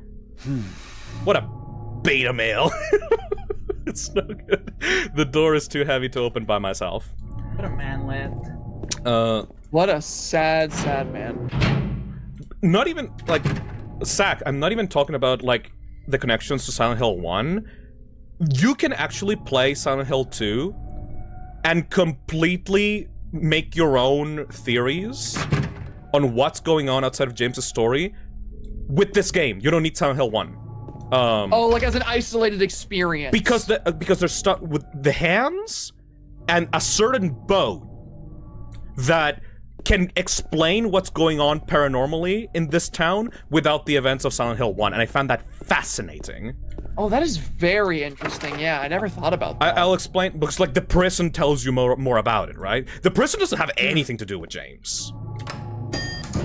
Anyway, so this game really was just made so that you did not have to play 1 or 3. At all. And then just go over here. We're almost at 75%. Oh shit, yeah! The vinyls are... 370 people have bought the vinyls. Holy fuck. Thank you, guys. I think that's something that, like, I would like to see more horror franchises do in general. Is just, like, create experiences that take place in, like, the same setting, but you don't have to do any, like quote-unquote required reading beforehand to be able to enjoy the isolated experience. Like, obviously, like, I think telling an overarching story is cool and can make, you know, the entire thing more interesting as a whole. Oh, shit! But, oh my god, hold on! Hey, Pyro, how's it going? Been lurking on your streams for a while. Really enjoy watching them. Also, you have a cool character design. Oh, wait, that's actually him. Yeah, that's actually him. That's actually Pyro Cynical. That is crazy. What? Very neat. Neat. Oh, that's awesome. I'm a often Pyro Live slop watcher, so... Yeah, same. Yeah, that's cool. That's very cool. Thank you. Thank you. Yeah, thank you for showing up. That's crazy. Are you stalking, like, all the people trying to play the original before the remake comes out? Because, that's a good point. I specifically played, like, I played this game when I was a kid, but, like, I'm specifically playing this just to make sure that people know how the original feels like. We're fucking nerds when it comes to, like, Silent Hill, and this game in particular. Well, I only played this game for the first time this year, like a few months ago. I indoctrinated you into it. I loved it. I loved it. Yeah. There are red handprints on the shelf. Move the shelf, thank you. You know, I love this and pretty much every single Silent Hill game I've gotten to experience, mainly because I've avoided the really bad ones. James! But, like, you actually Oh, get sorry. scared? Hello. It's you. I love I this thought you scene. were... I'm scared of attractive women. Sorry. Anyway, I'm Or you're glad attracted to alive. scary women. Anyway! What do you mean, anyway? Oh yeah, right. You don't sound very happy to see me. I was almost killed back there. Why didn't you try to save me? All you care about is that dead wife of yours. I've never been so scared in my whole life.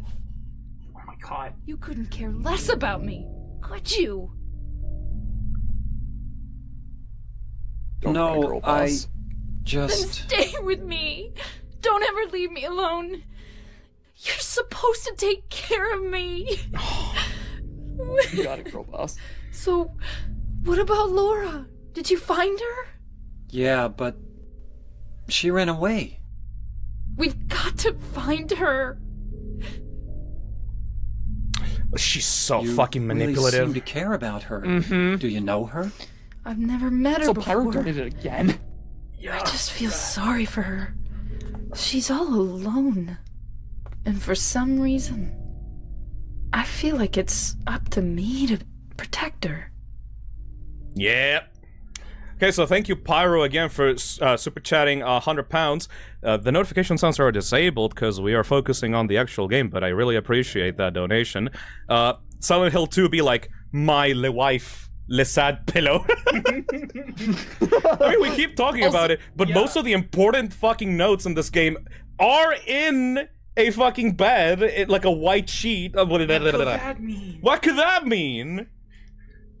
Also, like, I just want to add, anyone who thinks that the voice acting being the way it is isn't on purpose needs to watch that cutscene again. Yeah, it's great because it's like James goes like, "Oh, Maria, it's you."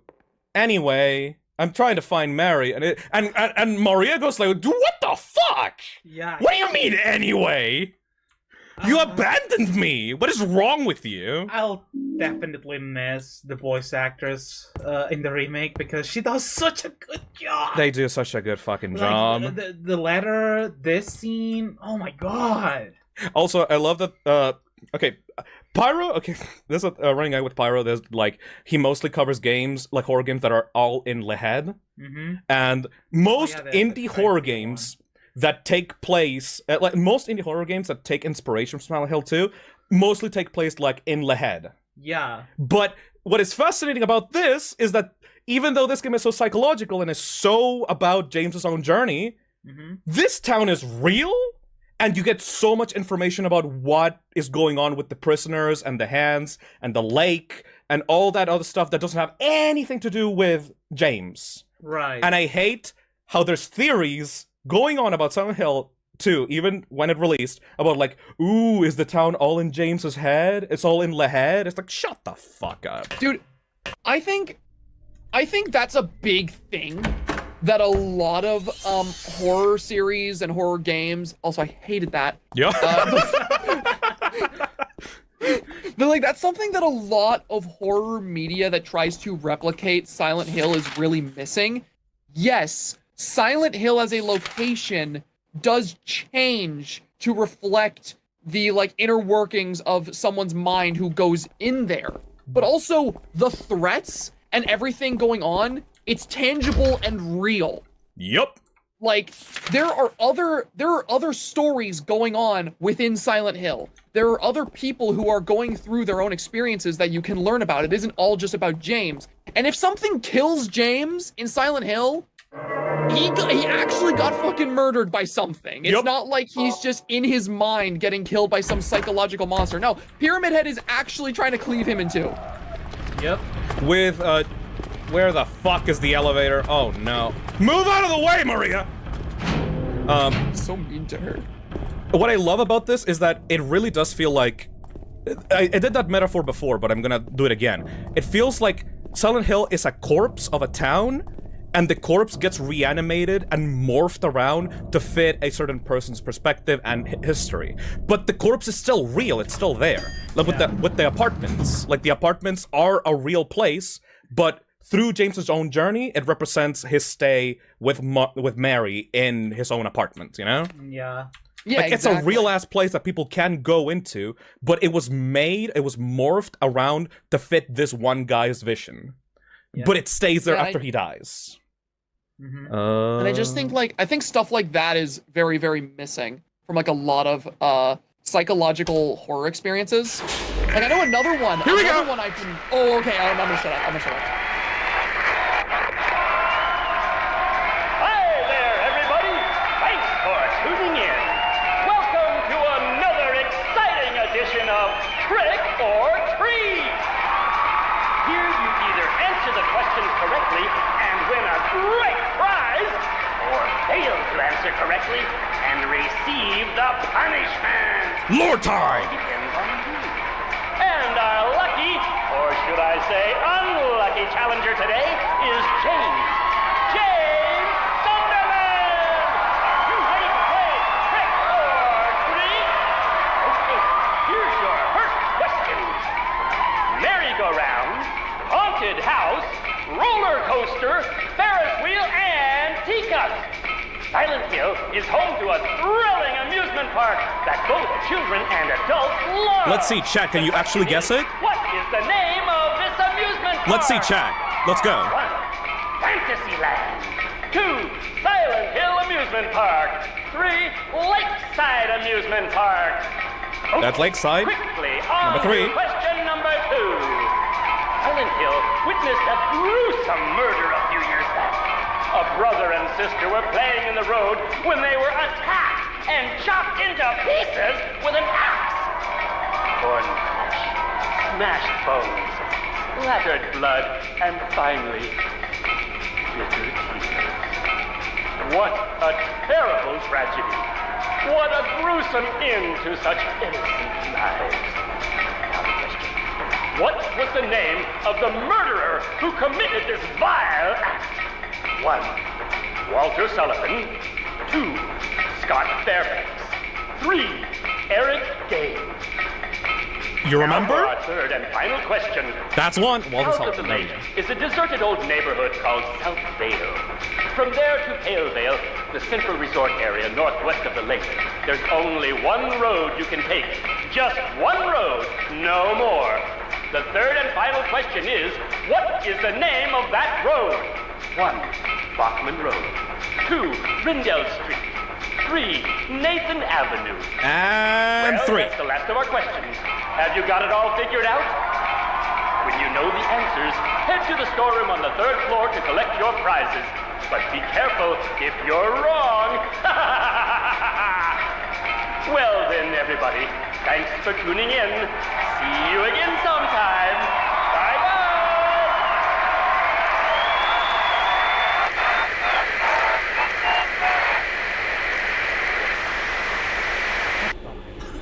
What was What that? the fuck?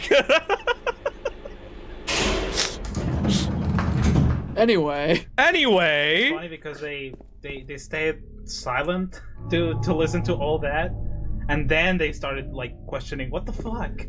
We moved one floor, and that took like 5 minutes. Yeah. I love shit like that so much. Yep, 3rd floor, storeroom. I feel like that just happens. I love it. I fucking adore that sequence. They better keep it in the remake. Please. My god. Anyway, we need to go to the storeroom that is on this other side. Yeah, I love 1, 2, and 3 when they can just do that.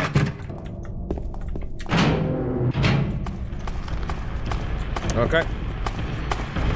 I see some people describe this comedic relief. That's not how I view it. I just think it's weird as shit. Sometimes the town which was once a Troll James. That's the symbolism. Yeah. Like the town committee, like the town ghost committee is like, you know what would be really funny? Yeah. You know, this guy right here, he's looking for symbolism and everything. What if we just fuck with him now? All right, so James in the elevator's like, this is here's the box. We actually have to put in the right answers, and you better fucking remember what they were. So, Do you? Yep, number 3 is Lakeside Amusement Park. Number 1 is Walter Sullivan, the main villain of Silent Hill 4. And number 3 is Nathan Avenue. And it just gives you so much shit. You're actually... If you get it wrong, isn't this locked forever, too? Oh, it's locked forever, and a fucking fart cloud of stink gas comes in and just, like, puts you in 1 health. Oh my god. So, like, it's really mean if you fail. Alright, well, back to what we were doing. Shotgun shell. Like, you're good for most of the game with those, honestly. That came out of nowhere, serves zero purpose, and never pops up again. I hope it's gone in the remake. Man, you're so boring. Shut the fuck up. You're so boring. I'm Boo! sorry. Boo! I don't mean to be mean. I don't mean to be mean, but you're so boring if that's the way you view it. Hey, don't worry. I don't care about being mean. Shut the fuck up, my guy. That needs to be there. No, you know what? It needs to go harder. It needs to have fucking, like, clown Christmas lights. Like, the elevator needs to light up in celebration. You need to have, like, all the bright, colorful lights. The dude needs to go even crazier on the voice acting. If you get it wrong, a giant gun needs to come out of the box and shoot you. All right.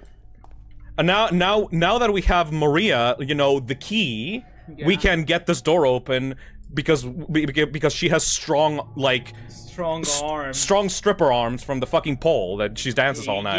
Yeah, she probably has more strength than us. He's a fucking store clerk. Yeah, Maria, give me a hand here. Come on. You're supposed to be the big man around here. How's a little girl like me supposed to help? Emasculated.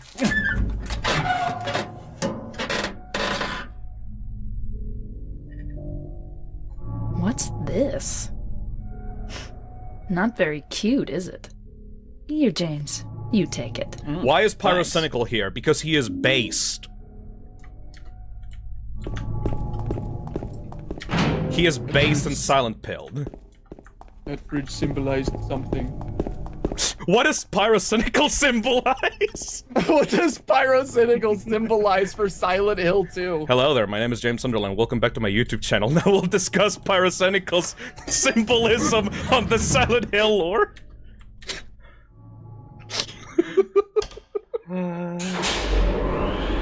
For political reasons, what the fuck? Huh? Alright, here we go. Let's not fuck up in this sequence. Okay. There's a painting of a woman, blah blah blah blah blah blah. Insert the rings. This is the copper ring I found in the basement of the hospital. It's engraved with a picture of a spider, more specifically a black widow. And you find it in the basement where you first meet Maria. Wow. Yeah, fuck you! And the lead ring from the refrigerator, it's engraved with a disgusting bloated face. Which is white. And you find it in a white fridge. And there's 2 rings of a ring that represents one person and the other person. Right. Right? Yeah, that symbolizes that white straight men are weak. Yeah, of course. And evil. All of them.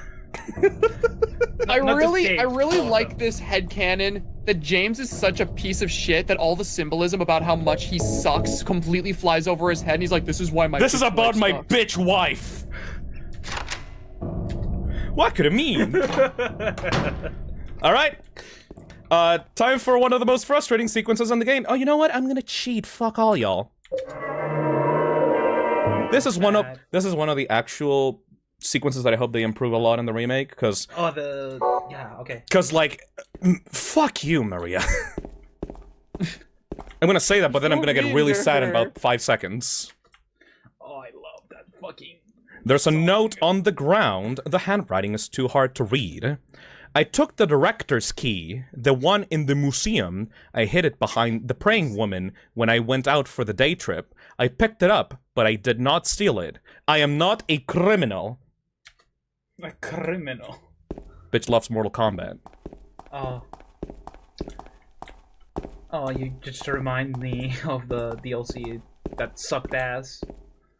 Oh. Alright, This is legitimately Maria's AI can just fuck you over here, so I hope that we get a good run. No, it's fine in normal.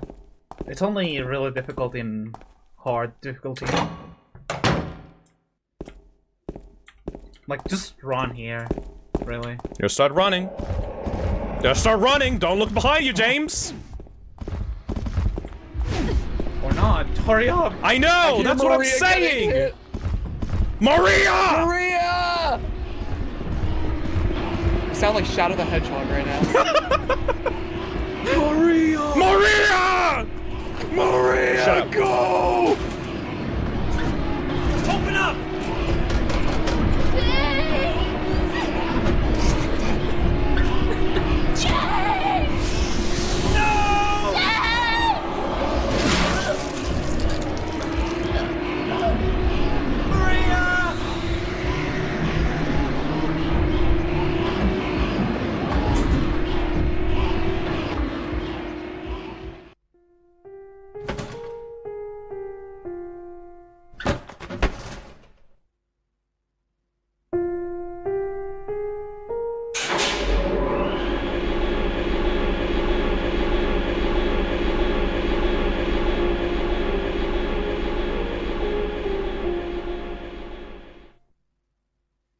We lost a girl boss today. Yep.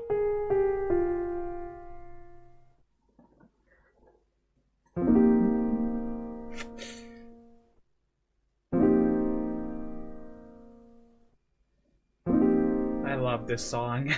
Welcome to the second half of the game. Yay! The song playing even after the cutscene's over is awesome. Only 4 hours. Wow. Yep. So that is one of the most important sequences in the game. I think, I need to repeat this. Maria looks exactly like Mary. Mm-hmm. Exact same voice. Mm-hmm. And was sick in the hospital bed. And now finally Pyramid Head comes to take his due. And the first thing that he actually does that has any weight to it was, now that James is trying to escape Pyramid Head, he gets trapped in the elevator. Across the white door of the elevator, he can see Maria getting killed by Pyramid Head. The thing representing his wife getting killed by the executioner. Pyramid Head is very clearly a representation of James's own guilt and desire for punishment, is specifically due to the death of his wife. No spoilers yet, but it's very clear that James suffers greatly because of the loss of his wife due to the illness.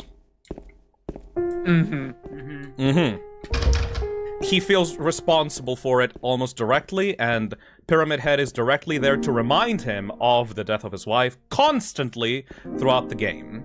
I don't think is out of place for me to say either that when we were reading that note on the roof, the note is not directly from Mary. A lot of people think that it's from Mary directly, but it's specifically meant to represent people that are stuck in the hospital, ill, and feeling useless, and feeling like they would be better off dead so that their loved ones would be able to go on without them.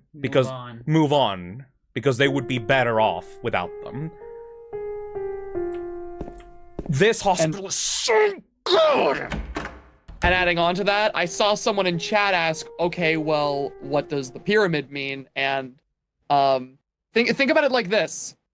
It is a giant metal object that is constantly weighing down on the body of the person who has it. Yep. And they can't remove it. He is a physical manifestation of self-hate, guilt, and punishment. He who is not bold enough to be stared at from across the abyss is not bold enough to stare into it himself. The truth can only be learned by marching forward. Follow the map, there's a letter and a wrench. I'm sorry. I'm seeing all these people in chat being like, oh, it symbolizes the weight of his guilt. That's so interesting. And then there's one person in the middle of them said, James is the pyramid. The Illuminati. Of course. That's so good. I need to do... It's really Hey, Laura! Not even like that dumb of an assumption. It's just the way you made it sound. I wish I was a fucking, like, video game analysis guy so I can make, like, that April Fool's, like, video, like, explaining Silent Hill lore and just getting it completely fucking wrong. Yeah. Also, careful with the cord, by the way. I know. Yeah. I really love just like, yeah, so, you see, the pyramid on Pyramid Head's head is James. James is the pyramid. Of course. James is saying this. And it is triangular because James isn't quite a circle, but he isn't quite a square. So he is a triangle. All right. Now it's time. He's now theorizing in third person. Now it's time for the second half of the game. We're gonna be exploring the town once again, but this time in complete darkness instead of fog, mirroring the way that the first game went. And also we're gonna be exploring a bunch of buildings in complete darkness. And we are getting our next objective not from Maria anymore, but from a fucking piece of paper.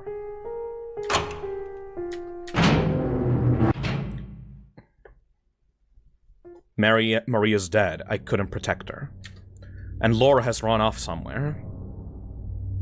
Once again, I couldn't do anything to help. Mary, what should I do? Are you really waiting somewhere for me? Or is this your way of taking? I'm going to find Mary. It's the only thing I have left to hope for. Dude, I think this, like, this city becomes so much scarier once it becomes dark. Yep, and the nurses are just walking around now. Whenever the fog gets replaced with just complete darkness, yeah, it completely changes the way it feels. There's no fog, that's... No, the moment that Silent Hill turns dark, all the fog fades away, and it's just pure darkness. Yep. Like, the town has been swallowed by the other world, basically. At least that was the way that it was explained in the first game.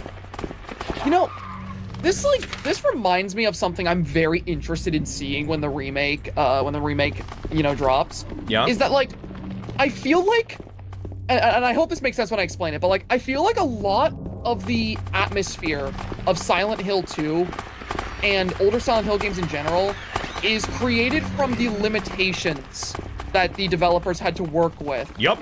When making these games. Like, the fog and the darkness that we see here are such an integral part of Silent Hill's identity, and yet the only reason they exist was because of the limitations of, like, loading all these objects into the environment out of view. Not even for the PS2, but specifically for the PS1 as well.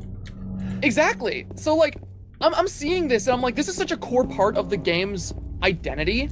I'm really curious to see how that atmosphere will be carried over in a modern remake where those limitations no longer exist, but they're trying to recapture that same atmosphere. Time for the one room that has, like, a weird enemy hanging around in a chain link fence that you never see in the game aside from this point. Ooh. I don't think those things can even hurt you. I'm not sure. Oh, they can? Yeah. Okay. If you stand still, they will hit you. They look like the enemies from Silent Hill 3, but the models are different. I was gonna ask if they're in other games. A monster that is very similarly shaped to them appears in Silent Hill 3, but other than that, no, not really, and that's the only time that they appear in this game. It's so weird. Not sure what's up with them. But yeah. Welcome back to Silent Hill, Dark Mode Edition, I guess. We need to go to Neely's bar. Right now. Also, since the fog is now gone, it would also be pertinent to theorize that the fog itself, at least in this game, represents James's own, like, foggy kind of recollections, like his, like, state of mind, where he's just completely out of it in the first few hours of the game, and now that he has more context and he's seen Maria die and he has this, like, one untrue mission of, like, I have to find Mary, like, the fog kind of goes away and it's replaced by darkness, you know? Confusion is replaced by despair. At least that's the way that I'm seeing it, you know? Happy Burger! Not so. I got a happy burger. I need to feel better. Hold on. Where is Neely's bar? This is not the entrance to Neely's bar. It should be somewhere around here. No, yeah, wait, it is. Maybe it is. But it's closed. It's closed. Don't be rude. There we go. Time for the iconic line. Not this one. There was a hole here. It's gone now. Gone now. And it's whole in all caps. I love this because this has nothing. No. There's nothing about this that you can pin to James. Like, you can stretch it if you really want to, but it's just weird. Like, I was does gonna this say, like, have any meaning? Like, I think that the whole point is that it's weird. This was here at the start of the game, by the way. Like, you could go to Neely's bar and come here and see this message. It's been here the whole time. I think someone just drew on it. Like this is not Silent Hill. This is just some guy drew this, I think. It's just there to make you uncomfortable and make you think about what it could possibly fucking mean. You know? Genuinely, my favorite kind of horror is when, like, you have, like, the overarching story and you have, like, all the concrete details you need for everything to, like, make sense to an extent, but then you just throw in those little tiny details that never get explained. Yep. But don't really need to be because they don't serve the greater narrative, like this. And this is something you can stumble across and be like, what the fuck? Yep. That's the whole point. Get it? Fuck you, chat. Also, if you can really stretch it, you could say that this is like a hint towards Silent Hill 4, because Silent Hill 4 is about you going through holes to get to different parts of the town, and they have Walter Sullivan, which is like the villain of, 4, but I don't think they. It's a bit of a stretch. It's a bit of a stretch, yeah. Also, this is another message that appears only in this part in the dark section of Silent Hill. If you really want to see Mary, you should just die. But you might be heading to a different place than Mary, James. So, just like Pyramid Head fucking destroying Maria in the back, this is once again a clear, like, message of, like, James fully blames himself for his wife's death from the illness. Like, the whole graffiti of, like, go to hell, like, all the people around him, like kind of disliking James, Laura disliking James, and the whole thing of, like, James himself being disgusted by his sexual desires. It's all, like, the town throwing back James's own guilt right at his face, you know? These are way better than you reap what you sow. Yeah, I really hope that they remove that fucking text box from the remake. Nah, I hope they keep it and they make it glow. Flaming golden letters, reap what you sow. With fire text. I really hope that was just it's somehow bleeding at the same time. I really hope that was just a placeholder. James sees it, and then he actually has a unique dollar where he goes, reap what you sow. What could it mean? This seems symbolic of something. What could it mean? I love this combination between serious discussion about the game and just, like, fart shit-assing theories. Yeah. I know, like, this entire stream has been, like, this perfect mix of, like, here is why this game is a horror masterpiece, and, oh, the fridge symbolized wife. What an incel, am I right? Alright. Or perhaps you are a fool. The truth usually betrays people. A part of that abyss is in the old society. The key to the society is in the park, at the foot of the praying woman, inside of the ground, inside of a box. To open it, I need a wrench. A patient buried it there. I knew, but did nothing. It made me uneasy to have such a thing near. I wasn't looking for the truth. I was looking for tranquility. I also saw that thing. I fled, but the museum was sealed as well. Now, no one dares to approach that place. If you still do not wish to stop, James, I pray the Lord to have mercy on your eternal soul. Okay, I think it's time for me to talk about some shit that people never talk about this game. That's the director of the hospital and the person in charge of the Silent Hill Historical Society. That is a character that never shows up in the game, but he is guiding you throughout your last leg of your journey. That is a character. That's not just because a lot of people say like, oh, the town of Silent Hill is guiding James. No, that's a guy that is just writing to you.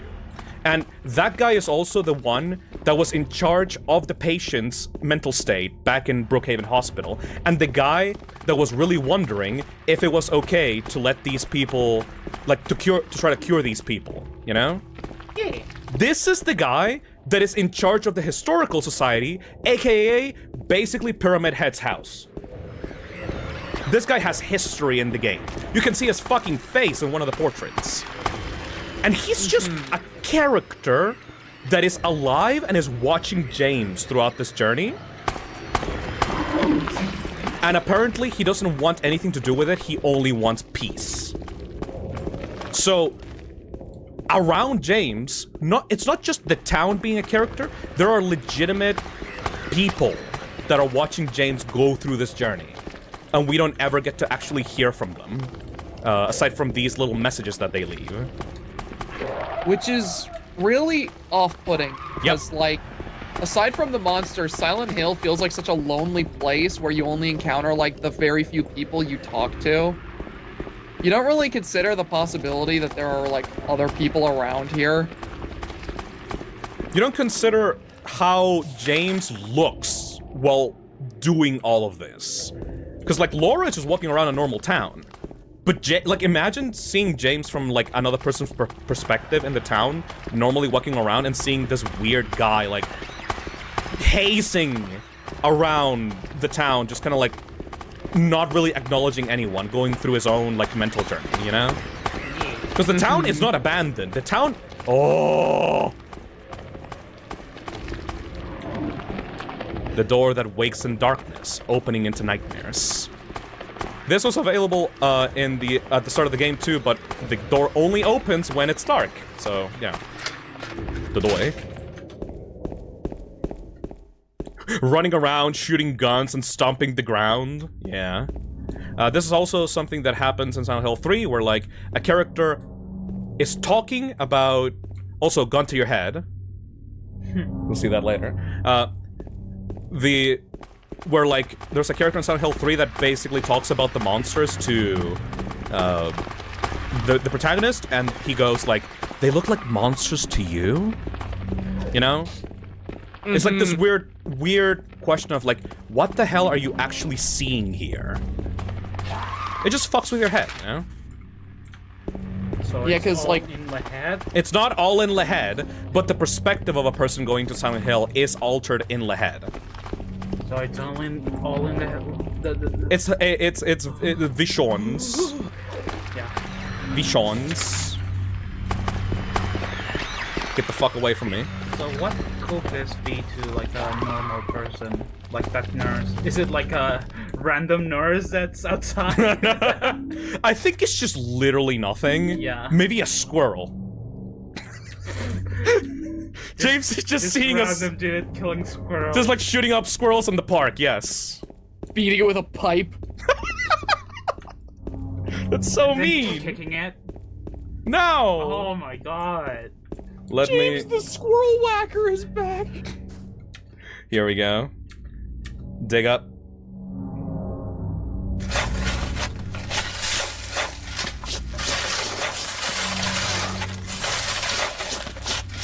Just really good at digging. Yeah. proud of himself.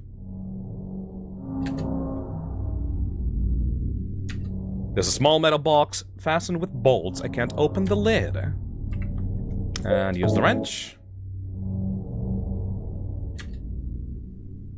And the key to the Historical Society, which, by the way, is green, just like the green key that you need to go to the gift store, I think it was called, like a Silent Hill, like, historical museum thingy in the first game. It's like a parallel to that.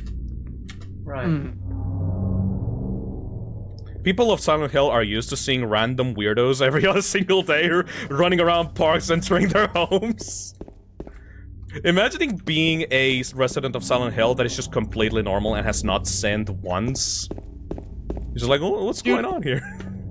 That unironically sounds like the setup to like an analog horror series.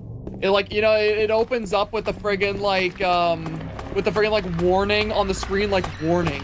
Strangers are coming to the city. Oh. If they enter your home, ignore their existence. Do not treat them like they're there. Like, they have their own journeys going around, and the residents are not supposed to interact with them because they actually might just get violent. Like Angela and Eddie. Eddie just like killed a guy in an apartment building. Oh god. Eddie just like actually killed a guy. Like, that was not a false guy. That was just a guy he killed. Right, yeah. So these people are actually pretty dangerous. Yes, you're right. Like, you're joking around, but no, you're right, Zach. Don't let them into your homes.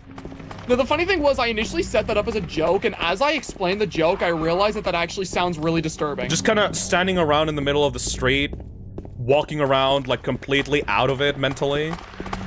I like that. Like, the idea that, like, you're living in this town and any random schmuck could just be lured to your town and be going through some weird psychological shit, and you're, like, advised not to interact with them because they may mistake you for something else and try to hurt you. Or maybe you get dragged into their world as well. Because, as you will see in a bit, you can actually enter other people's other worlds. Fuck!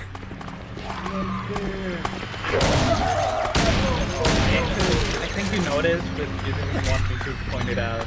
I didn't want to deal with the nursey. Women scare me. So games are. All right, fuck all y'all. The Historical Society. Fucking get in. There you go. This is where the game starts opening up about the lore of the town itself, which I really like. We love world building. It will be really funny right when Maria dies. You look into the red piece, like the red thing. He looks really sad, like the sad Mario render. Sad face. With a little tear running around and down I was gonna the say, it's the exact same render, but they just added a tear. Aww. Anyways, enough jokes. Scariest painting in the fucking game. Oh my god. Misty Day, Remains of Judgment. It's him! With the spear. Imagine, like, playing this game back in 2005 or some shit, and you're being a little kid, and it's like, holy shit, Pyramid Head is so fucking scary, that dude is so like, you're shitting your pants every time you see him, and then you go into, like, the last third of the game, and you go into this building, and it's like, this is his house. Like, this is basically where Pyramid Head lives. The director of the Historical Society also tells you, like, this is where he came from. You know? This is the only physical piece of information about the Executioner that actually exists in Silent Hill. This is something that probably James also saw with Mary back when they were exploring the town as tourists, because this is supposed to be a tourist attraction, right? And the real life lore of Pyramid Head is that he is supposed to be a fucked up version of the way that old-timey executioners dressed up in Silent Hill back in Civil War days. Remember back at the beginning of the stream where I was talking about the Blood Swamp and about how executioners went there to clean up their tools after executing people. Yeah. He has been here the whole time. Pyramid Head is a monstrous metallic version of how old-timey executioners in Silent Hill used to dress up like. And that is perfect, because that means that Konami could technically add back a reference to Pyramid Head in other games, but they never fucking do it right. Yeah. It's so fucking cool. Another interesting thing. Did you know that when Pyramid Head was added to Dead by Daylight, they actually recreated that painting for it? Oh, really?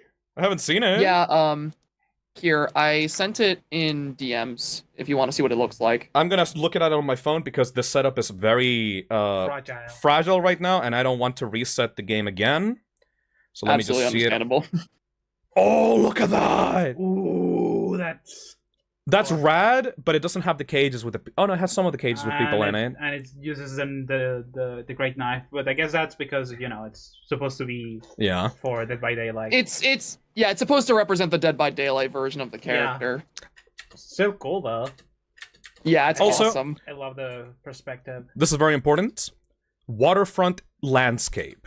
Alan Smith, date of birth and death unknown. A scene from this area from long ago. From the style, it looks like it was done sometime around the 1820s. There were a lot fewer people then, and only a handful of buildings. This entire thing is about the history of the town, even before the cult showed up. Right. Which is extremely important. A photo is hanging here. Weltze coal mine. I think that coal mine is referenced back in Downpour in the future. I'm not quite sure if it's a different coal mine or not. Oh yeah. One other thing about the painting, because the painting keeps being important. Look at those cages. Yeah, I noticed. That is specifically a reference to, well, the flesh lips are a specific reference to that. There's a lot of enemies in this game that are all about those types of cages, like framed cages. A lot of the main bosses in this game come from that painting as well, like fucked up versions of executed people from that painting. Shit's locked. Which makes you think, is the town fucked up because of the cult, or is the cult fucked up because of them? I 100% believe that the reason for why the cult is in Silent Hill is because it has existing paranormal properties, which is why they came here in the first game, and a lot of people misinterpret the cult for being the reason for why the town is fucked up. I 100% believe that there's more, like, James's journey does not have anything to do with the cult.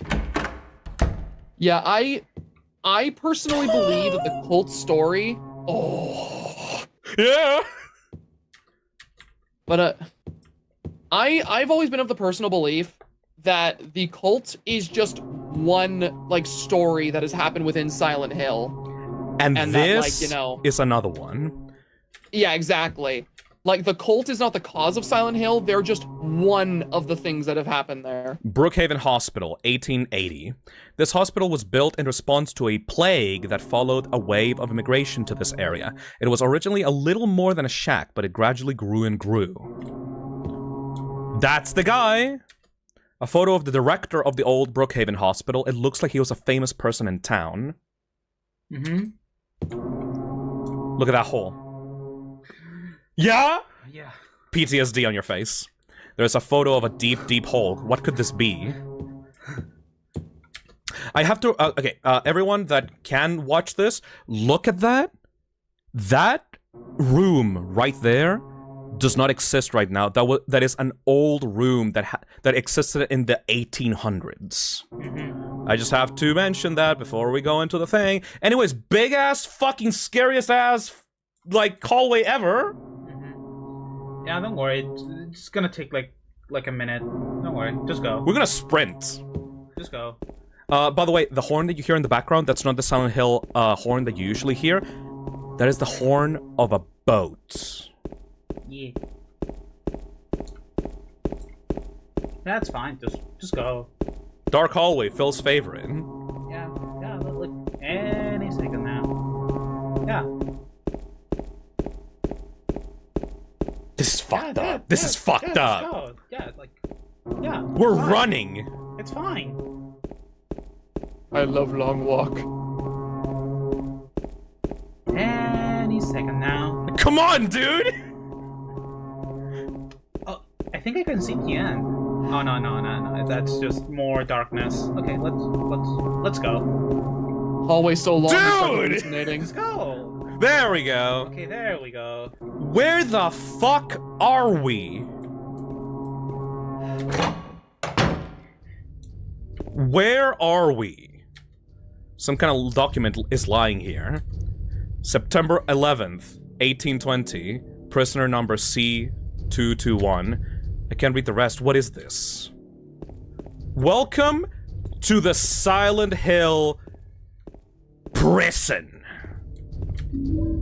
Oh boy.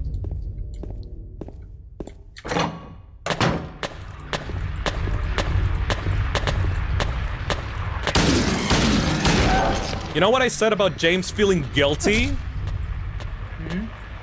This place is the pinnacle of punishment and guilt. This place is fucked.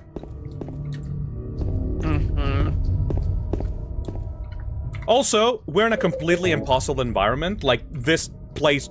I don't have a map of this area. Yeah. We're technically in the Historical Society, and very, very clearly, James remembers or, like, sees those paintings of the old, tiny Silent Hill, and then suddenly we're here. This place is not fucking real.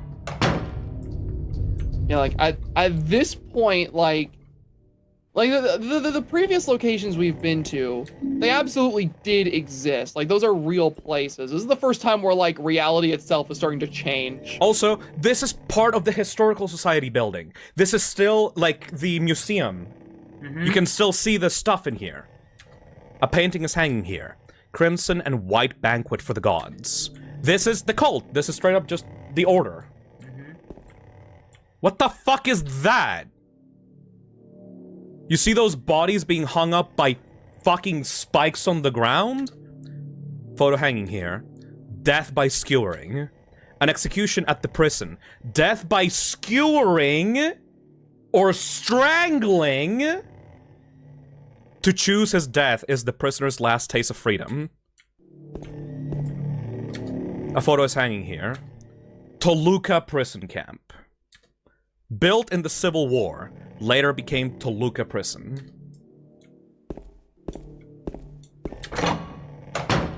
So who got skewered before we came here? Yeah.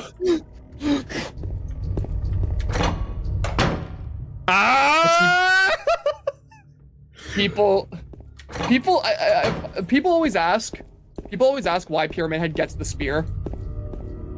And that's his like, original weapon. You know? Yeah, that's the thing.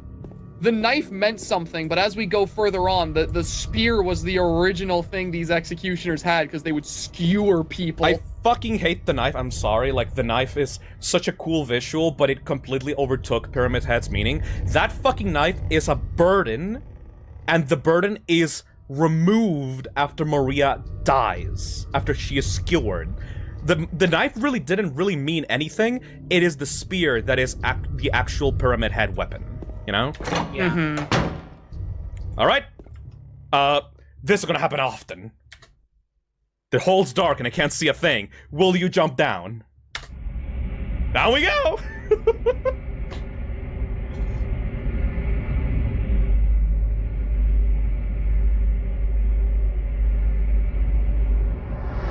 He doesn't give a shit. Yeah, he doesn't care. Oh god, oh fuck, oh shit. This fucking scene. Welcome to the underground, James. How was the fall? How was the fall? It's just a wall. Just a wall. It'll be impossible to climb this. Just a wall. Just a wall. Like, imagine just thinking, did I get fucking soft-locked? Yeah.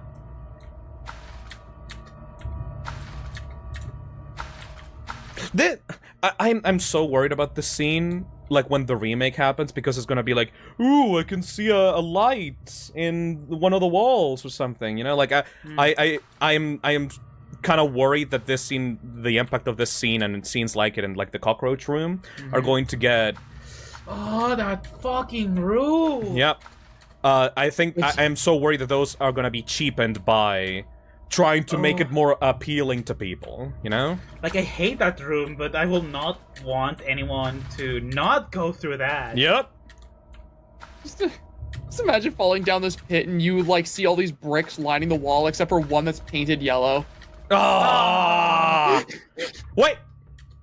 It's just a wall. Huh, this is different. Just the spot here feels different than the rest of the wall. I wonder if I could somehow break it.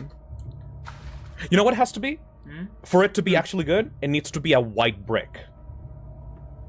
Yeah. Yeah. Yeah. There we go.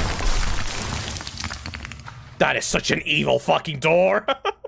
Oh my god! 375%, 375 sold vinyls. Oh, okay. We're at 75% on the goal. What the fuck? Just 25% left. Oh my god! Who the? Thank you. We're only 25% left on the goal. Oh my god! Just 125 figures left to sell. In around 10 days or more. Yep. You got this. Hey, we can do it. We can do it, right? Yeah. Right? We can totally do it. Man, it's been exciting because like some people had no hope that the vinyls are gonna get funded. Yeah, ever since you broke it. It's standing there and it's not broken. I built it. I put it back together. Nick came here to my house to like fix the figure. By the way, it's standing here on the desk and it's now completely fixed. Yeah. What was that? He broke it again. What? Bro. Phil, you're not supposed to break your own merchandise. You have to rebuild it again, motherfucker. Okay, I'll put you back together. Okay. Like a cat, just swipe it off the fucking desk. Oh, you fucker. It's not what the merch is for. Buy the merch! Get your own figure that's not broken. Yeah. You're not Phil, so it won't break. Anyway, let's continue. There it is. It's back to. I put it back together. You need glue for that. Yeah, I do need the glue. I should have some with me, but whatever, man.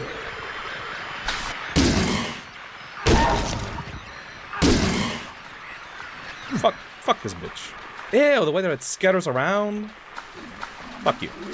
I also just hate the look of the water. Yeah. Grimy ass water. Looks like there's something in it. Oh, we're not supposed to be here. Not yet, anyway.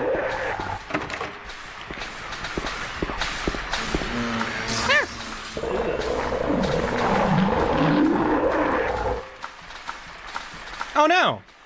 Also, I really like how at the beginning of the game, like the few rotten bits look more like rust, because it's mostly like red. Yep. But the further you go down, the more blue and muted it looks. Yep, it doesn't. Rather than red. It's not Silent Hill 1 anymore. It's also the water. It's like up to your fucking waist now. Well, yeah. Yeah. Oh shit.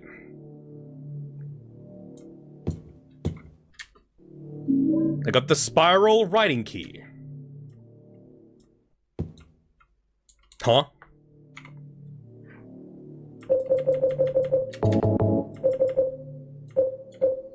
Key with a slim 3-inch long cylinder attached. The cylinder is engraved with spiral writing. Oh shit, I never went into the examination room. I still have the key. Oh shit. I stole it! Well. Well, what was that for anyway? It's to get a key. It's good to get a code for the door that you gave me. Oh. I stole it from the hospital. Oh no, that kind of sounds. That's a free key. Anyways, let's get our flashlight back in order. Fuck this room! I can't wait for this room in the remake. It's locked! Oh no! No, I hate this room! Shit's locked!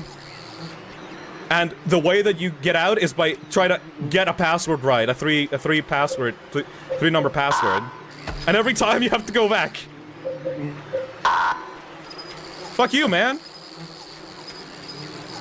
Every single time I'm in this room, I get the, you know that feeling when it feels like bugs are crawling all over you? Yup, I hate it! Destroyed that! I didn't. You did! Oh my god! Get out of there! They actually give you damage a little bit. Dude, I was like one hit away from dying because I took so long. Oh, for real? Yeah. It's that bad. Get bugged.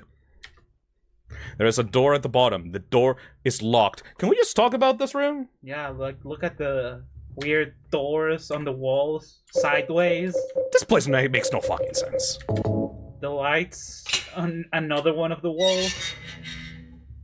And, well, you know, the fucking door. It's pitch black beyond this door. It's fine. Also, start a fucking falling down the hole counter right now. This is number 2. Yeah, this is 2. Can't tell how far the blackness stretches. Will you go down? Fuck it! It looks fine.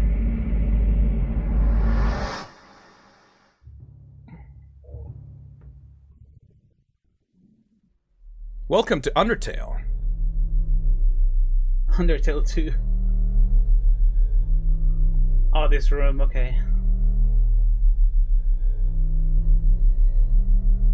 You've got like 2 hours or so left. Hey, are you Frisk? You have a striped shirt. Hey. Killing a person ain't no big deal. It's Just a bad way to put open the a gun conversation. to their head. Gun to your head. Yeah. You killed him? But it wasn't my fault. He made me do it. Calm down, Eddie. Tell me what happened. That guy, he had it coming. I didn't do anything. He just came after me. Besides, he was making fun of me with his eyes, like that other one. Just for that, you killed him? What do you mean, just for that? Eddie, you can't just kill someone because of the way they looked at you. Oh yeah? Why not? Till now I always let people walk all over me. Just like that stupid dog. He had it coming too. Eddie? I was just joking, James. He was dead when I got here, honest. Anyway, I gotta run. You're going out there alone? Yeah. Yeah. Eddie? So, Yeah. Eddie Dromboski, or that was his surname, I think. So this is Eddie is a cautionary tale of what happens when somebody enters Silent Hill with a lot of guilt on his mind, running away from problems, and he starts liking killing the monsters. Yeah. Like, did you see the way that he said "yeah" when James was asking if he was going to go out there alone? Eddie obviously is going through his own Silent Hill, mostly about him running away from home after killing a dog and injuring someone else. And now that he finds himself in Silent Hill, he found a revolver and is now just indiscriminately killing anything he finds, and he's gaining enjoyment out of that. Hold on. Yeah, Eddie is a piece of shit. It's a corpse. The body is marked with bullet holes. Now, a lot of people are going to, like, I've seen some people go like, oh, it's Silent Hill 2, like, fat phobic, like, are they making fun of, like, fat people? But, like, the thing with Eddie is that he is a person that is marked by indulgence.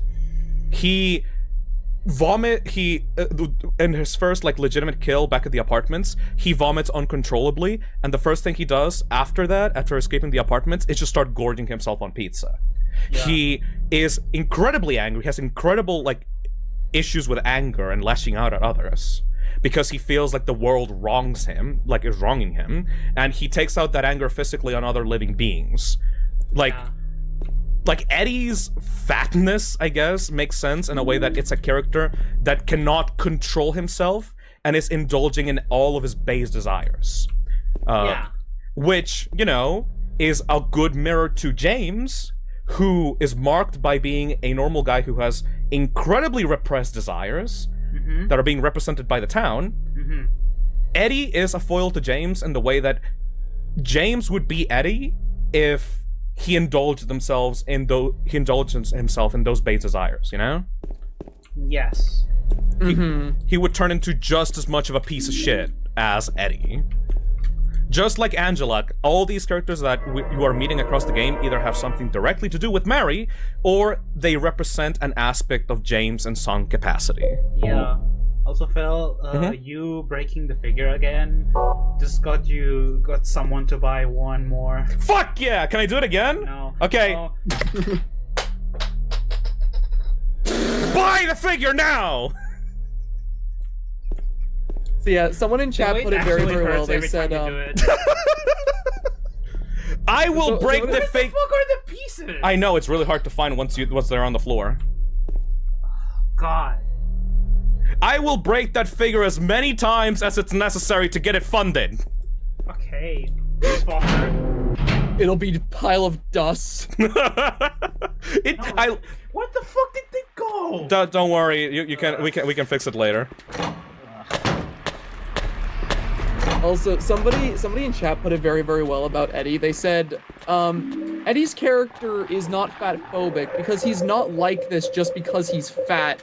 They had the character in mind, and him being overweight was just a byproduct of the character being the way he is. Exactly.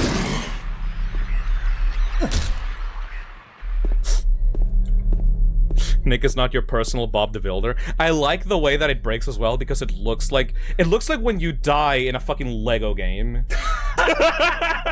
Like all the Lego pieces just fucking breaking off. There are documents on the desk. They've got nothing to do with me though. He doesn't give a shit. You have a very interesting way of advertising your merchandise. Yeah. Well, the thing is, buy the vinyl, or the only one that will exist is the one that's getting dusted. Buy my vinyl. Ooh, are they funny to watch break? Literally, though. Like, I don't know, I feel kind of bad about it because, like, you know, this is a prototype. Yeah? And it's been around for, like... a year. A year. Over a year. Over a year. Like, it's been a thing. I've seen it. And now he's breaking it. I'm basically Sid from Toy Story. Yeah. But you don't really build new things from what you destroy, you just destroy. I'm an agent of chaos. Shut up, Pastor. Your advertising for Clyde the Killer was weird. That wasn't me! That was Jeff! Jeff the Killer himself was advertising that plush. That wasn't me! He said so himself. He said it. Well, anyways, now I know why you like plushies better, because those don't break when you... Oh, I have little axe hands. In Spanish, we say it's like fucking manito de hachas. Manito de hacha, yes. Everything I touch dies. Hatchet hand. You're one of those. I'm one of those. Didn't you also break one of the pieces from one of the Toho figures I gifted you? Yep. The moment that I opened the box. Yeah, it's fine. I apologize. Those are old. Not really your fault.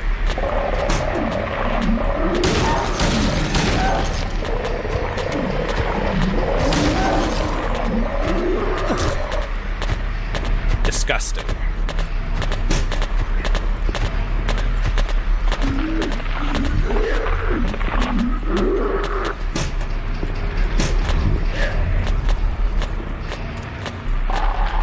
I got a wax doll. Dude. Speaking of that friggin' like Jeff the Killer thing, I just a second ago I was sending a payment to one of the I was sending a payment to one of the editors who helped with the Jeff the Killer retrospective. Yeah. And it forced me to ask them a question. Like one of those security questions, and I just put I sent a message to them that just said answer yes. And the question was money question mark? Money? Phil, Yeah? the game might be too loud. A little bit loud? Yeah, I could barely hear Zach. Sorry about that. The game's trying to drown me out. It only happens when, like, there's active monsters around. It's trying to drown you. It's like either way too loud or way too quiet. That's the problem. Yeah. Tis the plight of a streamer. It do be oppressive as fuck, though. Pastor, just scream. I don't think I want to. Now it should be quieter. I do apologies. Oh, this whole section is really loud. Except for the few rooms that aren't. And the cutscenes are pretty quiet. Well, yeah, he's supposed to be quiet as well. Oh. Like Zach. Yeah, we should. These next few cutscenes are actually pretty important, so we should actually shut up. Yes. Yeah. That still doesn't. Did I miss the fucking rifle? Wait. What? Oh fuck! I missed the rifle. When did you get the rifle again? At the start of the prison. No, it's in this area. I need the rifle. I kinda really need the rifle. Yeah. You can still get the rifle, Phil. Oh, I fucking hope.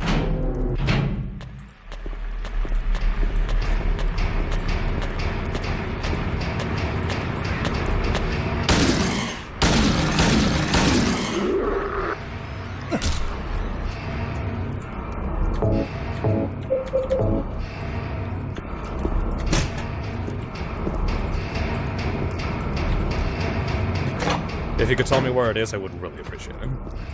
Okay. Oh, hey! Art! Art? What does that mean? That's the Lakeview Hotel, actually. Burning Man. Oh, that's so cool. Woman in Flights. It's one of the first. It's in one of the first rooms on your path through the prison when you arrive. Oh, I might have missed it. Oh wait, no, this is for the remake. Hold on. 436 people at a recital. I love the person in chat. James not having the rifle represents James not having his wife.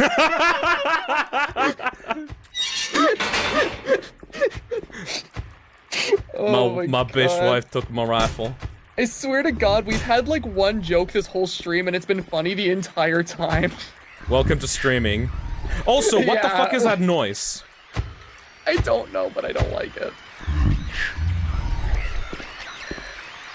So, meet the one and only enemy that is just... It's here, but you can never see it. Yeah. It doesn't have a model. And it's taller than James. You can see James like looking up to it. Either that or it's hanging, but... No, it's stomping around. And you can never see it. It doesn't have a model. And you can't make a camera angle where you can see it because the whole room is covered in darkness. Yeah. And then look.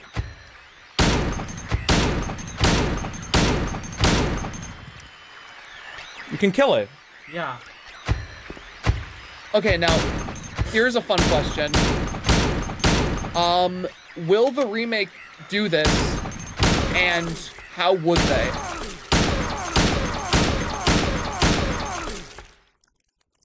Bitch. Oh my god. How will they do that? Yeah, but yeah, how would it? It has will to the be remake obscured by include darkness, that? right? Yeah. Yeah, it would have, because since it's like a third person, it would just have to be like an especially dark cell. But like, if you have the flashlight, Also, Phil, the Yeah. hunting rifle will be located inside the storage closet in the northwestern part of the Toluca prison. So around here. Probably. Alright, I can work with that. Because we need the rifle. Anyway. I got the Tablet of the Oppressor. Metal tablet with the Oppressor drawn on one side. Found it in the cell. So this is fucking terrifying. It closed behind you. The iron bar door is tightly closed. I can't force it open. It's closed! Well, Well, this is my life now. okay, now you can go through. But it's like, Well, what the okay. fuck? Why, game? Why? Fuck you. I don't think I've ever had that happen to me, but No, it's mandatory. You have to go through it. I never noticed that. Man, I love when someone rushes fuck with you for no reason. Just to make you shit yourself a little bit. I mean, not like you were trapped in the exact same scenario before with fucking cockroaches, you know? Yeah. Let me check the map. Okay, so we are going to get the rifle right now, and then we're gonna go into the showers, and then we're gonna find the other tablet somewhere else.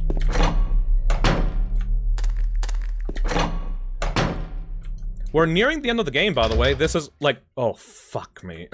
We need to go to. Oh god damn it! Where's the rifle?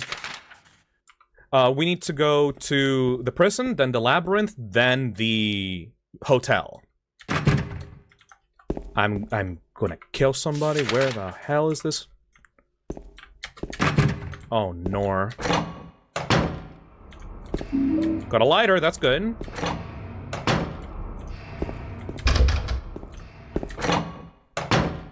Nope, that's the wrong room.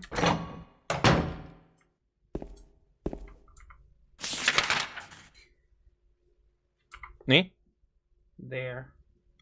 Oh! Okay, I see it. Yeah. Bitch.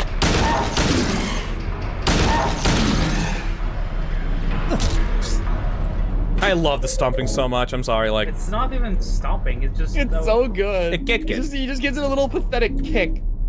Yeah. And you have to kick them, or otherwise they get right the fuck back up. Oh, time for some lore! There's a magazine here. I've never seen it before. It's probably a locally published magazine. So, okay. I've been hyping it up throughout the entirety of the game. I think this is finally time for me to talk about why I think this part of Silent Hill is actually paranormal. Not anymore about All in the Head with James. I think this is the reason. Toluca Lake, the town's main tourist attraction. This clear, beautiful lake has another side as well. It may seem like just a typical ghost story that you might find in any number of old towns across the country, but in this case, the legend is true. On a fog-bound November day in 1918, the Little Baroness, a ship filled with tourists, failed to return to port. A newspaper article from back then simply says it most likely sunk for some reason. Despite an extensive police search, not a single fragment of the ship, nor any of its 14 bodies of passengers or crew have ever been recovered to this day. In 1939, an event stranger occurred. There are many pages torn out. Many corpses rest at the bottom of this lake.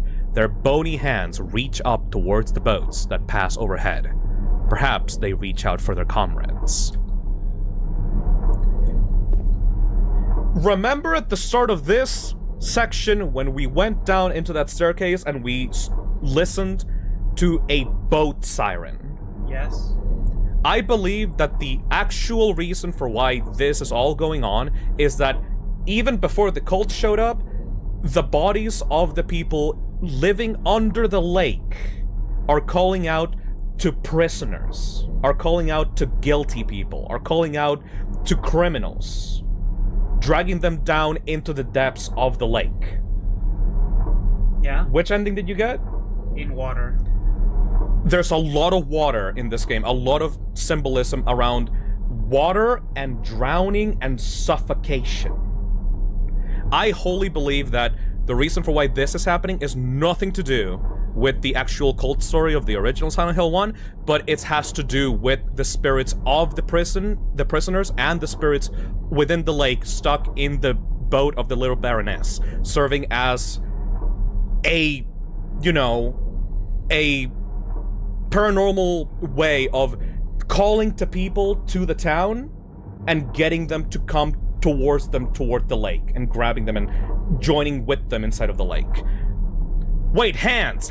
There we go. Okay, the people in the chat actually get it. Remember back in Brookhaven, back where the inmates were drawing hands and the murals of the hands reaching out to something in the prison cells? Yeah. I wholly believe that the reason for why Brookhaven is a thing is because the people in this part of town are being psychologically tortured by the spirits of underneath the lake, constantly calling out to them, which is why you even needed to have Brookhaven in the first place.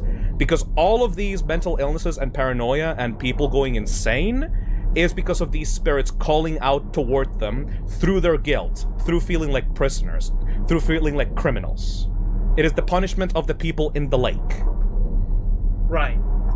That's what I at least believe is actually going on in this game, aside from James's own journey and story. Huh. That's my theory. Genuine theory. That is really interesting, actually. Got the hunting rifle. I've never seen anyone talk about the little Baroness before. It's all about James. Yeah, because, like, whenever, like, I did that friggin', like, stream with Lyra and we played through the entire game, we never even, like, I don't even think we even read that note. Yep. It's very out of the way. And you don't need that, really. Like, if you're a lore head, yeah, sure, you will start connecting the pieces together. Also, red square in the bathroom. Over in, like, near where the urinals are. I wonder what these red squares could mean. Anyways. You see, that's like, that harkens back to, like, what I was talking about earlier, though. With the kind of, like, writing I really like in horror stuff that is, like, very focused on, like, mystery and psychological aspects. You can play through this entire game and understand the fundamental story and the vision the story is trying to tell just by playing through the story. Yep. Like, there is no mystery that needs to be understood for you to get the message of the game that isn't told to you at some point just by playing. But there's so many little tiny details and mysteries that you just, like, can stumble across that are inexplainable or just add on to it to explain things further that you could just completely miss. Also, did something knock back to you, or am I crazy? What the fuck, man? That is so fucking scary, dude! I love that room so much. I do not even remember if I experienced that or not. I did not. That fucking room. I do know of it. I got like another real life friend into the game, and I made him suffer with that. Yep. It was so fucking fun. It was so it always gets you. Yep. That sound effect is like not a stock sound effect at all. Nope. I love it. That actually made me jump. What the fuck? This is a 20-year-old game, by the way. I'm gonna be so mad if the remake comes out and, like, that is not there. I don't see how it would not have it. I just, like, I really wish we got more games that did that kind of stuff where it's like, they gave you what needs to be there, but there's more than that if you just explore and, like, you know, look for it. Yep. Little details that could happen but might not on every playthrough. Like, the little things that make the game consistently scary. Because I feel like a lot the randomness, you know? The stuff that Yeah, in I- replay playthroughs still get you. Yeah, like, I feel like that's something that, like, I don't want to say it's like a lost art form, because there is, like, modern horror stuff that absolutely does do shit like this.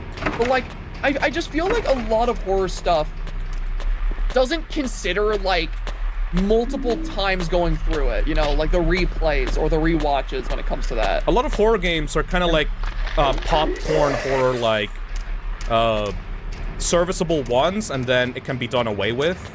Like for YouTube's sake, like you play a horror game once and then you kind of like forget about it. This one sticks with you. Yeah, like, I really enjoy horror media that's able to include a lot of small things that you may not notice the first time around, or may not happen the first time around, so that, like, you can experience it multiple times over and still get that same feeling of fear from it. Nick? May you help me? With what? Can I get the location of the last tablet in the prison, please? Which one are you missing? I got the execution. I got the oppressor. I got the seductress. I think I need to find the pig. Okay, let me see if I can.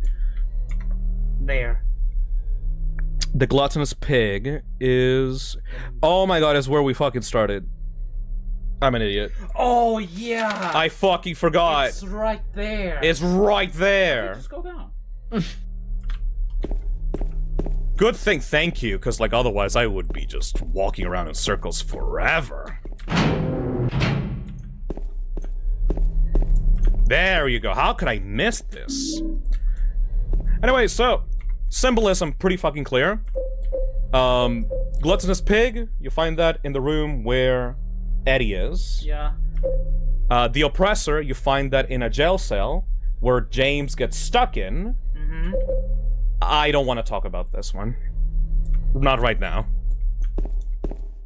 That is uncomfortable. Calling it that is extremely uncomfortable for me. I don't like that. But in a good way. Yeah, I know, but explain it though. No, later. Okay. That is fucked up. Yeah, it is. Here's one of my favorite rooms.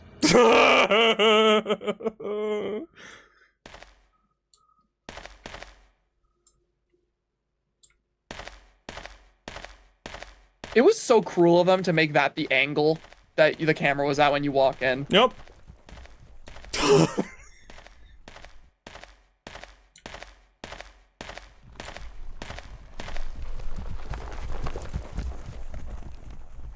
The executioners. That looks familiar for some reason. I give you blood to atone for the 3 sins. It's written on top of the engraving. Beneath the engraving are 3 square depressions. The oppressor.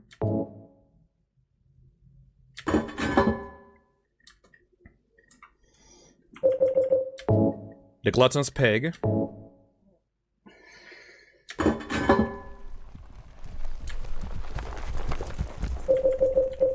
The seductress. Ugh.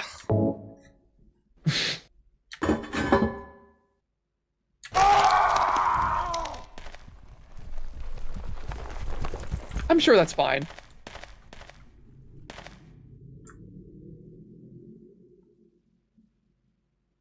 Yep.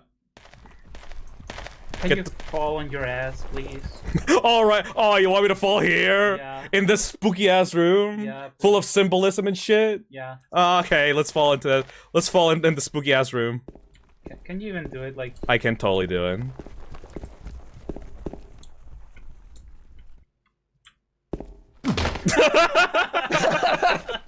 Alright, moment ruined, but let's go. I like the idea that James just witnessed, like, that horrific thing. It was just like, I'm gonna climb up there. Ooh, this is a pretty crazy. Oh shit! I got a horseshoe. So the only thing that spawns is a horseshoe at the end of a door. Why is this room so big? For the vibes. Just this giant space with one thing in it. Yep. I love it. I love it. It's fucking good. And you can see like this weird thing underground moving Ugh. and getting closer to you sometimes.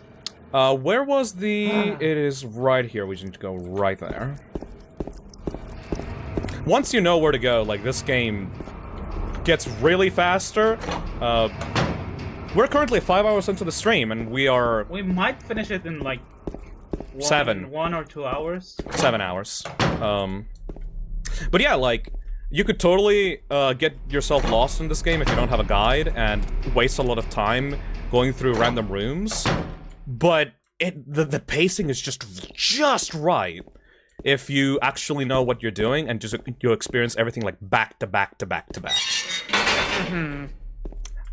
Okay, dumb fucking puzzle number 3. Guys, you're gonna love this one. Okay, let's just see if they figure it out. yeah, what do you do? There's a cover on the ground, but I can't open it. There's only a depression left where there was probably once a handle. Okay. Okay. Chad, what do you do? We got a horseshoe, a lighter, and a wax doll. What do you do? Use the What is the horseshoe? plan, Okay, chat? use the horseshoe. I can't do anything with just this. Huh? Melt the doll. You need to leave the menu and then... There's no point in just melting the wax. Yeah. What's cruel about this is not even I remember. Fuse the wax, the horseshoe, and the lighter. Okay. Okay, why? Why would you do that?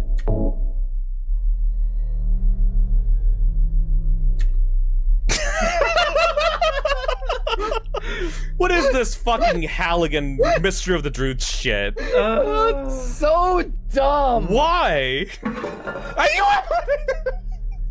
There's a heavy-ass metal door that's, like, stuck. Nah, ground. shit, son. Wax is the strongest Gorilla Glue. Yeah. Yeah. I love the idea that James saw this thing locked, and he's like, there's probably a key for it. Fuck that. What do I got on me? I like this because, like, Silent Hill gives you a horseshoe for this. Yeah, this is the correct way to solve it. The only way you could not have done anything else about it. Like, the town doesn't give you a handle. No, it gives you a fucking horseshoe. Anyway, will you jump in? Number 3, baby! Funny. Also failed, you sold another figure. Fuck yeah! You sold it like a while ago, like a little after you broke it again. This is a new form of advertisement. The new meta. The new meta of advertisements. As I approach the door, I get a whiff of a rotten smell coming from inside. That's such an evil door! Oh. That's the evilest door ever.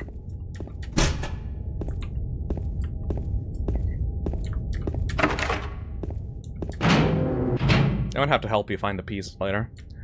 Oh yeah, by the way, the toes. You guys made fun of me, but no, that's legitimately the toes that you find in the fridge. Yeah. I recognize those toes. Yeah, those are the ones from games. Yeah, it is the exact same. Foot fetish scene. You can actually tell because like you can see the ankles, like the black ankles are like... You know, they are weirdly like smooth and clean. Okay, now you're being weird about it. Did that just move, or was Okay, it just man. my imagination? Like, look at the at the rest of the leg. Yeah? They look pretty fucked up, but then you see like the plant. Stop saying grippers! Of the food, and You it's weirdly, like, weirdos! clean, even though it will be like the dirtiest part. Just would like because to Pyrocynical apologize. visited the chat doesn't give you the right to be weirdos. The corpse smells nauseatingly of rotten flesh. The groupies. The corpse smells nauseatingly. Okay, can you go back there? Like you were before? No. Like when there. Do you ever think like James just goes and they. Ew! No. Oh, Ew! Stop it! No! Stop it! I was thinking you were gonna say like, oh, what if like he just reached down and like tickled the bottom of it and it just started moving around, like he's just holding the breath, you know? It's like, oh, yeah. He's just trying not to laugh. He's just tickling the bottom of the feet. Another one. You like this? Another one. There's a hole in the floor. I can't see the bottom. How far does this thing go? Will you go down? Number 4, baby. You're gonna get some weird fan art in the future, by the way.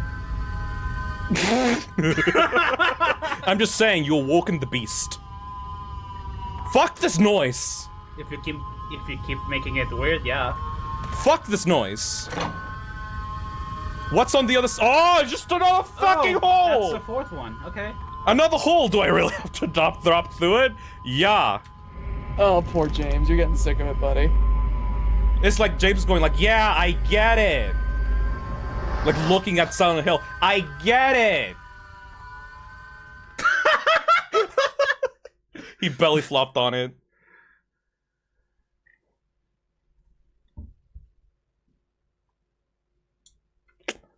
And... I swear to God, if I walk in there's another hole to jump down, I'm gonna be very mad. Not a hole, but... we're still going down. It's like excessive. You know... Even when I'm not going down a hole, I'm going down a hole. Other games have taught me that if you're shown, like, actually going down, usually enemies spawn in this. Oh, I like it. Like, there's a timed sequence where, yeah. like, hopefully this will happen in the remake. Like, they start, like, jumping down Resident Evil 4 style, like from the ceiling. Yeah. It'll be fucking I was cringe. expecting that. That's cringe as fuck.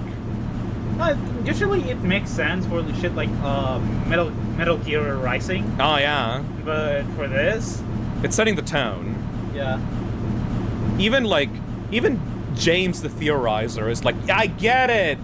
It's a downward spiral of my mind, I get it! Stop! I like the idea that James is so stupid, but this is the part where he's like, oh, it makes sense, yeah, you can stop now! Stop it! Okay, but how will James make it be about his bitch wife in this scenario? Marriage is like falling down a big hole, and you just keep falling down the hole, and it keeps getting darker and deeper like a hole. Hole. My marriage was a hole. Shit, welcome to the labyrinth, by the way. Welcome. I hate this part. Welcome to my least favorite part of the game. Same. It's just confusing. I was gonna say, like, least favorite is in, like, the scariest or most annoying? It's annoying, really. But, I mean, I kind of get it, because, like, James is lost and everything. Yeah. But I hope you not go down? Hopefully they retool this part. I'm just trying to get my bearings, man. But yeah, I have to go down there. Yo, no, this is the part. Okay, yeah, I need to go here. You know why I need to go here? Hello.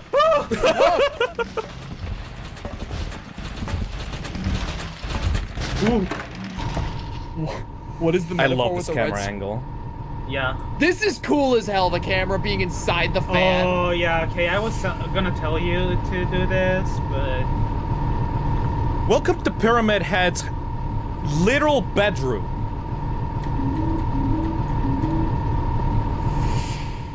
Like, this is literally where he lives.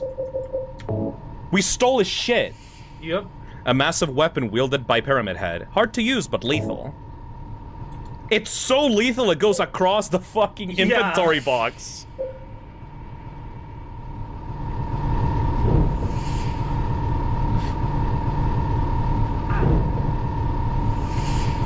This knife as a weapon is usually an instant kill for... Yeah, can you use it for the next boss? Oh, that would be mean. Do it. Alright, fuck it. Do it. It's not like I have died once in this game. Yeah. Fuck that! Yeah. Oh, hey, he's back! If you stand still with one of those, they kind of like grow like blades out of their hands. Oh! That's how they attack you. I didn't know that. I've never stood still above them. Me neither, but... I would just like to point out that we went to Pyramid Head's, like, bedroom and stole his shit, and he's super mad about it. Yeah. He's gonna be extra mad the next time. He's literally roaming around his bedroom trying to look for you. I just love like, bro, is that a great knife? Bro, that's not cool, man. Oh yeah, the thing I got first try. Here we go. The coolest puzzle in the game. This is so cool. There's no fucking way you can just do this, like, actually thinking about it. It's just, you know, we'll see. Try it until you get it. We'll see.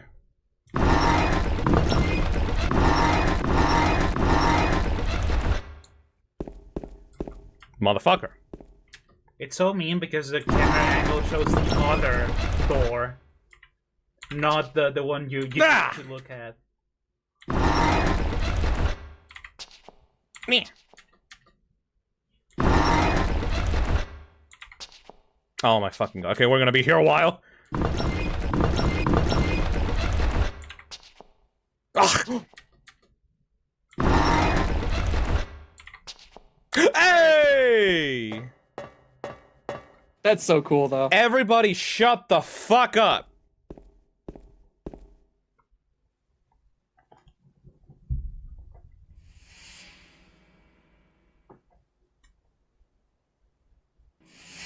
You're alive! Maria, I thought that thing killed you. Are you hurt bad? Not at all, silly. Maria? That thing, it stabbed you.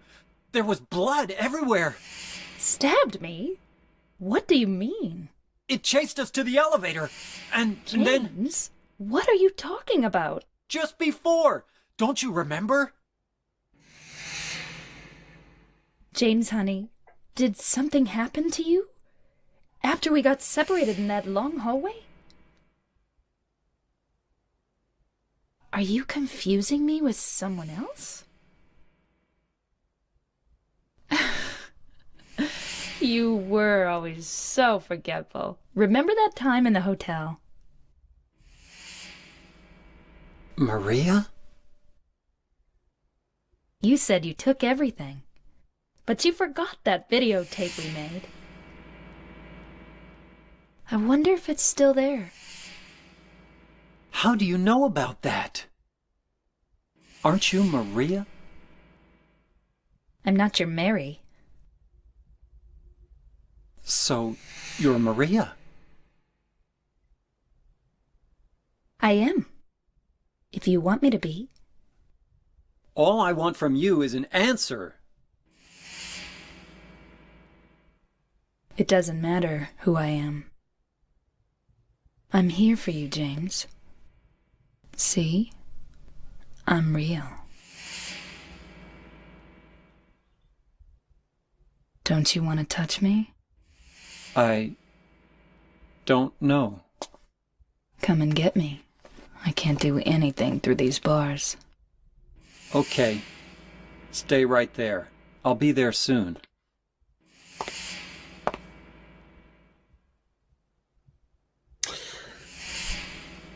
So... Maria's not real. She's not a real person. Yeah. We have so much to talk about now. Because that marks the point of the game where, like, no, yeah, it's revealed, like, what her actual purpose is. No, sorry. I just looked at one of the comments and someone said, "She's Silent Hill." No, really though. Yeah, it is. No, but no, yeah. it is. No, Maybe like not, that is the not thing. like that, but Maria is actually the main villain of the game. So over the course of the game, you find a lot of people in Silent Hill, and all of them are normal people that are just walking around dealing with their own troubles. Maria is specifically tied to James. Maria is an idealized version of James's dead wife. And she is creepy in that cutscene. I said before that Maria was a sequel to a certain character in Silent Hill 1. That sequel character is Lisa Garland. Lisa from the original Silent Hill 1 was a creation of the town itself. Lisa was not real, and in the climax of Silent Hill 1, she started to melt away and tried to reach for help to Harry. This is very similar to that. Maria is a person created by the town to serve as temptation for James. The way that she acts, the way that she looks, the way that she speaks. The way that she, like, dresses is all about trying to fulfill James's desire for the ideal version of his late wife. And the problem with Maria that makes her such an interesting character is that not only is she a creation, a fabrication of the town, but she is also still a real person. Yeah. Like, she is purely based off of James's desires. Like, on the poster of the Heaven's Knight, that's literally just Maria, like a vision of Maria in there in the bathroom. It is literally what James wants, but she is also her own person, so that fucks with her as a character. Maria, the reason for why she's called Maria is because she desperately doesn't want to actually be married. You saw that cutscene that we just saw? About, like, a cutscene where, like, James said, like, so you're marrying? Like, so you're Maria? And then, like, the first, like, sign of, like, genuine, like, malice comes through from Maria saying, like, I'm not your Mary. Like, she is spiteful about the role that she serves in the story. That right there is, like, why she is my favorite Silent Hill character. She desperately... she knows what her purpose is in life, which is to torture just this one guy, and she's really good at it, but she desperately actually wants to be her own person. She doesn't want to be Mary. A newspaper is on the ground. It's stained with something that looks like blood and is partially illegible. The body of a man later identified as Thomas Orozco, lumberjack, age 39, was discovered in the something lying face down. The probable cause of death is multiple stab wounds to the front of the neck and the left side of the torso by a sharp-edged weapon. The estimated time of death was somewhere between 11 p.m. and 12:30 midnight. Due to signs of struggle in the room and the lack of a possible murder weapon, police are considering this a homicide and have opened a murder investigation. Furthermore, given the fact that the cash in the room was untouched and Mr. Orozco had a history of drunkenness and violence, the police suspect that the motive was not robbery, but rather a crime of passion. Stabbed in the neck, huh? With a sharp-edged weapon.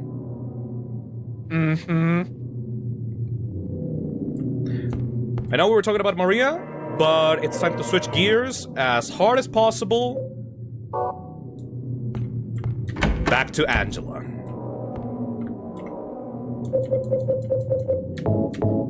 God, I love Maria so much as a character, though. Oh, we'll talk more about her. Phil, Yeah? switch that weapon. Why?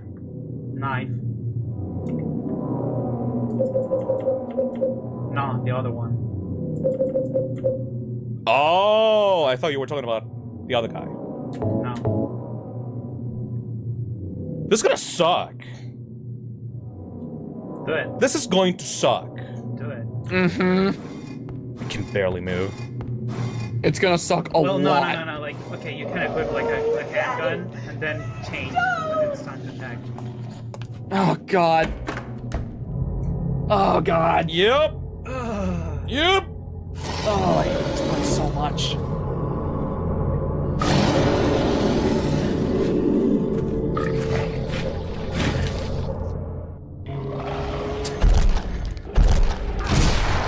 Bitch! Again! Again! Oh! Yeah! Fuck! Disgusting. I hate that thing so much. Horrible. Are you okay?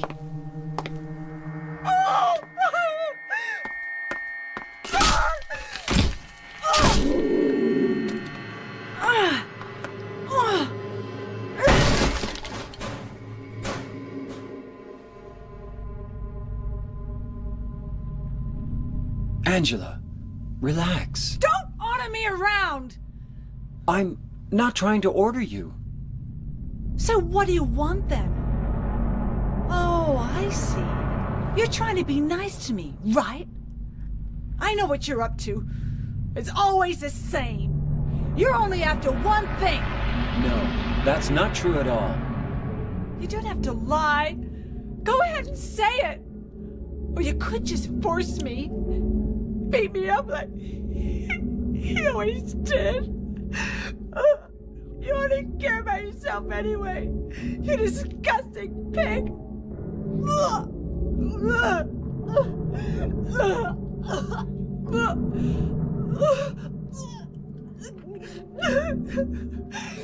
Angela. Don't touch me. You make me sick.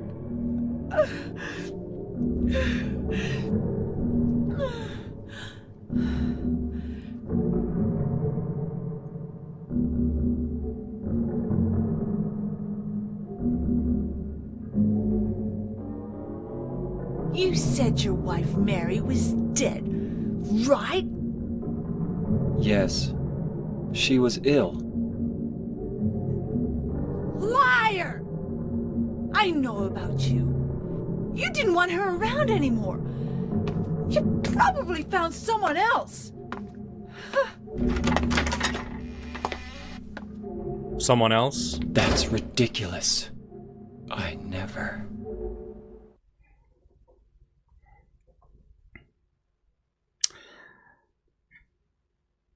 So, Angela Orozco is a victim of rape and sexual assault by both her father and brother all throughout her life and childhood.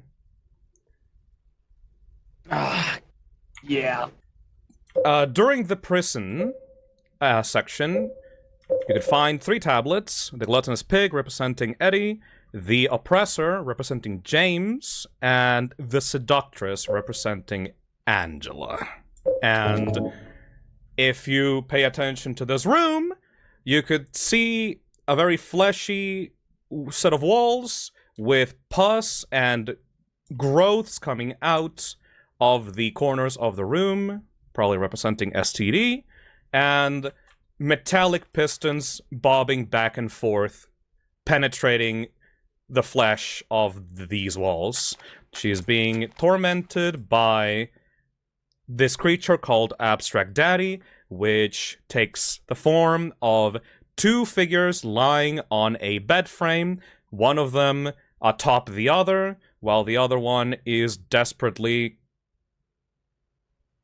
fidgeting around.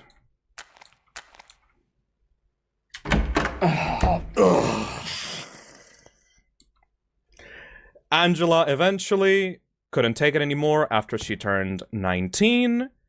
After her childhood was taken away from her, she chose to kill her father in a moment of self-defense, and police are currently on the lookout trying to locate where she is. She is on the run from the police and has come to Silent Hill to find her mother, who is dead, which is why she was in the graveyard at the start of the game. How did she die? Nobody knows. She's just not there, which is why she, you know, Yeah. alone in the home with 2 abusers. Yeah.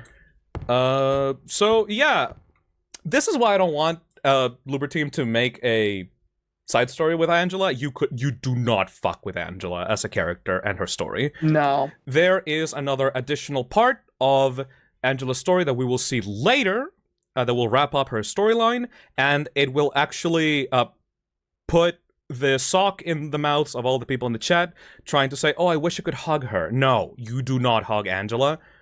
Angela's story is not about that. It is specifically going... Just wait until we get to the hotel, okay? Mm-hmm. Her story is not finished, but this is the moment where it reveals what is actually up with her. Yeah, because, like, being real, when I heard the announcement initially that Bloober Team was making the Silent Hill 2 remake, I immediately thought of Angela, and I was immediately scared. Yep. Because Angela's story and the themes it covers are incredibly heavy and need to be handled with care. Those elements of storytelling are something that can work, but they need to be handled respectfully and carefully so that, you know, they convey the correct message. And this game does it effectively, but I'm so scared of how they're going to tackle it in the remake. If you know the history of Bloober Team and the medium, you would probably also be as scared as us. So, you know. Exactly.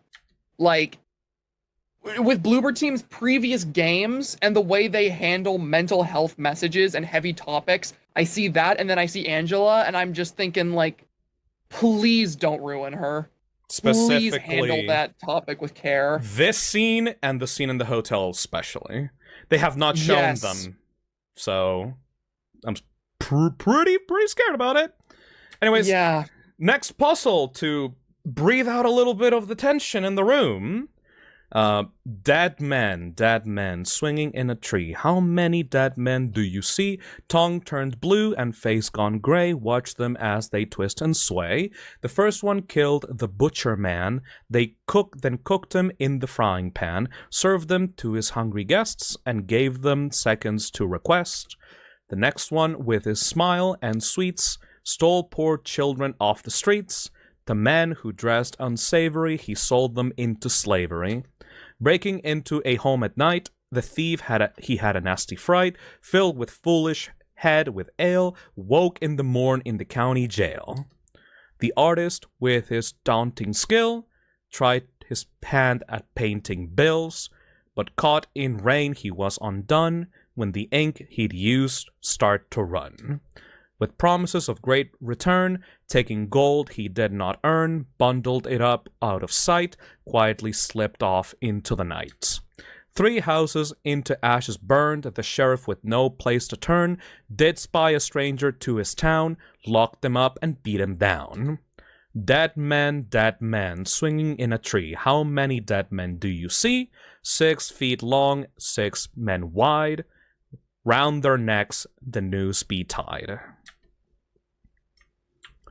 This is a small puzzle about the guilt and true severity of the crimes committed by the prisoners and people considered criminals in Silent Hill. It is trying to teach you who really deserves punishment in town. You have 6 people that have allegedly committed crimes, but according to the riddle that's shown on the plate on the other room, one of these people is actually innocent and do not deserve the punishment that is being given to them by the town. But it does not matter. The sheriff of the town will still hand out punishment because these people can be convicted because, you know, they at least feel like they're guilty of something. You know? His face is covered with a piece of paper. There's something written on it. Counterfeiting. Justice and revenge has been served. This man has hanged for the crime of murder. Justice and revenge have been served. Crime of kidnapping. Justice and revenge have been served.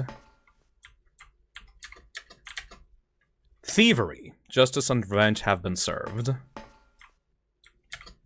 Arson. justice and revenge have been served.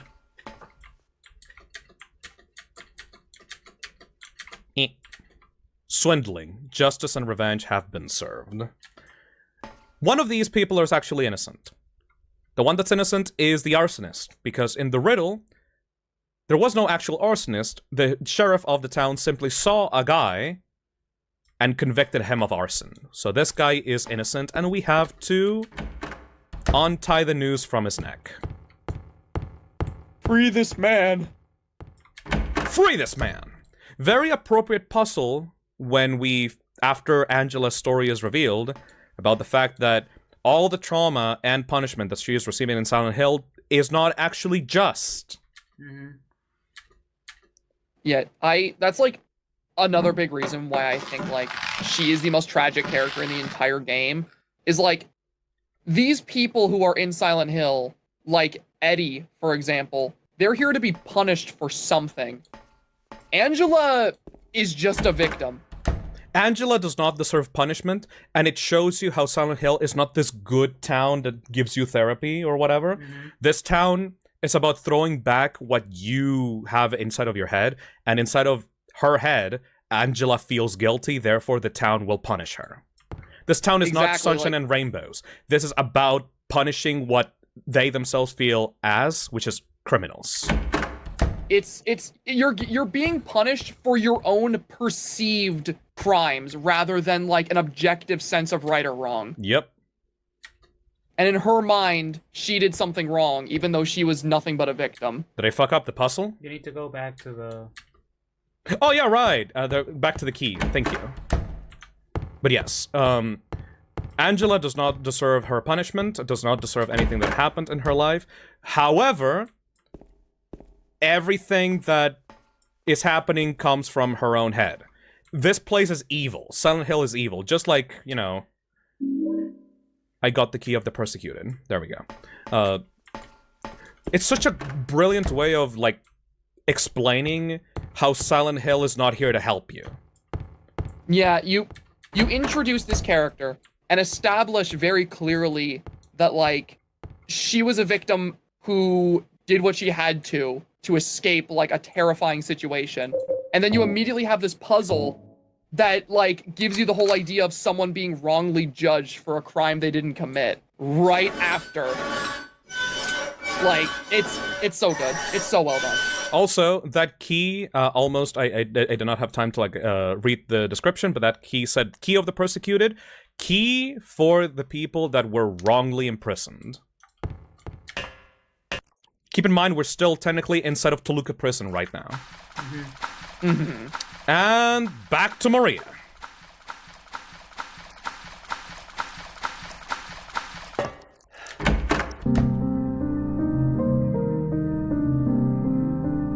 Maria?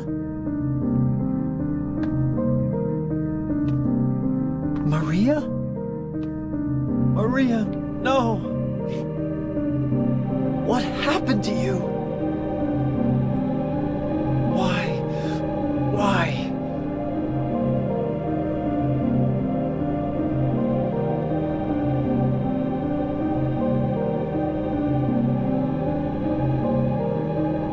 Dead again.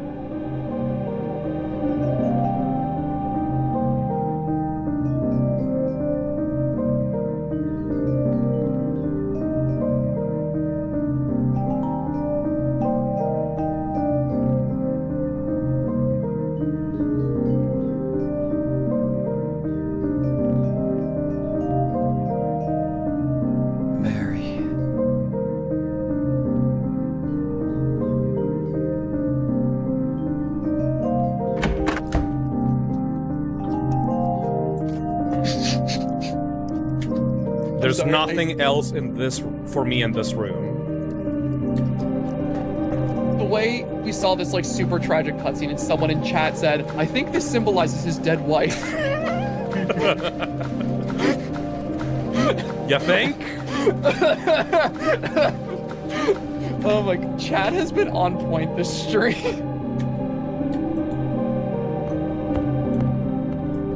Oh, this room. Well, not that room, but... Epitaph is described here. The felon drank one last bottle of ale before he was executed and laid here to his eternal rest.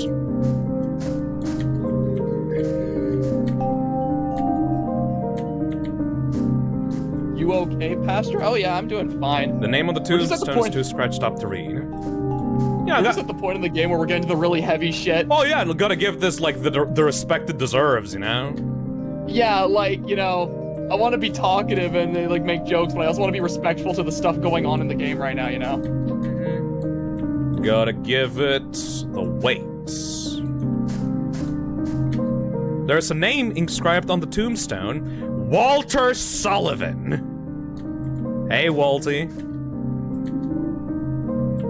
Oh, hey, what is this? 3 open graves. Eddie Dombrowski. Angela Orozco.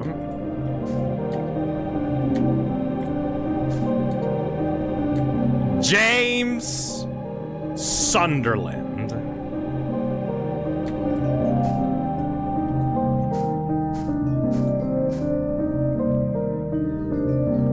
One last time. Will you go down? Yes.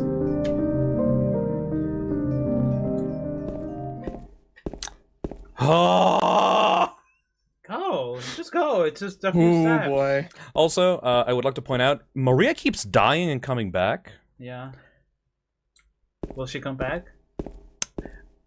I don't want to spoil stuff, but Maria will come back, and here's the thing, she has the lifespan of a certain insect. Oh my. The thing with Maria is, she is supposed to be a copy of James's wife, down to the stuff like the illness. Maria there didn't get killed by a monster, she died of the illness, waiting for James. The thing with Maria is that even though she desperately, desperately wants to be her own person, she cannot get away from the fact that she is here to serve James's punishments. Oh boy. So in a weird way, she's being punished too.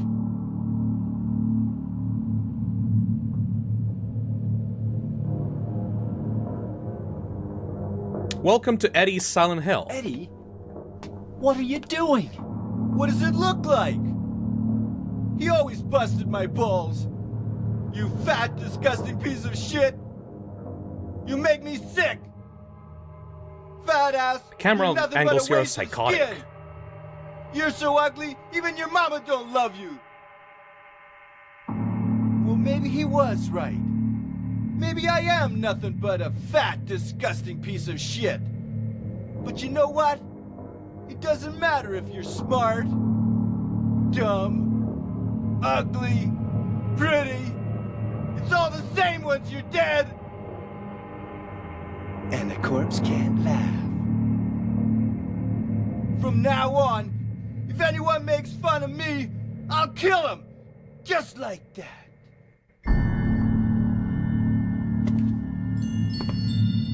Eddie, have you gone nuts? I knew it. You too. You're just like him, James. Hey, I didn't mean anything. Don't bother. I understand. You've been laughing at me all along, haven't you? Ever since we first met. I'll kill you, James. Well. No, we're not gonna use that. It's actually very so optimal. I was half expecting you to pull out the friggin' great knife. You can't do it. You can't defeat this face in one strike with that. But I forgot how resilient Eddie is. Ow. Kind of like a little bitch.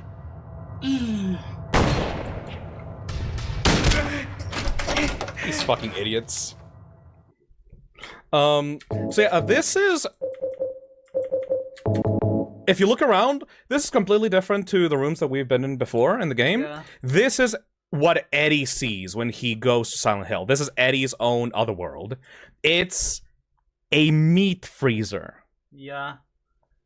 Industrial. Industrial meat freezer. Yeah. It's cold. Where you store meat. Specifically, pigs. Yep. Mm-hmm. Yeah. Yep. Those are all just, you know, like... Do you know what it does to you, James? When you're hated, picked on, spit on, just because of the way you look, after you've been laughed at your whole friggin' life. That's why I ran away after I killed the dog. Ran away like a scared little girl. Yeah, I killed that dog. It was fun. It tried to chew its own guts up. Finally died all curled up in a ball. We're gonna kill this motherfucker. Then he came after me. I shot him too, right in the leg. He cried more than the dog.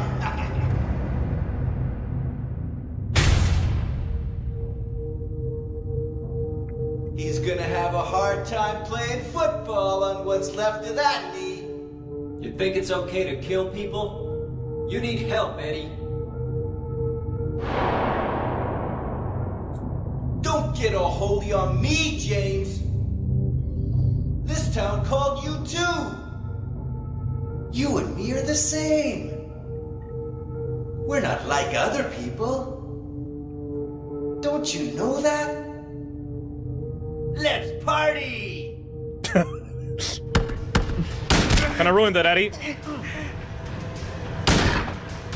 Also, yeah, I do agree with chat. This is a boss fight that could be greatly improved in the remake. Oh, absolutely. Dying. Holy shit. Eddie's mighty left hook. His signature technique.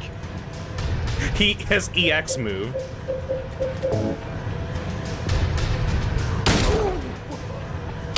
Yeah, this boss fight sucks. Yeah, it's I'm gonna be so real. It's just not good. It's not a good boss fight. Everything around it is good. Eddie's character and story are incredibly disturbing and interesting, but the actual gameplay ain't it. Yep. Eddie? I love Eddie? this line. I killed a human being. Yeah, it's pretty bad, isn't it? A human being.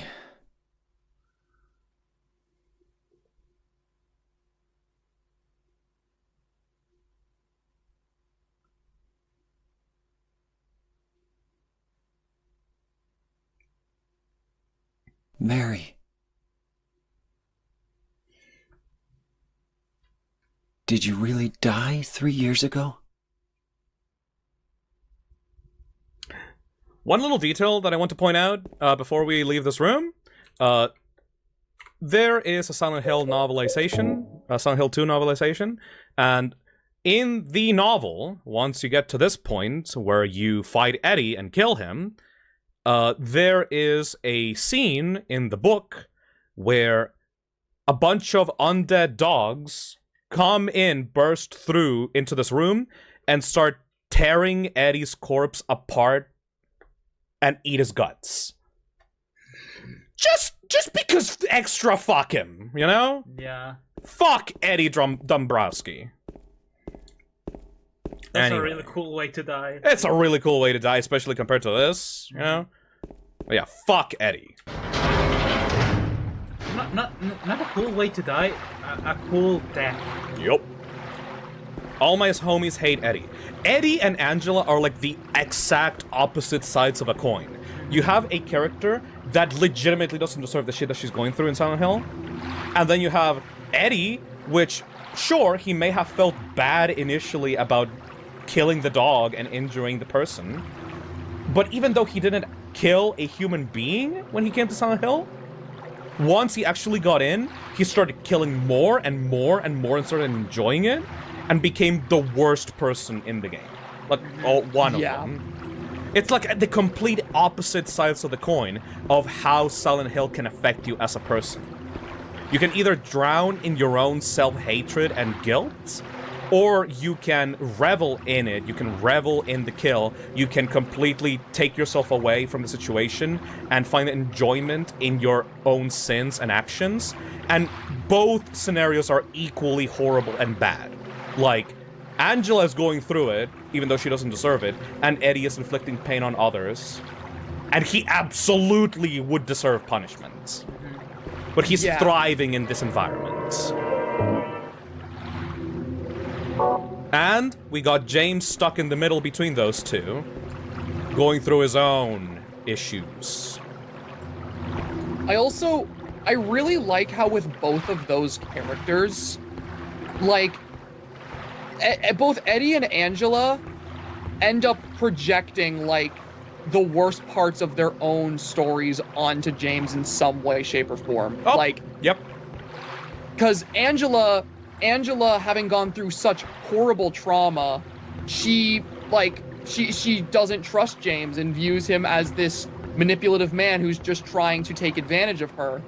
And Eddie, being this murderer, you know, is like, oh, you're here too, you're a murderer too. So, like, all of their worst traits are just being projected onto James. Angela is claiming that James is interested in her for quote-unquote that, and Eddie believes that James is also making fun of him. They're both just against James because of their own internal insecurities and issues. James himself is just a completely normal guy, at least acts like a normal guy to these people. And his efforts to, like, help them out are thrown back at his face because they are going through their own Silent Hill right now, you know? Yeah. They cannot be helped. The only thing that they do is project their own issues onto James. Literally almost with the other world of Eddie that we fought him in. Phil, check the letter. Oh yeah, right. I forgot to check the letter. I said we were gonna check the letter every time we finished a section. I completely forgot about it. I mean, surely it's just a letter. It's not really gonna change, right? Yeah. Yeah, see, it's there. No problem. Oh. Oh. There's nothing written on the stationery. But there's Mary's handwriting on the envelope. Yeah. What? Okay, well, I got a letter, so that's why I'm here, right? That's why I'm here, right? Because my dead wife is calling me from the grave, absolutely. right? That's what he said. That's totally that's what he said. She's been dead for 3 years. Yeah. Right. Time for the Lakeview Hotel, the final area of the game. Also, shout out to this boat sequence and the way they actually pulled it off. Yep. You know how I said that, like, the fog symbolizes James' own brain fog? Well, he's completely out of it now. He's literally heading to him and Mary's special place. He has dealt with Eddie. Angela's story, from what we know, is over. He literally only has one thing in his head anymore, and it's going to see Mary. Nothing else to discuss. He needs to find out the truth.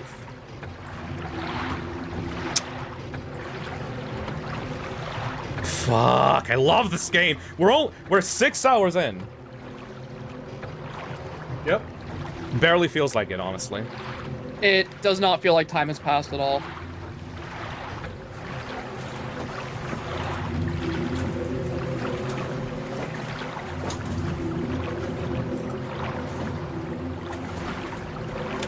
Eddie dying represents your wife dying.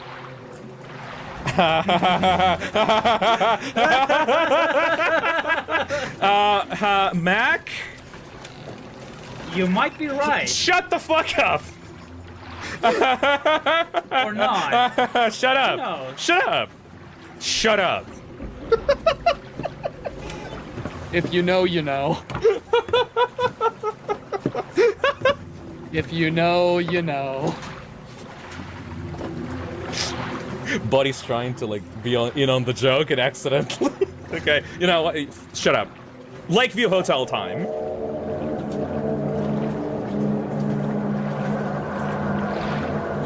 This shit is from The Shining. This place hasn't changed at all in 3 years. Yeah. 3 years. Totally. Also remember to get the... Oh yeah! I always forget about this. Yep. It's infuriating. You're supposed to find 3 music boxes across the entire hotel, and one of them is outside. Yeah. Little Mermaid music box. I'm gonna make a note on a sticky note of where all of these are for when my sister continues this game. Boy. That's the second time that a fucking key item is stuck outside at the entrance of the location. Yep. Also, I love this hotel. This hotel is such a cool final setting for the game. You think that it's gonna be like the most nightmarish one? Oh, look! 312, waiting for you. In Mary's handwriting. What's this? 312, that's the room Mary and I stayed in. Mary, are you in there? Or maybe...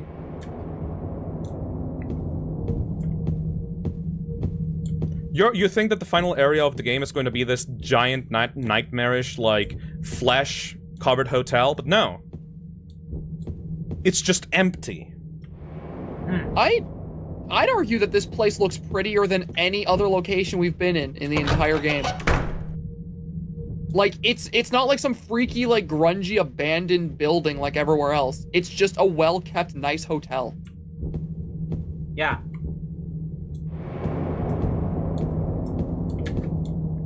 Oh? Which is really weird when you think about it, because if everywhere else in the game is, like, super abandoned and gross, like, why is this place so well maintained?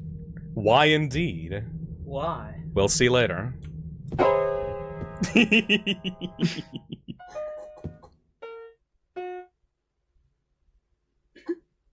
Did I scare you? Yeah, you did.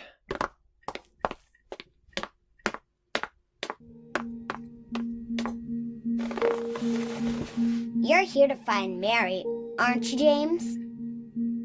Well, have you? No. Is that why you're here too? She's here, isn't she?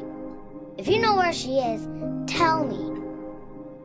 I'm tired of walking. I wish I knew. But she said it in her letter. What letter? Wanna read it? But don't tell Rachel, okay? Who's Rachel? She was our nurse. I took it from her locker.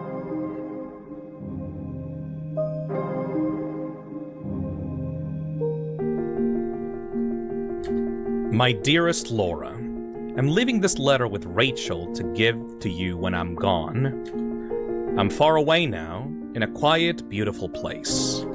Please forgive me for not saying goodbye before I left. Be well, Laura. Don't be too hard on the sisters. And Laura, about James. I know you hate him because you think he isn't nice to me, but please give him a chance. It's true that he may be a little surly sometimes, and he doesn't laugh much, but underneath, he's a really sweet person. Laura, I love you like I love my very own daughter. If things had worked out differently, I was hoping to adopt you. Happy 8th birthday, Laura. Your friend forever, Mary. Laura, how old are you? I turned 8 last week. Huh? Mary couldn't have died 3 years ago. Could she really be here? Is this the quiet, beautiful place she was talking about? Me and Mary talked a lot about Silent Hill. She even showed me all her pictures. She really wanted to come back. That's why I'm here. Maybe you'll get it if you see the other letter. The one, Mary. Huh? I must have dropped it. Laura! I gotta find it! Laura! So Laura got another letter from Mary that called to her to Silent Hill. and then she lost it. Yeah. She can't find it anymore. Yeah. So something's going on with Mary. Well, hotel time. Fish key. I always forget to get the fucking fish key from here, by the way. Which is why so often people get, like, trapped in this hotel. I'm back. I had to step away for a second because I got food. It's okay. We were talking to Laura. And they start coming. No, but these two in particular. Yup! These two in particular. You're supposed to do something about it. In a second.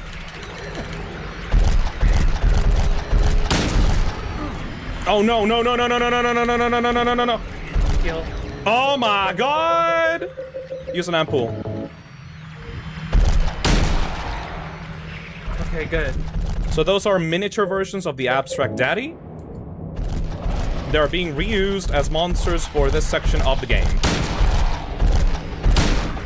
They literally have no meaning. I mean, you.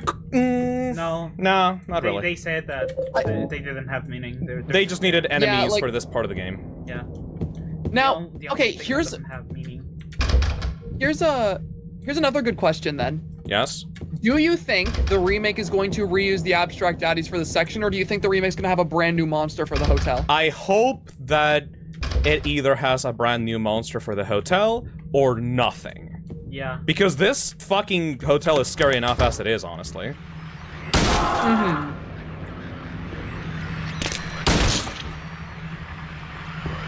It's really not necessary to use these on these guys. Yeah,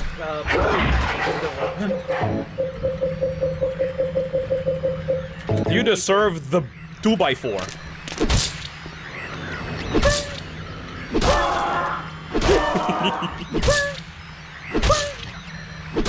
Holy shit, it's taking a while. Stop it. What? There you go. I was getting tired. Takes a while to bring them down. Oh, 1 second. I'm gonna go grab a drink. It's alright. Yeah, this section is going to take a little bit to get through, but once we get to the end, the game starts fucking going. Hey, Adelie. Hi, I love your content. Thank you. Hopefully. I swear there was a music box in this room. Am I tweaking? James doesn't see anything, so I trust James. When James tells me something... Pretty sure it was that one other room that looked similar to this. Oh, but it's on the other side? Yeah. Okay. I mean, when James tells me something, I trust that guy. Like, yeah, he never lies. he's super honest about everything. Let's go to the left side. Motherfucker. Shit's locked. Not gonna go up there right now. Actually, not gonna go there either. Need to get some stuff from downstairs. James is a trustworthy individual. Yes.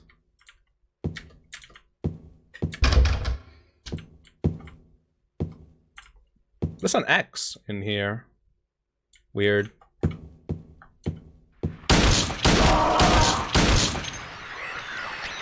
I really shouldn't be doing this.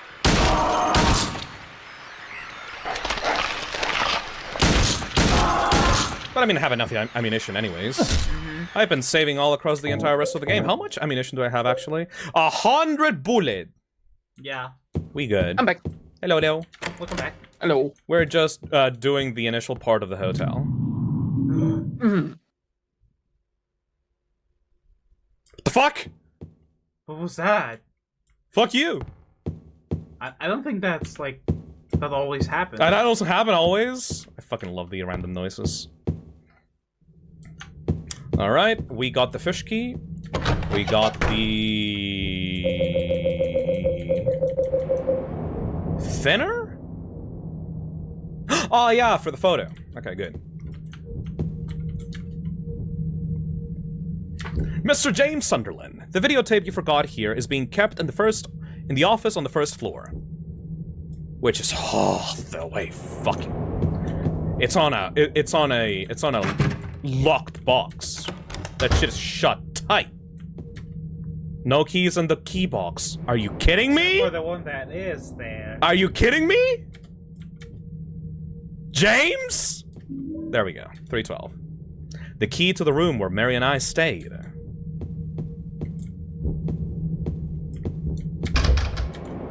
Alright, that's very important, so thank God we came over here. James do be blind. He's doing his best. A painting is hanging here. There's nothing unusual about it. This is where we have to put all the music boxes. And you're supposed to put it in a specific order? A specific order? At first try. It's a specific order. I specifically told Nick, you have to solve the riddle. You have to listen to the riddle and put it in a specific way. He put those all three in random and just got it. Yeah. What the fuck? Yeah. The true Silent Hill 2 experience. A true gamer. From what I hear, you're very lucky with these puzzles. Yeah. He either gets like gets it in one try, or he's stuck in there for hours. No in between. Yeah. All right, we cleared out the first floor area. I could not solve the first RE2 remake puzzle by myself. Oh, that's rough, buddy. Yeah. Now we cleared out the first. I'm going systematically room by room because this hotel, you can get so lost in this hotel if you don't do it correctly. Oh yeah, you absolutely can. There's a bell here. Even if I ring it, I don't think anyone will come. Yeah, I do not have fond memories of this place. I was so lost. Yep, specifically because you did not get the fish key that is in Laura's room. You need a fish key in order to open a little this thing actually. You need to open this with the fish key, but the fish key is like on the other side, like around the tables, so it's really hard to see. And there's no like fish here to like indicate like this is where you use the fish. Use the fish key. Yeah, sure, man. Yeah, just another key. The key to room 204. I really do think that some more visual indication of things you're supposed to do should be done with the remake. Yeah, yep. Yellow paint. No, it's gonna. No, they said it was saying, like, white yellow cloth. paint, They said it was Yeah, white cloth. It's a joke. It's a joke. Don't worry. I know.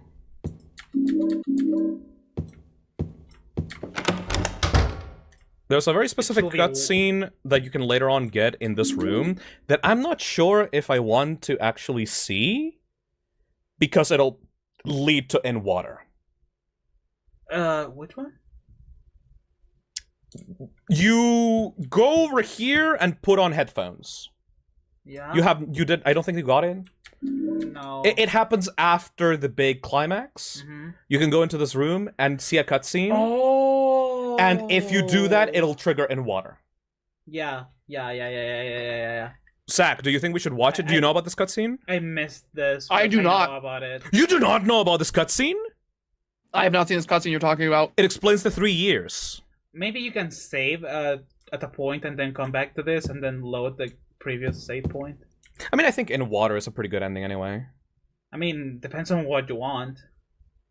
Ah. I'm gonna save and do it, and then I'm gonna come back, because I still want to get leave ending. Yeah. Anyways. That's the default ending, so, you know. Like, it's hard-coded for you to get it on the first playthrough. But if you listen to that, you get it in water. Yeah. Anyways.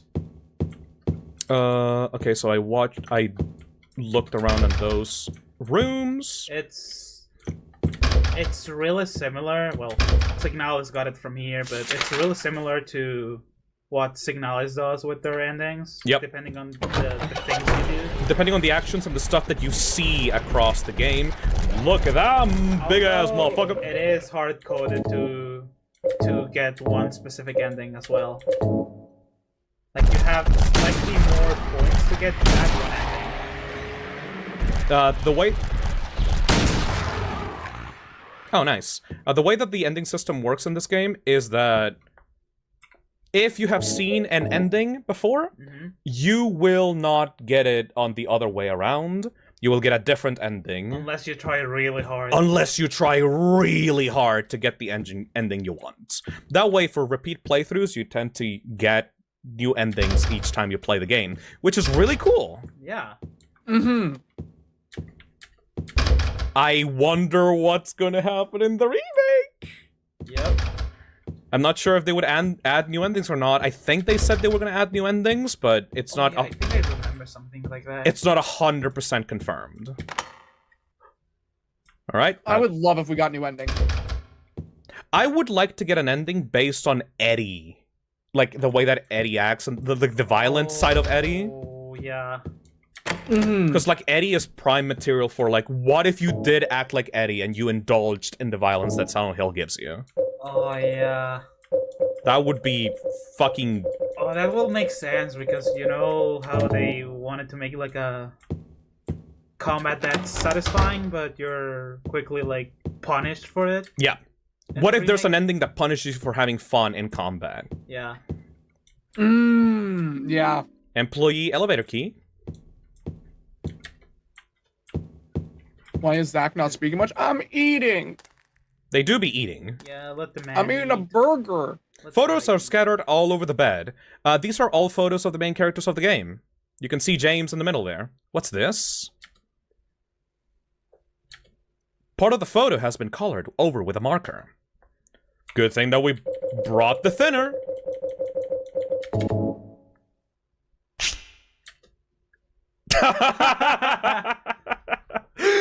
Well, the combination is random, but that's kind of funny, actually. Hell.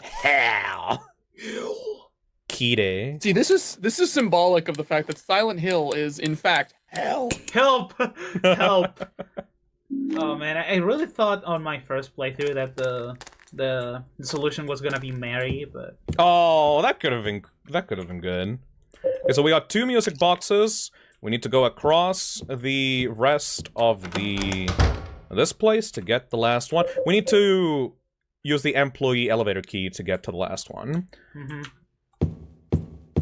Okay, so we did not in fact get stuck in the hotel. Very good. Right behind you. Hold on. And can you go back real quick? And yeah, that wall to no, right behind you. Oh, I think it was just blood, but it was something really red, and I thought it was an item. Oh no. Yeah. Okay. It do be just wood. Welcome to the Has-Been Hotel. Shut the fuck up.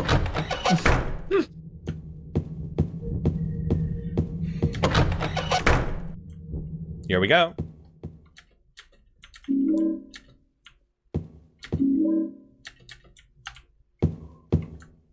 I'm gonna repeat it again because Zach wasn't there for when I said it. I love the tiny little detail of, like, James turning his head around for the items. Like, if there's an item in the room, James will start looking at it, you know? Yeah. There's no indicator for it. I really like that. What about the whiteboard? Oh. Broken. But white is supposed to be the right way. Yeah. Maybe in the remake. Look, he's trying to, like, point me towards something. What is it, boy? What is it, boy? Oh, some health items? Oh, thank you, boy. Good boy. Good James. Yeah, that's a really, really nice way that the game, like... It's a nice way the game guides you, but, like, you know, doesn't make it in your face. Yep. This is... The funny... I hate this, but in a good way. There's an elevator. Oh, nice. What? What's that on the left? Nothing? Okay. What? Oh. Why can't you go on the elevator? The shelf is empty. Why can't you go into the elevator?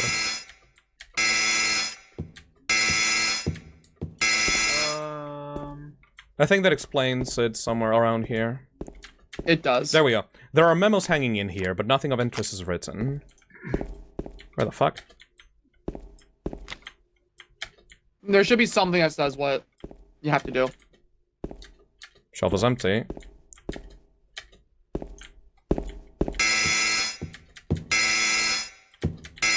There we go.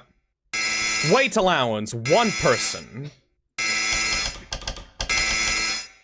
Use symbolism to represent how fat James is. What's this? There's a notice above the buttons. Weight allowance, 1 person. This game is fatphobic. Alright, well. Shelf is empty. It looks like I could store my stuff in here. Put an item on the shelf.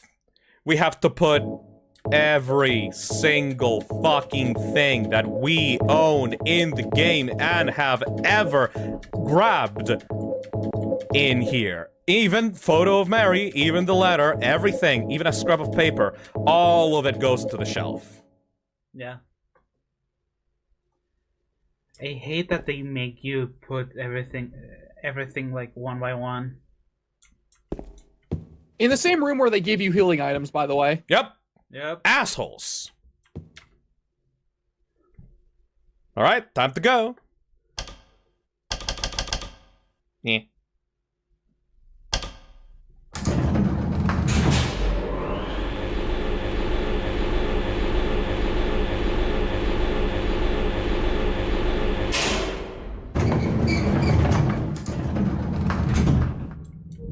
Now we're completely vulnerable. We don't even have the flashlight. Scary ass corridor too. I'm scared of the dark.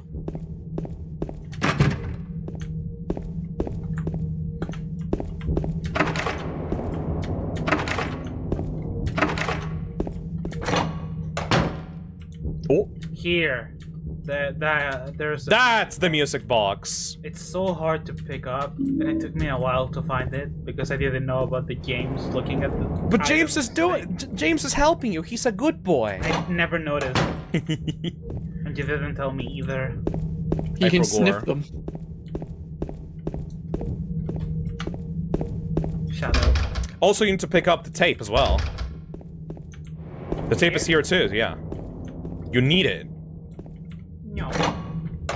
My wife. RE7 moment, but with actual danger. Wouldn't that be an RE8 moment then? Where do you lose all your items? In RE7? In RE, you. Yeah, in the lookout. In Village and in 7, you lose all your items at one point. Oh yeah. Oh yeah, right in the dollhouse. Yeah. In the dollhouse, you lose all your weapons, and then in 7, you've got the escape room. Oh my god. We found the Silent Hill! We found the Silent Hill!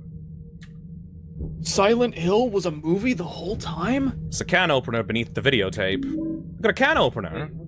Time for the stupid puzzle number 4. Every area has one of these. Well, yeah? We found the can opener, and also Silent Hill 2. Oh my god. There's nothing useful written on these. Now, they have the opportunity for the Silent Hill 2 remake to do the funniest shit ever. What? You open that up, and inside of the thing, instead of being a tape that says Silent Hill, it is a Blu-ray copy of the Silent Hill 2 movie. Oh! Available now. Available says, now in theaters. Yeah, when James picks up, he goes, "I gotta see this in the theater." Oh, that would be an amazing movie. This looks like a phenomenal movie. That's the only reason why the remake exists. just for that. Thank you for the rifle shells, asshole. It's not like I actually have a rifle. Fuck you.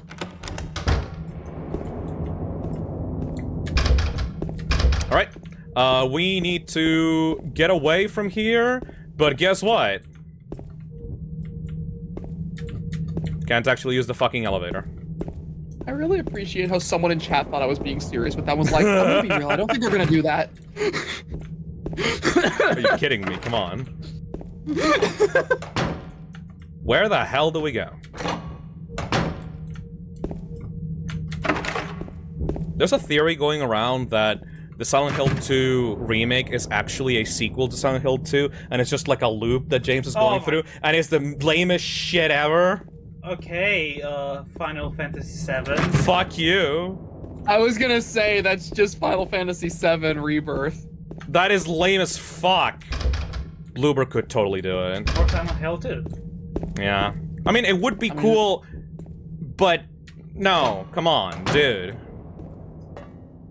This is not the kind of, this is not a time loop story. Like, you can put a time loop in your story and make it work, like fucking Bendy and the Dark Revival, but not for Silent Hill 2. Oh shit, Silent right, Hill real 2. enemies. Silent Hill 2 remake ends. You know, James finally, you know, he like, you know, completes the game. He walks out of the friggin' hotel, and then he goes, man, I gotta piss. Walks towards a bathroom, looks in the mirror, roll credits. Turns out the Silent Hill 2 remake's true name was Silent Hill 2 Remarried. Beautiful. I hate both of you. Beautiful. You fucking hacks. Cinema. They would get my standing ovation. You fucking hacks. Oh, that was good. Fuck you. Look, I'm sorry you don't understand peak writing. It's fine, really. Yeah. As a fan of the original Bendy and the Ink Machine. Ah, of course.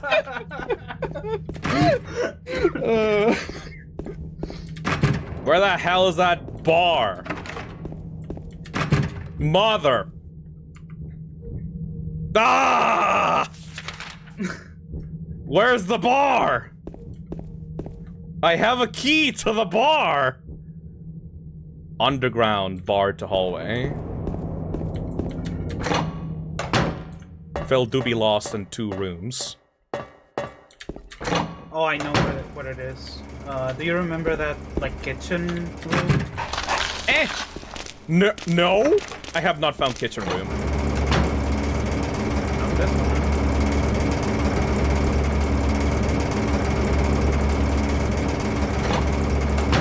I don't know if it was There we go. an actual kitchen. Now. Ah! Ooh, get away from me! Out of the way, big letter X. This one. Yeah. They give you such like a huge amount of health rings because they think that you're gonna fucking Get attacked by these guys. These are empty wine bottles. Where are you going? Ow! I wanted to read the wine bottles. Sure. Anyway. Time for stupid puzzle number 4.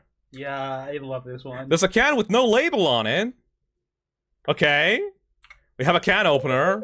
Yeah. What the fuck is gonna be here? It's a kitchen, so we'll get, like... Food? Food, like... Chad, any suggestions? Hungry. Fish? We have the fish key, you know? Yeah. Could be tuna. Yeah, like Tuna. Is it Or, soup? like beans. Beans? Beans could be good. Yeah, maybe some Juice beans. can? Fucking light bulbs. Light bulbs. Huh? It's a can of light bulbs. You know, Yeah. for when you need emergency light bulbs and you go to the Yeah. kitchen Yeah, the kitchen. to get light bulbs. Yeah. Me when I'm playing Hello Neighbor. Oh, I hate it. They need to keep that in the remake. Phil, don't go there. Oh my god! It's so dumb. Keep going in there. Welcome to the bar. Nyeh. Okay, so Also, why do we about need this the light area- bulbs though? That was a cozy, yeah. There's an area with like a broken light bulb, if I recall correctly, and Oh, yeah. Okay. and, yeah. Yeah, there's an area like that. I don't tried know to where it use the is. bar key, but it's too dark to find the keyhole. James. James. You're a grown man. I can't. It's too dark. in New York. It was the same thing in the friggin' apartments. Conveniently placed lamp. There's a lamp on the counter, but there's no light bulb, so I can't turn it on. Yeah. I am in quite a predicament. I put in the light bulb. Oh my goodness. Oh my god. Light shine light on door. Now I see look. Well, you know, if this actually used real lighting, James' body will obstruct the light, and he will still not be able to see it. He has to put a hole in himself. He's gonna shoot himself in the gut just so he can see the keyhole. I love the idea of James putting the light bulb in the lamp, thinking, I have done it.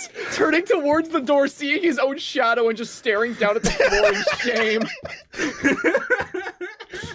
You dumb man. What are they gonna do in the remake? It needs to be untouched. Fail. I refuse. It needs to be untouched. It needs to be. If there is not a can of light bulbs in the remake, I will riot. Yeah, Phil, stop moving. Why does James look like a kid in this particular room? He do be looking very small. It's because all of the air, like the door. I think it's the doors. Those doors behind him are really big. Yeah. Kid. Where's my mommy? Mary, I threw up. All right, let's go back. Dude, though, like, I was gonna say earlier, like, another thing I've been loving about this part of the game, notice how there's been, like, almost no sound? Oh yeah, no soundtrack. Just it's been footsteps. So quiet. Also, really fucked up moment.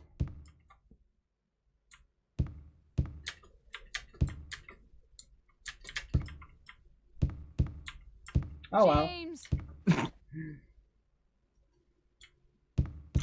What? Oh. I don't remember that. Well, whatever that was. So I forgot Mary about is that. Here. Yeah, I forgot too. You could hear Mary. Wrong fuck. Evasive maneuvers. No, this is a. I appear to have walked into the wrong space. Excuse me. Yep, that's Doobie right.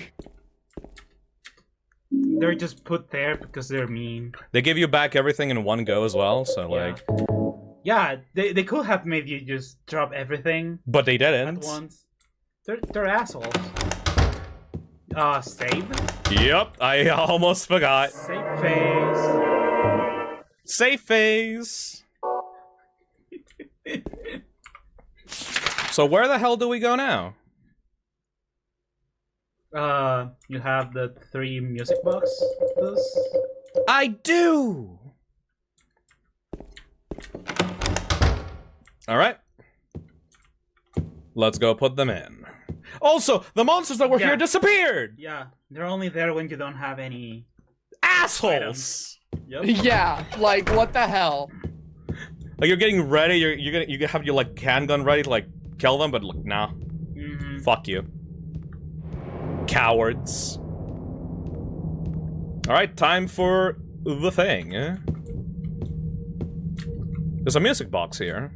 Do you not see the slots? Yes. Okay, do it one try. There's a plate in front of the indentation and something has engraved itself on it. Seat of the princess who awoke from death. Rectangular indentation. Seat of the princess who fled at midnight.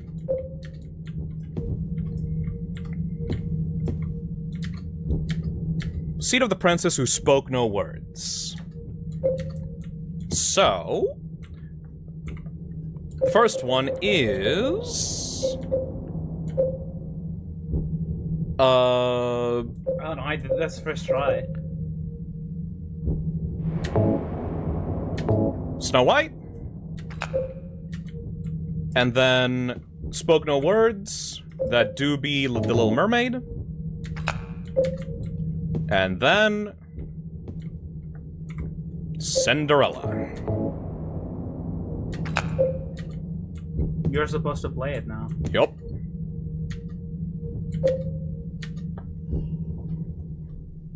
Play the beautiful tune.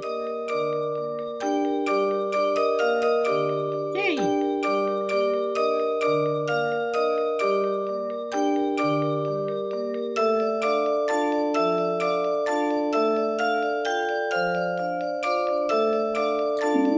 Hotel Star Imagine Wakey. this doesn't give you shit. They just solved a puzzle without like an item. I don't even know why there's this thing is in the hotel, but it's cool and the music is haunting. Yep. I really like the idea of just... You go. was just saying, I love the idea that you suggested of just solving a puzzle and you get fuck all for it. Yeah. No, I think the explanation for that is that James really wanted like some music because there was none. There was nothing. Yeah, that's literally it. Music gone. Back with music. empty thoughts. Regret. Think about wife. So you guys ready?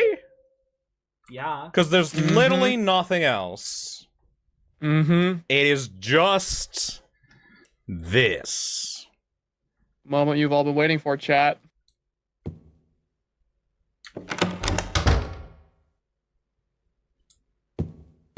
Why do they call it oven?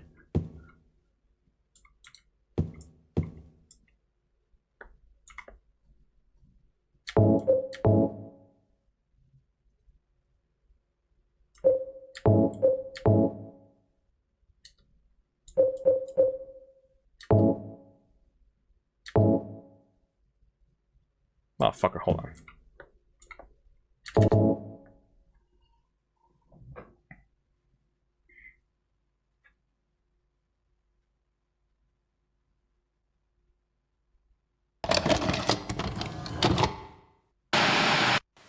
Are you taping again? Come on. I don't know why, but I just love it here.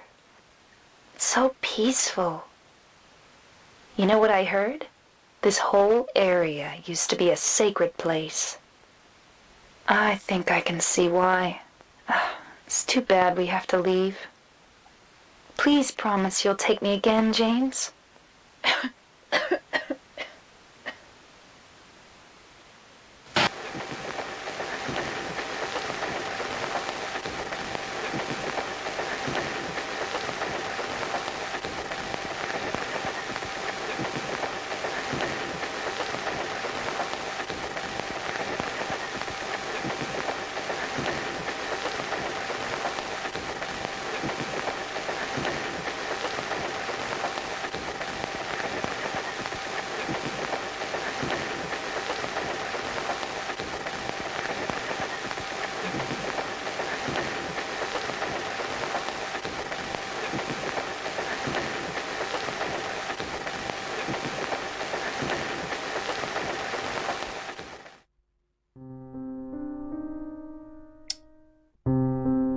So... James killed his wife.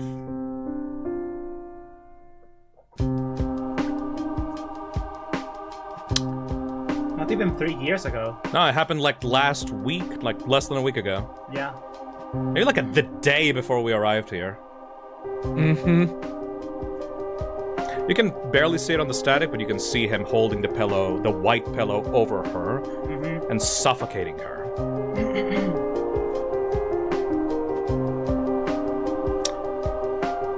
And he repressed that memory as far down as he possibly could, and went into Silent Hill with the belief that she could be there.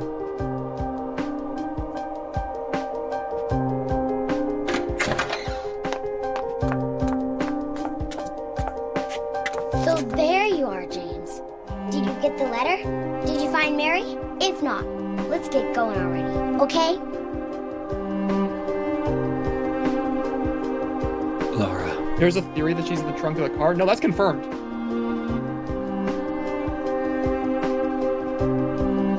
Mary's gone. She's dead.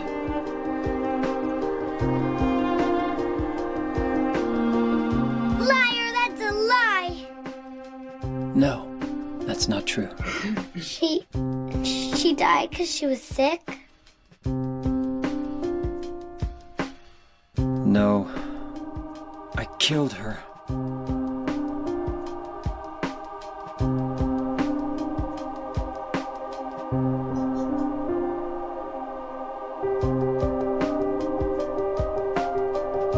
You killer! Why'd you do it? I hate you! I want her back! Give her back to me! I knew it! You didn't care about her! I hate you, James! I hate you! I hate you! I hate you!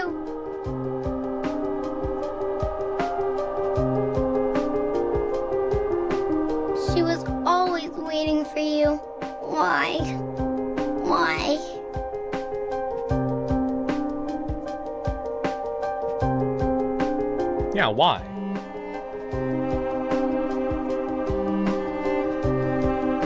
I'm sorry.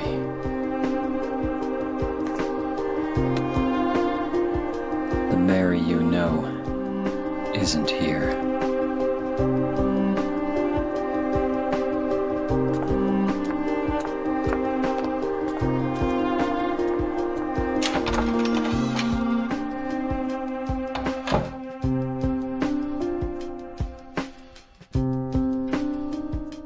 Laura, I'm sorry.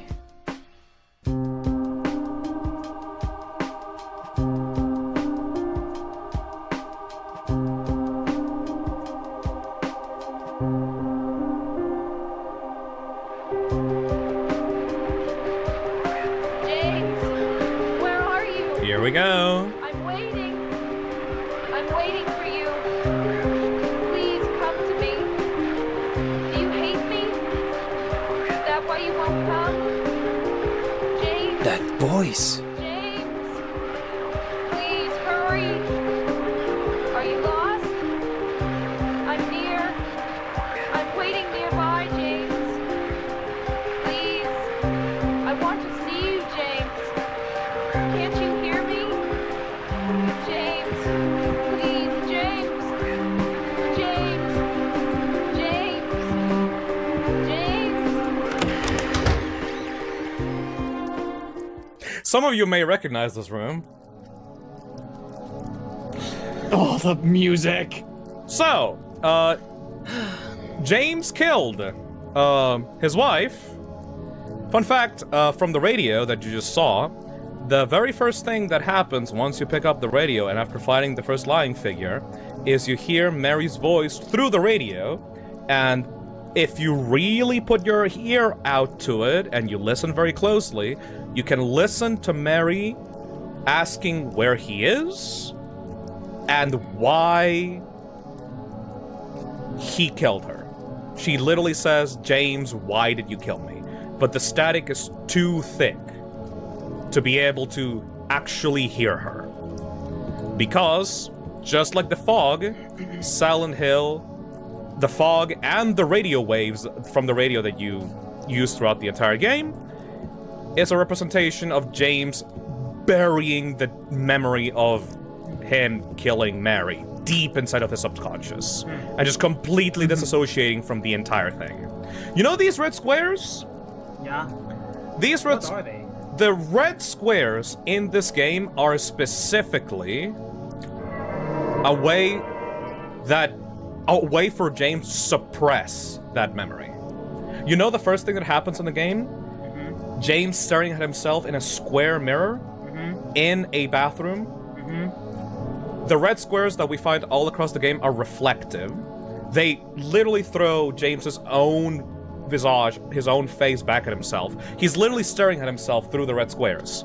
And the gripping of his brain that he keeps complaining about is him like literally pushing down the awful, terrible memory of Mary's death down into his deep subconscious, which is the thing that keeps him sane, is the thing that keeps him safe, which is why it represents the actual saving of the game.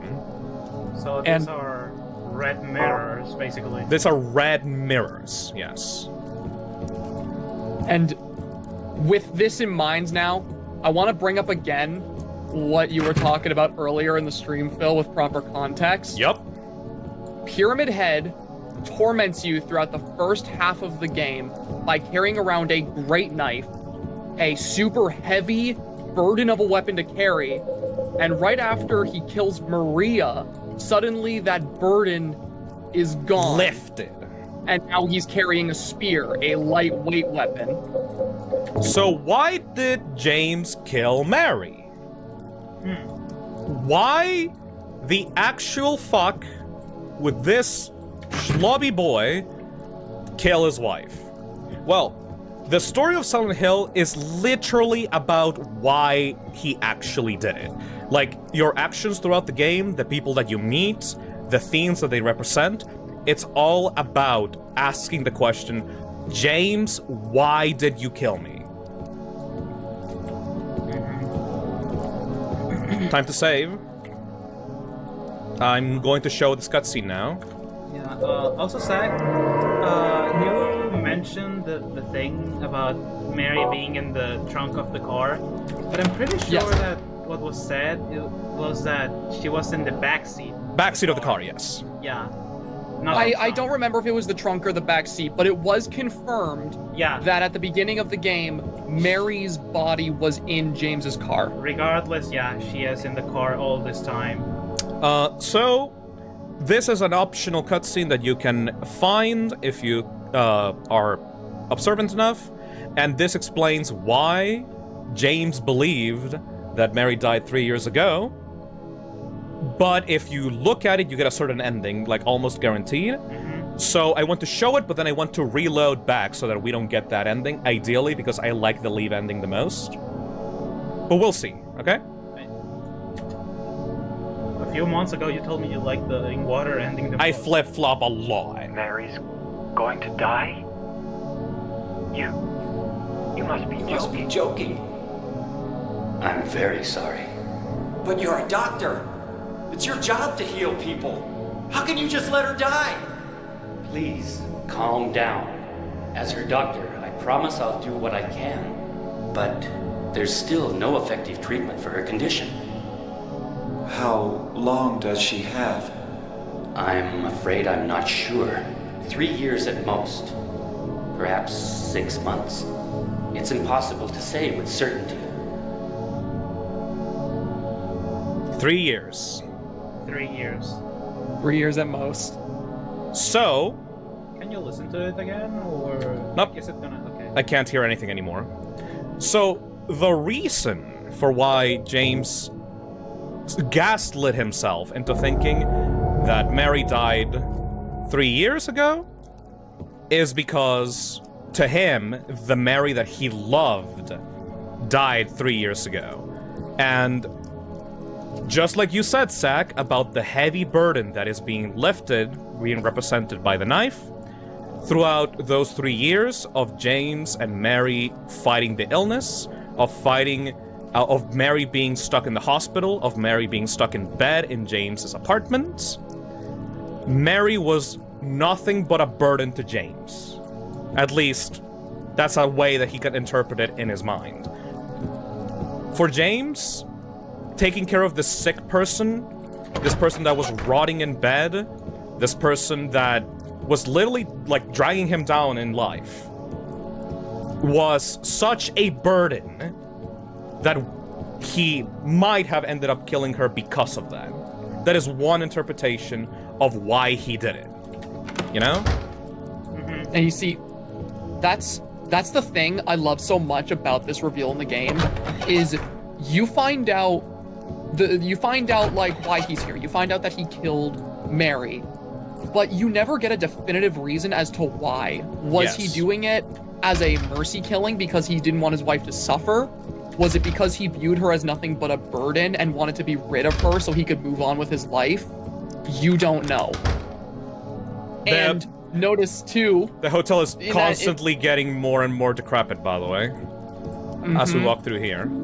Notice too. And again, notice too, in that whole thing with Pyramid Head carries the giant great knife, this heavy encumbering weapon, and he loses it after killing Maria. The burden is gone.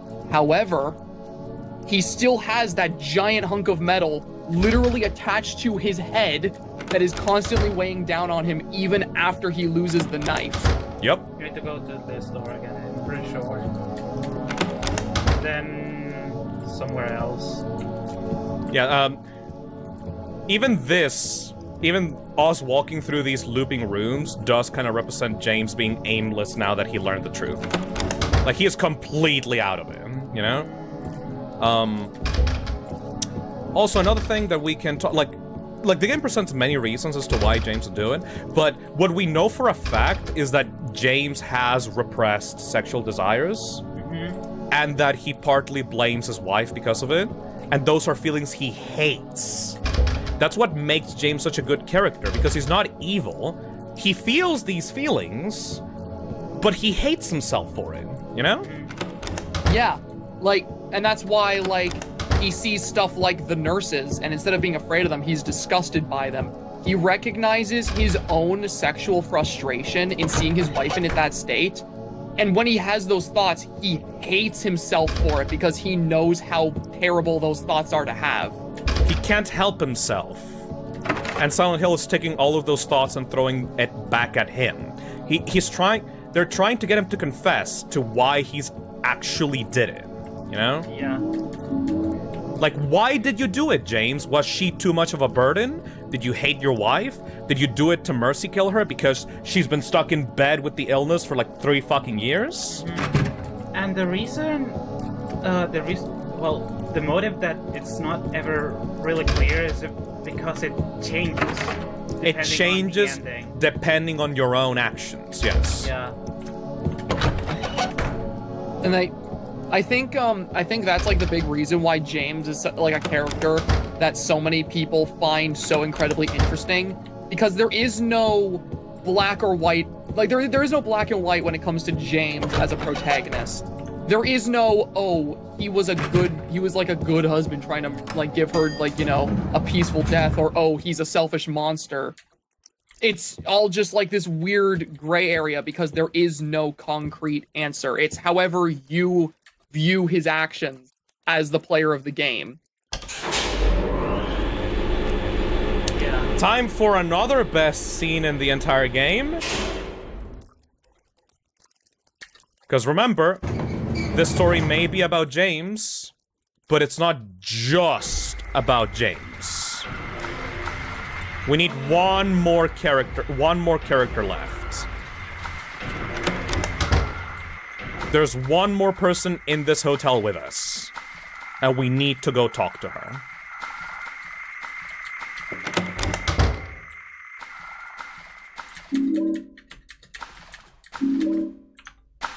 The hell?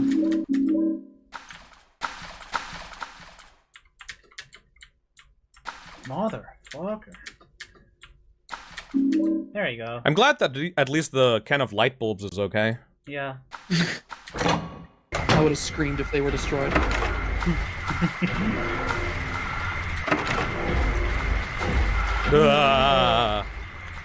Come on. Okay, here we go. Everybody shut up.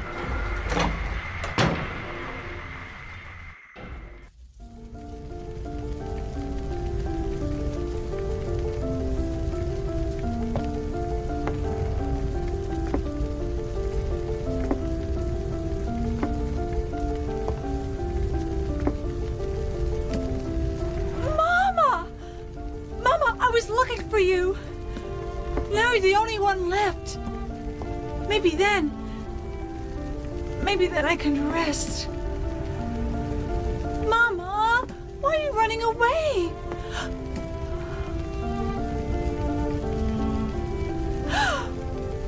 You're not my mama. It's you. Oh. I'm sorry. Angela, no.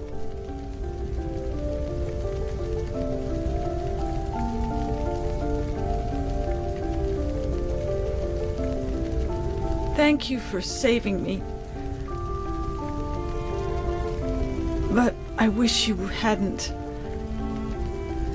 Even Mama said it. I deserved what happened. No, Angela, that's wrong.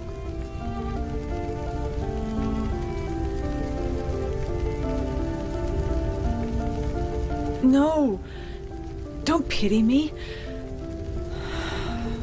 I'm not worth it.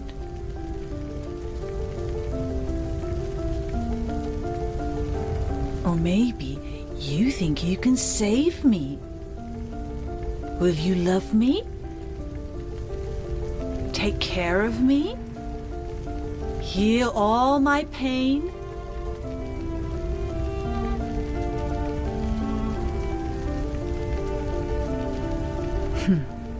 That's what I thought.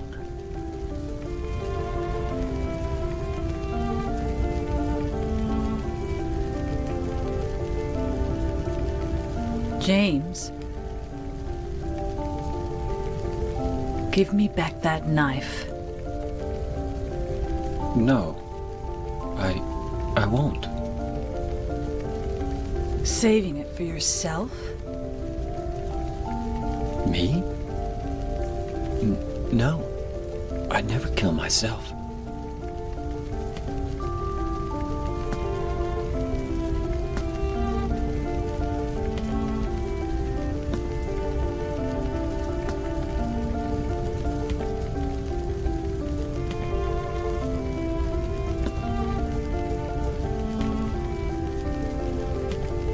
It's hot as hell in here.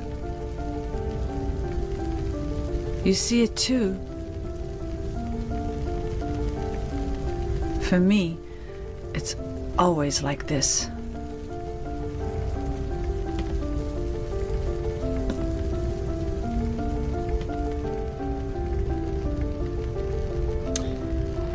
And that's Angela's story. That is it for Angela. Now, why is this hallway filled with fire? Even though we're in the middle of a flooded hotel? Because this is Angela's other world. Just like Eddie, when we last saw him, these are the other worlds of other people inside of Silent Hill. Eddie's was ice and metal and freezers. It represents the way that Eddie sees himself as a gluttonous pig, as literally meat, like being beaten, and everyone being cold to him. For Angela, the fire represents everything around her being a danger, being hot to the touch. You know how whenever James tries to get close to her, she recoils back in terror? It's because she sees everyone around her, especially men, as walking dangers. Everything around her is fire. Everything around her is a danger to herself. And also you can see when you were first meeting her, you can see on the sides of the staircase, you can see bodies being skinned alive in a frame. You can see them better if you get closer. Yes. You can see female bodies being skinned alive and then propped up inside of frames, like bed frames, being hung up in there and displayed for everyone to see, naked and vulnerable. And you don't get to save Angela. No. You don't get to save Angela. She chooses her fate. Everyone says like, "Oh, I wish I could give her a hug. I wish I could save her." She specifically throws that back at your face. You are not the savior of Angela. This is Angela's own story. You're not supposed to be here to save her. You know? By the way, those are not female bodies. Those are not? No. Really? Yeah, those look like fat males. Really, but the chest. That's a head. That's a really short body then. Oh well. Whatever. Regardless, Angela's story is her own. She came to Silent Hill filled with guilt, was trying to find her mama, did not succeed, and ultimately she is the one that chooses her own destiny. And sadly, because of her traumatic childhood, she was not able to surpass the dangers of Silent Hill, and her only objective right now, as she walks up into the fiery doom of her own hell, is trying to end her life. And you cannot save her, you cannot fix her. Angela is like the pinnacle of like rebuking the idea of like, oh no, I can fix her, like I can make her better. You cannot do that. You being the person that you are right now is the person that would typically harm Angela, that would control her life, that would limit her choices, and all she wanted to do is be free. You can see in the picture that was drawn in the prison area of a woman in flight. All she wanted to do is be free, and she doesn't get to do that because of the people around her that completely fucked up her life ever since she was a kid. She was denied her childhood, she was denied any kind of freedom, and that's it. She doesn't have the ability to actually move on with her life, and you don't get to actually save her. And like, I think about her story a lot, and I think about how it like plays a lot into James's character too. Yes. Because like, one thing I think a lot about is why James wants to help her. Because, you know, there's that part of me that's like, oh, James wants to help her because he can see that she's someone mentally struggling. And, you know, to him, that's just like the right thing to do is to help her. There's another part of me that's like, is it because he wants to actually try and help, like, another woman in his life who's struggling with something to, like, make amends? Is it because he genuinely cares about Angela, or is it just another selfish way of redeeming himself? Like, that was like my big takeaway from like the stuff she says to James specifically, because it's like she sees right through him. She sees through the bullshit. Yeah, like at first she welcomes him coming to help, but then she's like, is that really, like, are you really just interested in helping me, or do you just want to baby me, to have somebody to help and fix?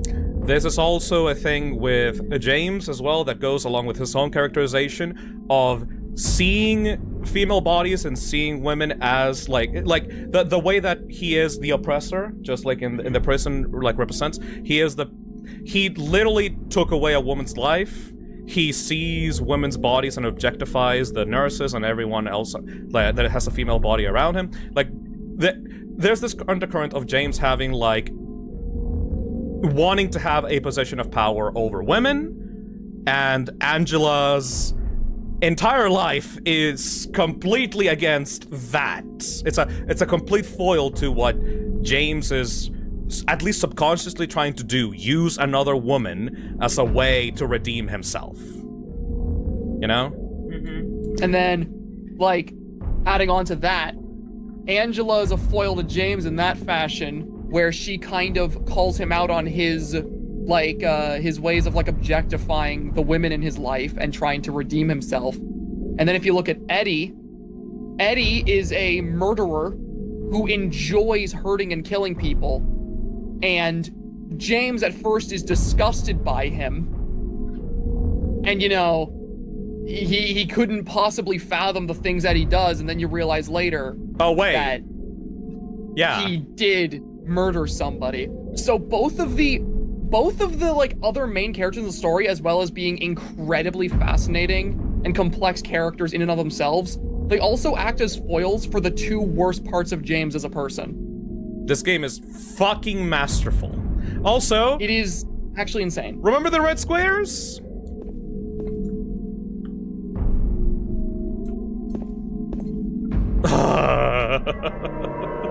That is the last save point of the game, baby. This is the end of the game. The 9 red squares.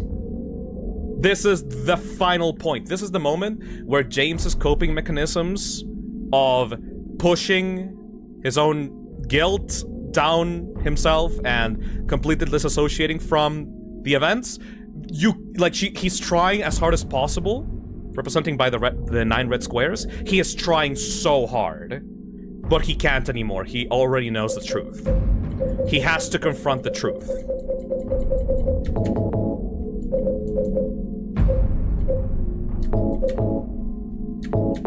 And also, yeah, someone pointed it out in chat, but those 9 red squares are the cover of the Japanese version of the game. Yep.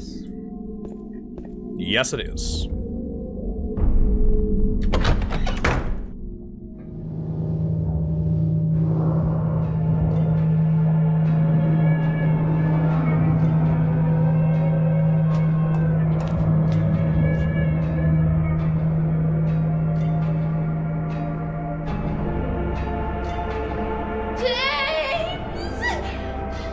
Stop!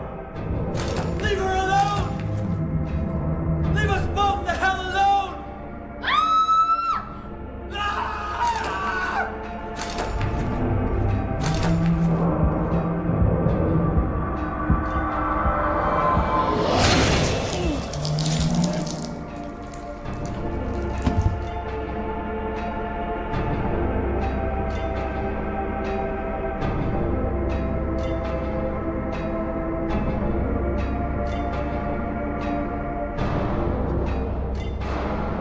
I was weak. That's why I needed you. Needed someone to punish me for my sins. But that's all over now. I know the truth. Now it's time to end this.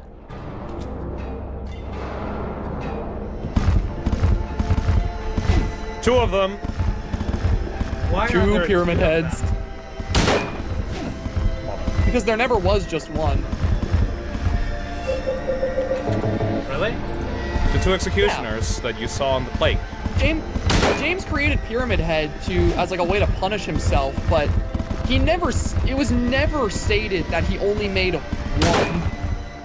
Well, at least personally, well, we say this a lot, but initially there's only one of them, and then there's two, because you kill Eddie. So there's like two of them now. You know? Because of his two sins of killing two people. Yeah. That's also a good interpretation. I mean, my one thing with that though is that we see imagery early on, like earlier before Eddie's death, that showcases two pyramid heads. It's weird. I think So the what- town yeah, knows what's gonna happen eventually. Yeah. Yeah, because like my one thing with that is like, why would we see two in the imagery if it was before that event happened? Yeah. Oh well. Yeah, my only wish is that they fix the boss fights in this game. Yeah. Yeah, because I just don't think the boss fights are like narratively. All of the boss fights are incredibly important and mean something, but like playing the boss fight is just run in a circle and shoot. You can tell where they put the effort in. Yeah. It's not on the combat. You'll never see a video essay about Silent Hill's gameplay. If anyone in the internet tells you, no, you have to keep the game combat exactly as it is, it means something, it's about James's struggle, blah, blah, blah, blah, blah, blah. Shut up. Like, I'm sorry, there is no symbolism of James running around in a circle trying to fucking, like, take pot shots at these guys. Really? I hope you know, Phil, that right as you started saying that, someone in chat made that exact argument, like the frame you started talking. God damn it! Okay, but what will James the theorizer theory on this be? James's theory on this is like, oh wow, these guys are taking a long time to die!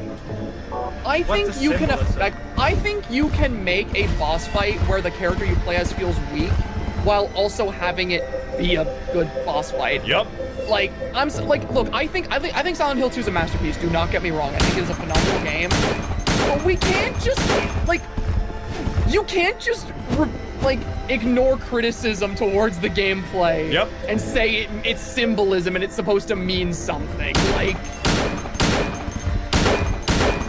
I don't know.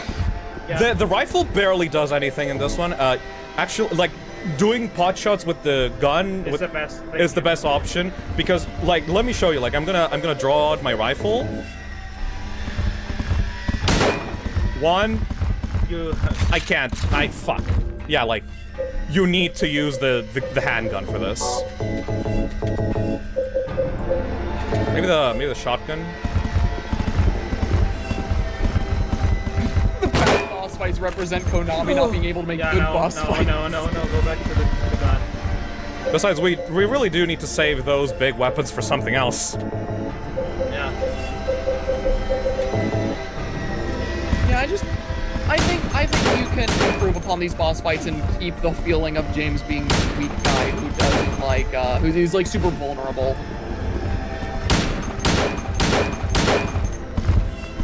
Ugh.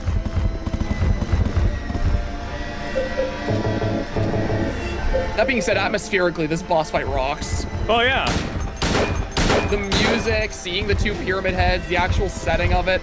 Everything about this boss fight, aside from fighting this boss fight, is awesome. Okay, then, that's it. Nah. Recharge.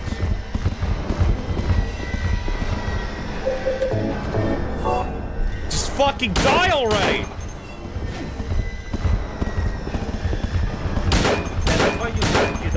get hit, they don't really have health. More so like the amount of time that you spend here, Yeah. and the amount of bullets you put in, regardless of damage. yeah, and if you get hit, that also Affects it. yeah. Okay. No, never mind. Motherfuckers. Yeah, it's taken a while.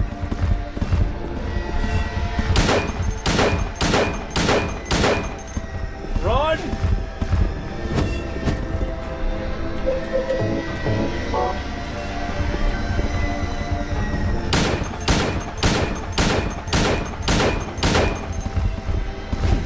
James, you don't understand. The boss fight sucking ass is meant to symbolize the game punishing players, just like the town is punishing James. Shut up.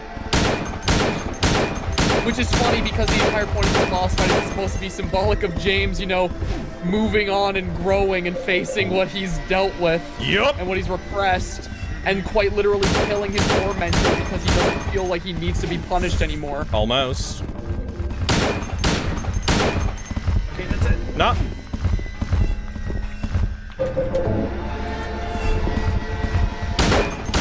Run! It symbolizes Pyramid Head being tough as hell. James, you're pinging the helmets. Fucking shoot at their legs or something, my man.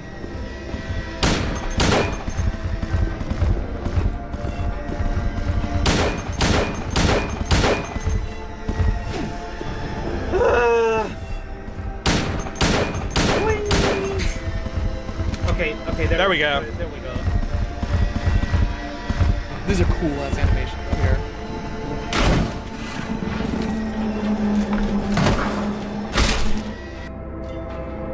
Dead!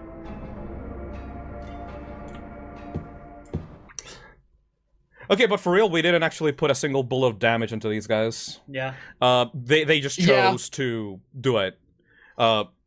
These guys are executioners, but they only work if the person themselves sees themselves as a criminal and sees themselves as, like, worthy of punishment. With James here, he actually takes it upon himself to realize, no, I have to not get over it, but I have to stand up for myself. I needed, just like he said, I needed someone to punish me, but not anymore.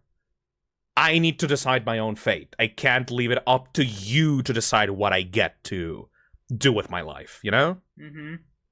Also, that is Maria's final death, at least cutscene-wise. Mm-hmm. Those 3 times she dies in the game are all inside of frames. Yeah. In the first time that she dies, she's cured by Pyramid Head through the back, while she is inside the frame of the elevator door. Mm-hmm. She dies in bed, in the frame of the bed, inside of the labyrinth.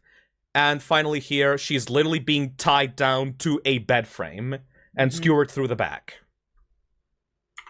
I just love that repetition of Maria's symbolism as James's manifestation of his wife. Like, they're trying to still torment him on the same way over and over and over and over again. And Maria doesn't want it. Maria wants freedom, but she is the tool to be used to give James this punishment. And the 3rd time that it finally clicks, that he realizes what's going on, he says, no, you know what? I'm stopping this. I'm not afraid of you anymore. You know? It looks like he's holding something. And I do love it that it's not James that finally takes out Pyramid Head. Pyramid Head just realizes it no longer has a purpose and just uses its own spear on itself. Yep. Yep. You never actually gave damage to these guys. They just chose to leave. Because they had no purpose anymore. But there is one character left that refuses to go away once their purpose is done. So we have one more thing left to do in the game. One more person to confront before James is able to leave. These eggs also have meaning. Scarlet eggs? Yeah. The red, shiny, and clean egg.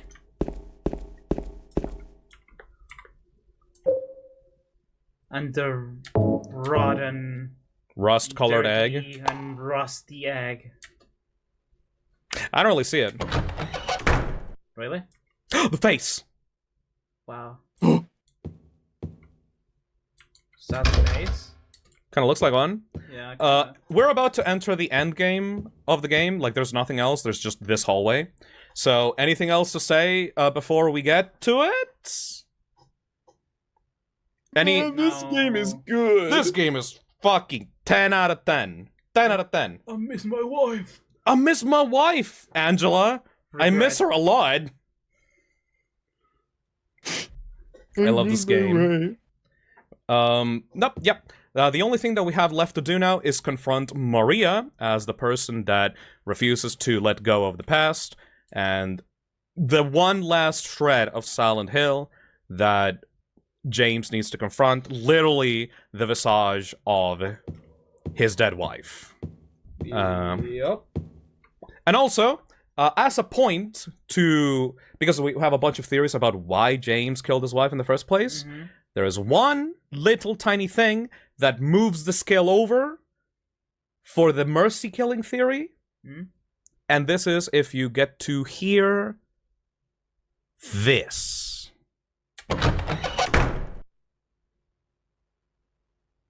Mary? What do you want, James? I brought you some flowers. Flowers? I don't want any damn flowers. Just go home already. Mary, what are you saying? Look, I'm disgusting. I don't deserve flowers. Between the disease and the drugs, I look like a monster. Well, what are you looking at? Get the hell out of here. Leave me alone already. I'm no use to anyone. I'll be dead soon anyway. Maybe today, maybe tomorrow. It'd be easier if they'd just kill me. But I guess the hospital is making a nice profit off me. They want to keep me alive. Are you still here? I told you to go. Are you deaf? Don't come back. James, wait. Please don't go. Stay with me. Don't leave me alone. I didn't mean what I said. Please, James. Tell me I'll be okay. Tell me I'm not going to die. Help me.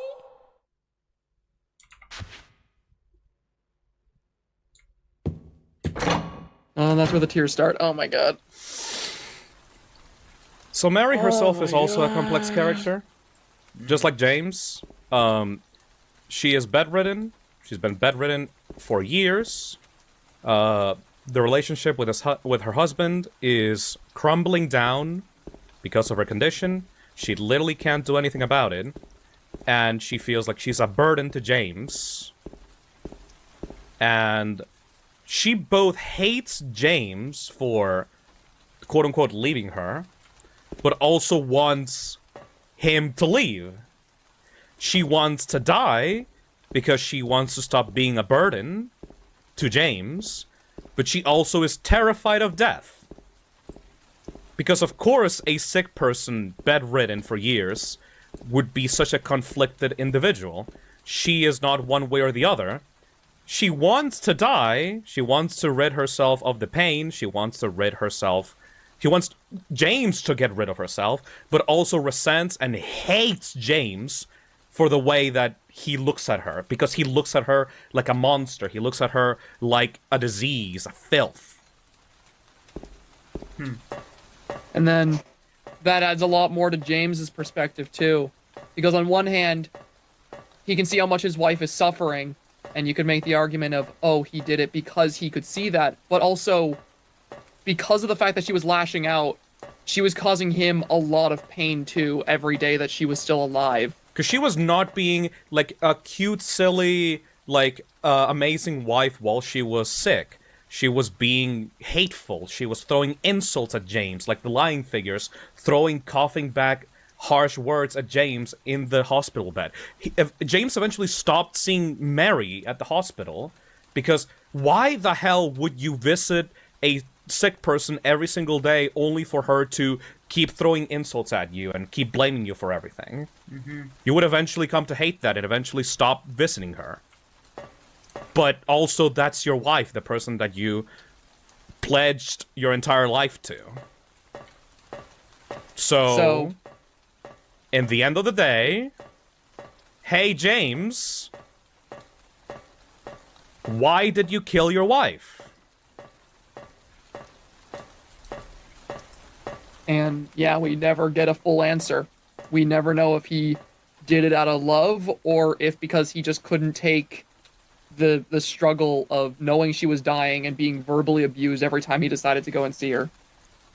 And finally, once all of your choices have been tallied up across the game, this is what Silent Hill believes. This right here is what Silent Hill believes is the reason for why James killed his wife. We finally get to the top of the hotel. The hotel stairs fade away. Kind of goofy-like, but whatever. Sounds like Pastor's holding back laughs. I'm holding back tears, man. Yeah, what the fuck? And we get to see, hey, James, why do you do it? This is my version of the story. It all depends on how you play the game yourself.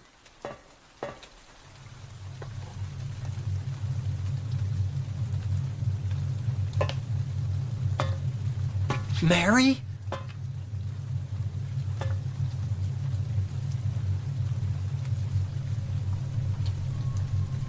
When will you ever stop making that mistake? Mary's dead.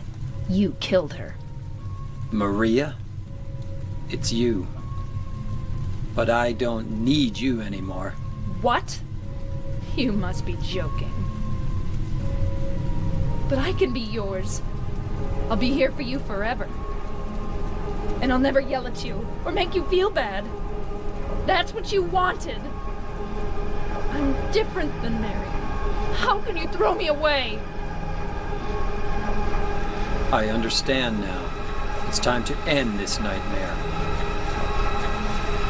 No! I won't let you. You deserve to die too, James.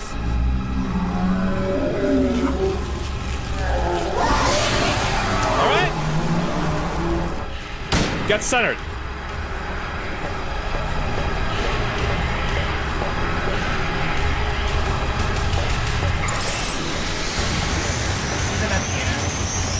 Gonna die while in a frame. Yep. Yep.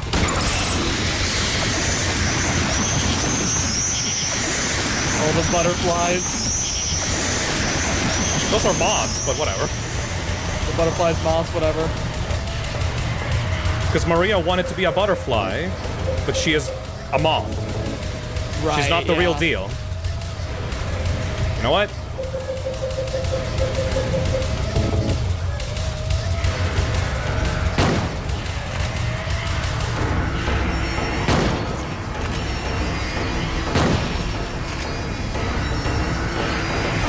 No! No, you're much better off with the rifle.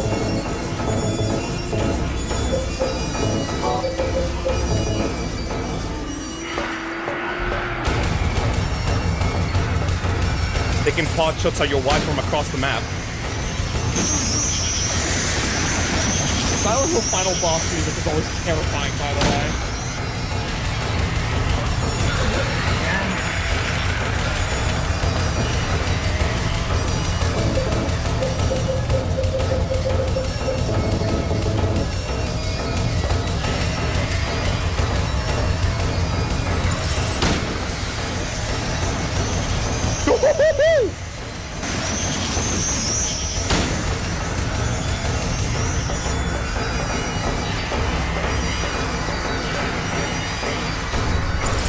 Run! Run!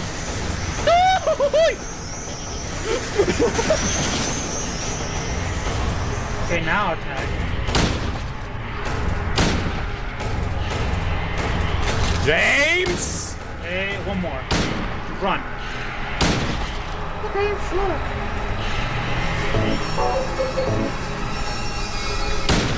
Run! Run! Ah! Too cocky. Too cocky. Nice try. Too slow. Run! Run! Run! Run!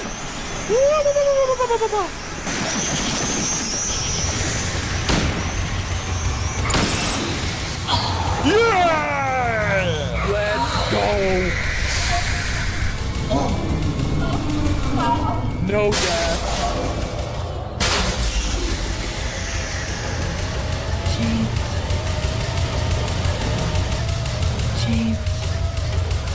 time to end this the only way it can.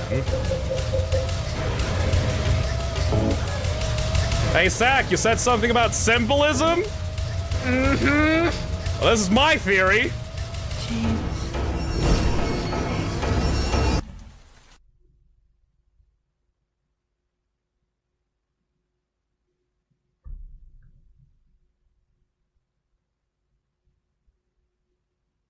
Mary?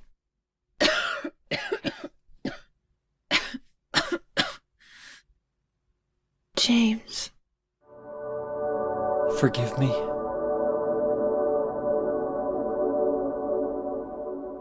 I told you that I wanted to die, James. I wanted the pain to end.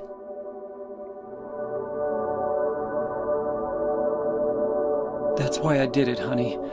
I just couldn't watch you suffer. No. That's not true. You also said you didn't want to die. The truth is, I hated you. I wanted you out of the way. I wanted my life back. James, if that were true, then why do you look so sad?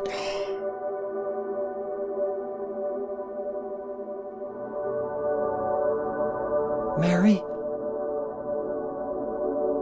James. Please. Please do something for me.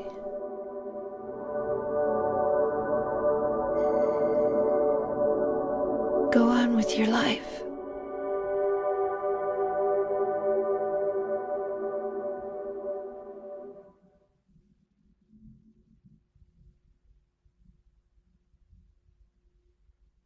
In my restless dreams, I see that town. Silent Hill. You promised you'd take me there again someday, but you never did. Well, I'm alone there now, in our special place, waiting for you.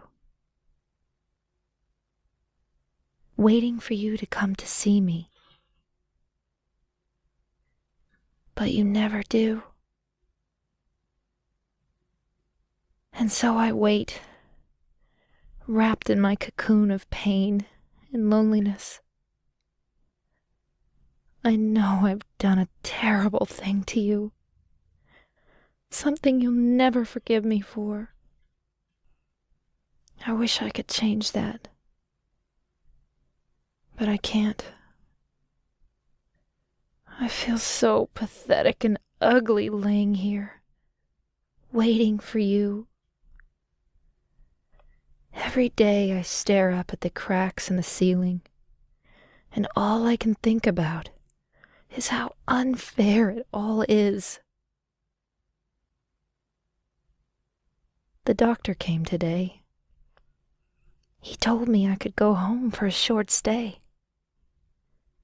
It's not that I'm getting better. It's just that this may be my last chance. I think you know what I mean.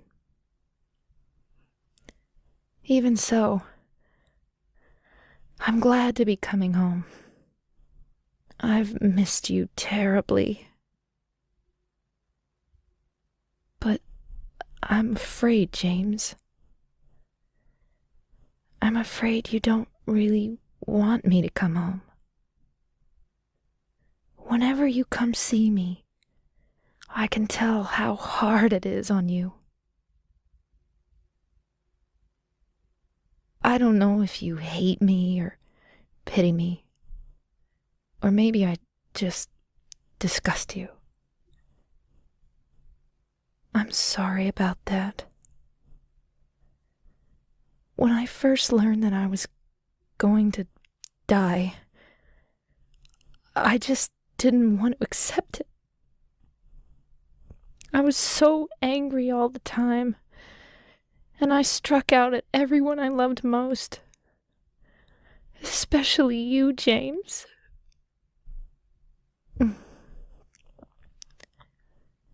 That's why I understand if you do hate me. But I want you to know this, James. I'll always love you.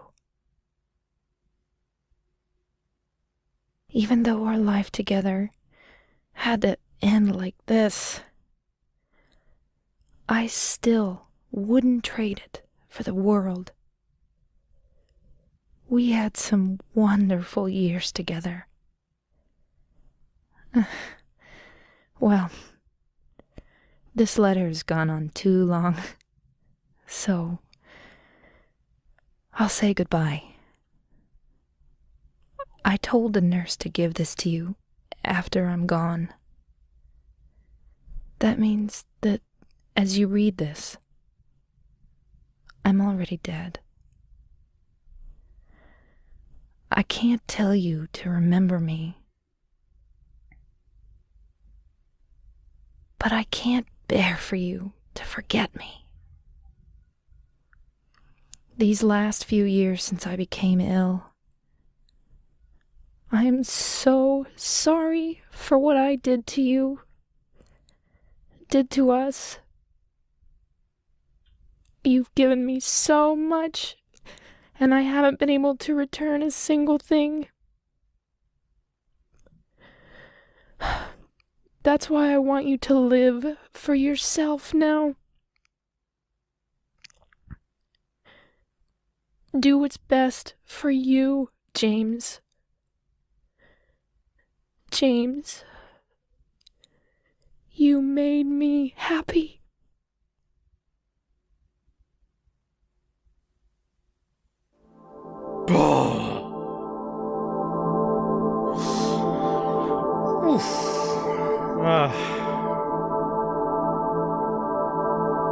Doesn't get any easier, man. Yep. I mean, I'm not crying, but yeah, that's great for you, man. That's James walking out with Laura, the person that Mary wanted to adopt out of Silent Hill.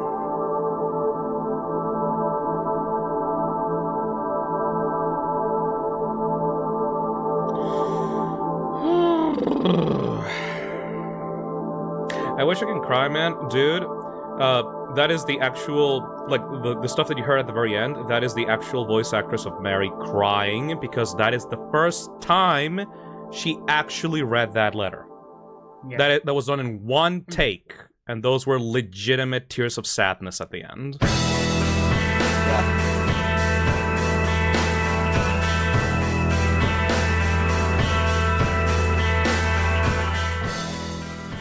So, Silent Hill 2, huh? It's a really good game, man. Yeah, it's a fantastic game. It's such a good game. It was a really good game, man. So that is the single best piece of voice acting ever in a video game, because it actually came from a real place, because that was the voice actress's first and only take of that letter. That is why this game is so iconic. Well, one of the reasons. And this is also one of the reasons as to why I'm so fucking scared for the letter reading at the end of the remake. Yeah. Because you can't emulate that, no matter how hard you try, you know? Yeah. It's just going to feel different. Yeah. Like I said, the voice actors for Mary, Maria, all that, did such a fantastic job. Like, no one in this game even compares to what she did here. Yep. In my personal opinion. And this is also why I get so pissed off when I see people online memeing like, haha, this game is so awkward, the voice actors are so bad. It's so clear they haven't even seen the ending, you know? Yeah. By the way, that is called the Leave ending. And that is the ending that you get if you manage to save as much of your life as possible, use less healing items, keep your health topped up.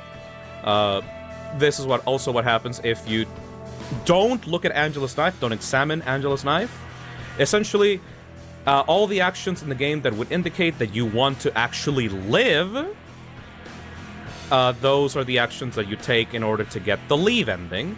In this ending, James believes in his heart, admits in his heart that part of himself at least hated Mary. No, not part of him. Yes. He did hate her. He did hate her, and the thing with that is that James admitting that actually is important, because in that version of the ending, Mary sees James's pain, sees James's suffering, sees him constantly beating down on himself and feeling miserable, and the most powerful line in that entire cutscene is, "James, if you really hate me, then why do you look so sad?" Because even though James is convinced that he did what he did out of pure hatred, in his heart, in that single moment, he really did at least love his wife. Yeah. Other endings in this game include the in-water ending and the Maria ending. The Maria ending. Those you should look up for yourself. Yeah. Maybe play this game, I don't know, get a different ending if you want to. Yeah. I'm excited to see which ending I get for the remake. Yeah, good luck with that tomorrow. Yeah. Yep. Yeah. I probably won't see the remake for a good while, because I don't plan on playing it as soon as possible. Oh yeah, these are the credits for the Enhanced Edition. Yeah. Yeah. Tomorrow's a big day. A very big day. This is the perfect time to play this game and show it off to people and explain why it matters so much, especially to Pyrocynical, because that dude hasn't even fucking played the game. He hasn't? He has not played the game. The original. He's probably like watching people's streams to try to figure out why the fuck this game matters so much. I'm still recovering. No, yeah, that's... Oh no, yes, I can still recovering. Even I teared up a little the first time I played it. I've replayed this game so many times. I'm not really good at, like, crying Emotional. with media in general. I'm a baby. Yeah. I've experienced this game so many times. No, sorry. No, I'm not saying you are a baby. Just, you know, like, I'm... No, you're not. I am. Baby boy. Baby they, them. Yeah. Baby boy. Oh my god. No, don't worry.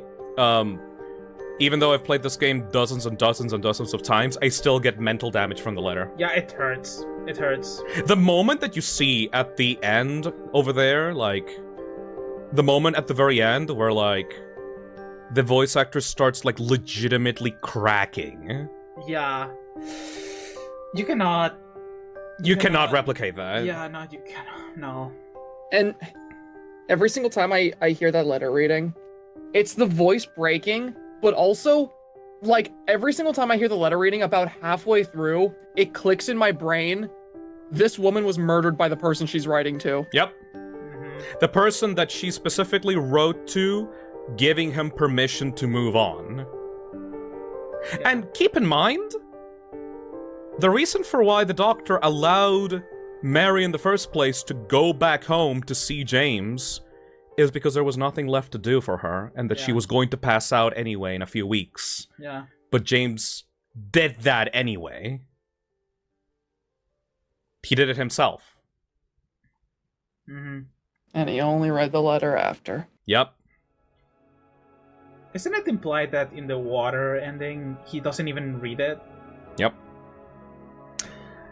The ending, the in-water ending, okay, basically, to get the in-water ending, you need to act as risky as possible. You need to not heal as much. You need to get hit by the enemies a lot. You need to be very callous and, like,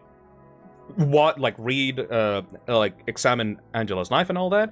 And if you're very callous and dangerous to yourself, You get that ending where James basically like refuses to take full accountability, and he goes, "No, part of me hated you," and Mary is like, "Dude, admit it." Yeah. Do admit it.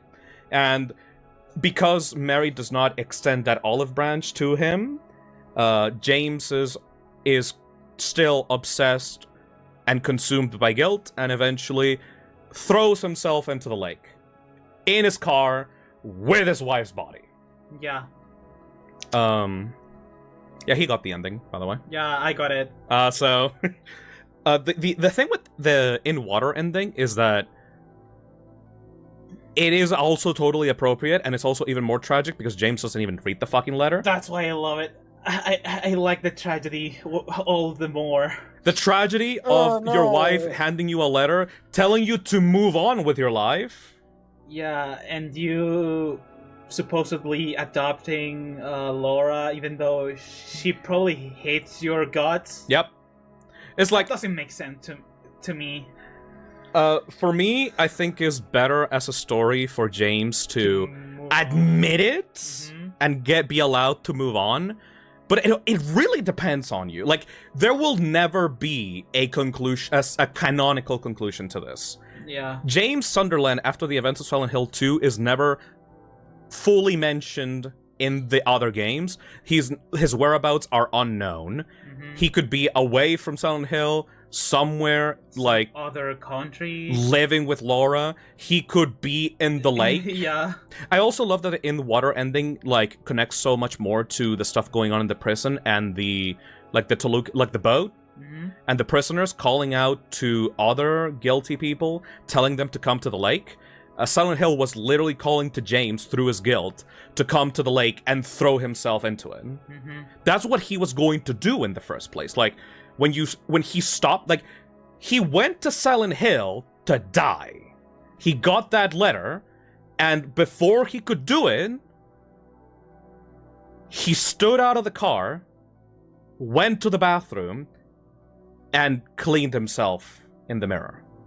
And the moment that he looked at himself in the mirror and looked at his own face, he completely disassociated and forgot why he was there in the first place and made the story of his wife dying 3 years ago. And his, like, quest to find her, to find himself, to find the reason why he killed her, it was all just a way to buy time, to disassociate, to fog up his mind, to block all those memories, until Silent Hill wrenched it out of him, you know? Yeah. Oof. Yeah, that's cool and all, but did you consider that ending makes me sad? Which one? Did you consider that the In Water ending makes me very upset and sad? It is very makes upsetting. Me really sad as well. I mean, it is beautiful in its own And way. I think it's really fitting. Yep. That's cool and all, but it makes me really sad. I think the leave ending is appropriate, except for the fact that he leaves with Laura. Laura. That doesn't really make much sense to me. Last time they talked, she called him a killer. Yeah. You know? That's the girl Mary wanted to adopt. It is an idealized ending, but depending on the way that you want it to go, this game is a tragedy. All of the characters that come to Silent Hill as prisoners die, except James in the leave ending. So it really depends on your own, like, feelings towards James. Do you want James to die for what he has done? Do you want him to face punishment? Or do you want him to actually learn and move on with his life just like Mary wanted, you know?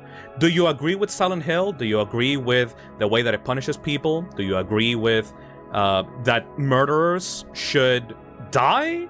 Or do you agree with Mary about wanting the person that she loved move on from her and find his own life? Yeah. This game's so fucking good. It's so fucking good! Oh, man. I hope the remake's good. I really hope. People are saying it is, but A lot of reviewers say that it is. But at the end of the day, it's up to every one of us. We need to judge it ourselves. To our own judgment. Yep. Whether we like it or not. I have faith. I have faith. I think I will give it the time it deserves, so I won't play it as soon as it comes out. I'm not gonna spoil you. Yeah. I'm gonna give you my thoughts on it, but not spoiling. I'm still crying. No, yeah, Zack is still a mess right now. Yeah. Yeah. This is the most disturbing horror game of all time.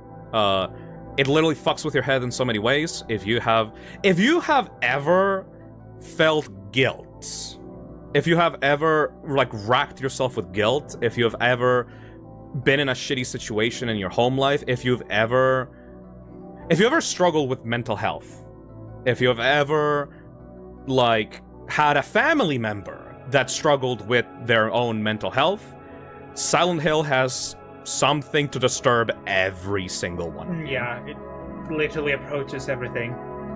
As much as possible. From Eddie to Angela to James to Mary herself. Like, Mary's such a well-realized character, and she only gets, like, what?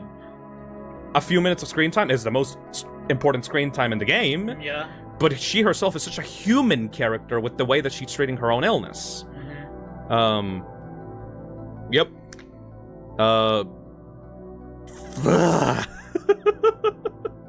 The fact that this game was able to make me sympathize with a man who killed his wife speaks volumes. Yep. A lot of people are like try to Flanderize James, saying that, oh no, why would you sympathize with James? He's a murderer, and it's like funny, you know? Yeah. Like, oh, he's like the dark version of Ethan Winters, and it's because he has so much depth as a character. Yeah. He is not a good man, but he is not a bad man. It's not black and white, it's... yeah. He is not a raunchy character, he's not a womanizer, he's not a Casanova. All the fucked up shit he feels inside of himself, he pushes down because he's disgusted by it. Which he's desperately trying to be a good person, but in the situation that he finds himself in, is very, very, very hard for someone like him to be a good person. Yes. He is a husband who was put through the most painful experience that anyone could possibly go through who's married, and he does something so horrible that you spend the entire time questioning why he even would. Yep. And, like, on one hand, you want to hate him for doing that, but on the other hand, you can understand the sheer amount of pain he was in. You can understand while not sympathizing. A lot of people would be pushed to do/think very bad things in James' position. Yeah, exactly, King. What he did was unforgivable, but it's not up to us to forgive him. Yeah.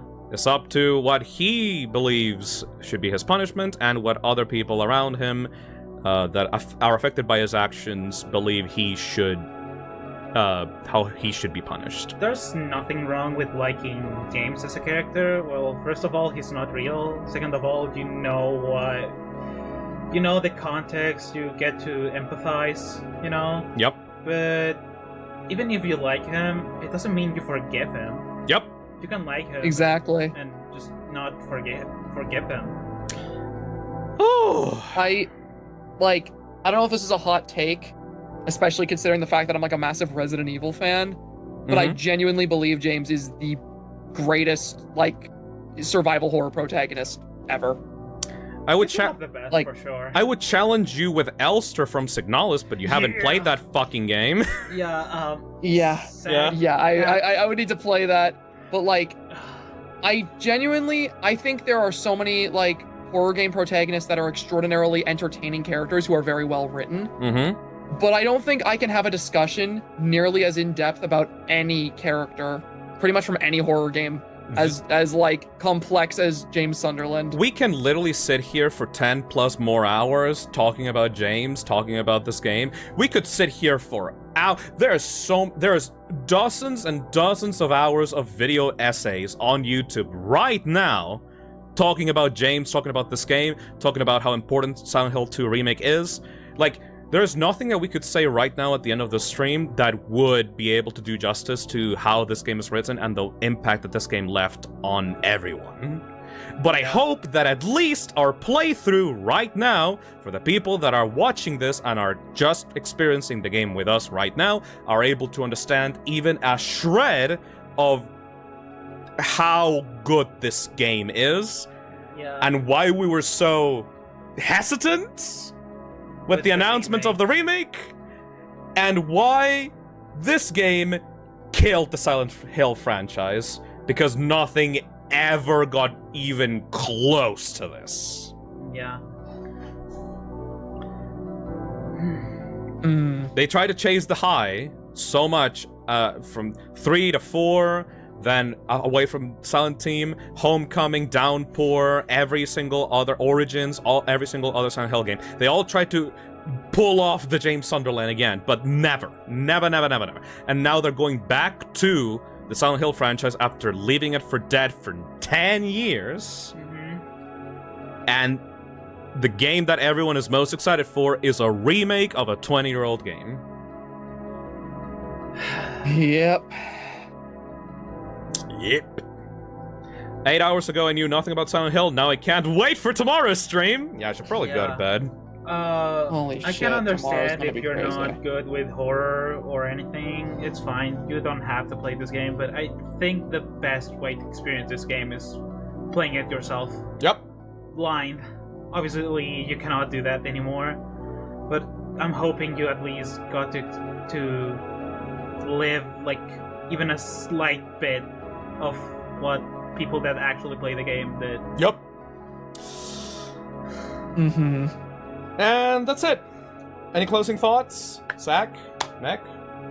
I guess to give my closing thoughts on what I'm expecting for the remake and whatnot is I am very, very cautiously optimistic now.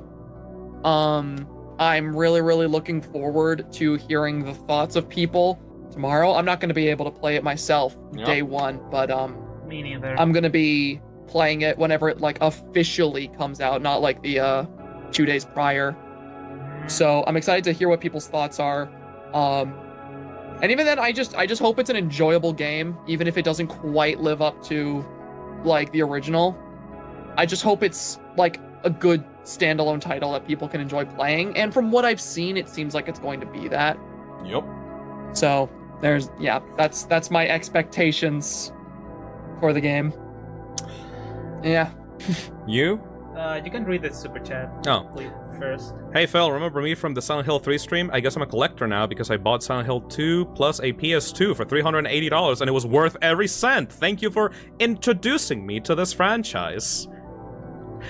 That's one of my favorite parts about streaming, by the way. Getting people into new My shit? shit you like. My shit, yeah.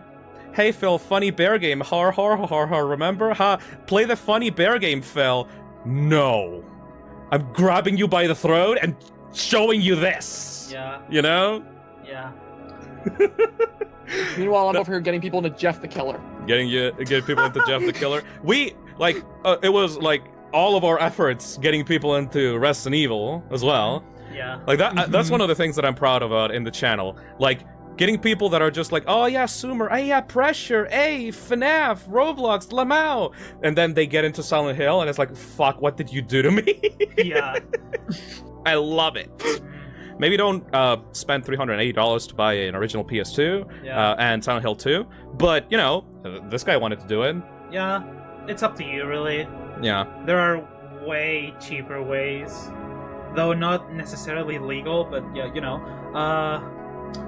Well, there is the remake that's coming out, like, in a few days, so... I hate that you can't find a legal, easy way to play this game that's not fucked. Yeah. Yeah, anyways, for my closing thoughts, I guess I'm looking forward to the remake, but even though I cannot play it in the foreseeable future, I'm looking forward to seeing what you think about it. Boy. And, well, I don't really have anything much to say that Zach didn't already say, so I guess that's it. And as for me, this is one of my favorite games of all time. I was such a negative Nancy when it came to the announcement of Silent Hill 2 Remake, and I will say with reason. With reason. With because reason. The new stuff, well, the stuff they initially showed off was not good. Yep. But I am fully willing to give Bloober Team a chance. They really seem to, like, not know what they're doing, but they really seem to give a shit about the game, and that's all I could ask for. And just like any other game that I play on the channel, I will come to it with an open mind. I just needed this. I needed this today to show you what I mean when I say Silent Hill is one of the best horror games of all time. It is the most disturbing horror game of all time. It is one of my favorite games of all time. And finally, after so many years, after like since the Hello Neighbor stream, I can finally show you this is why I'm so afraid, and this is why you should give a shit. Yeah. Would you be willing to stream Rule of Rose or Hunting Grounds in the future? Probably. Not the three of us, though. It's very hard to, like, coordinate those kinds of streams. I will probably play it on my own time, but, you know, I'll continue playing survival horror games in the future. I don't know if you know, but I like survival horror. What? Yeah. No way. Wow. What a surprise. That's it. Hype for tomorrow!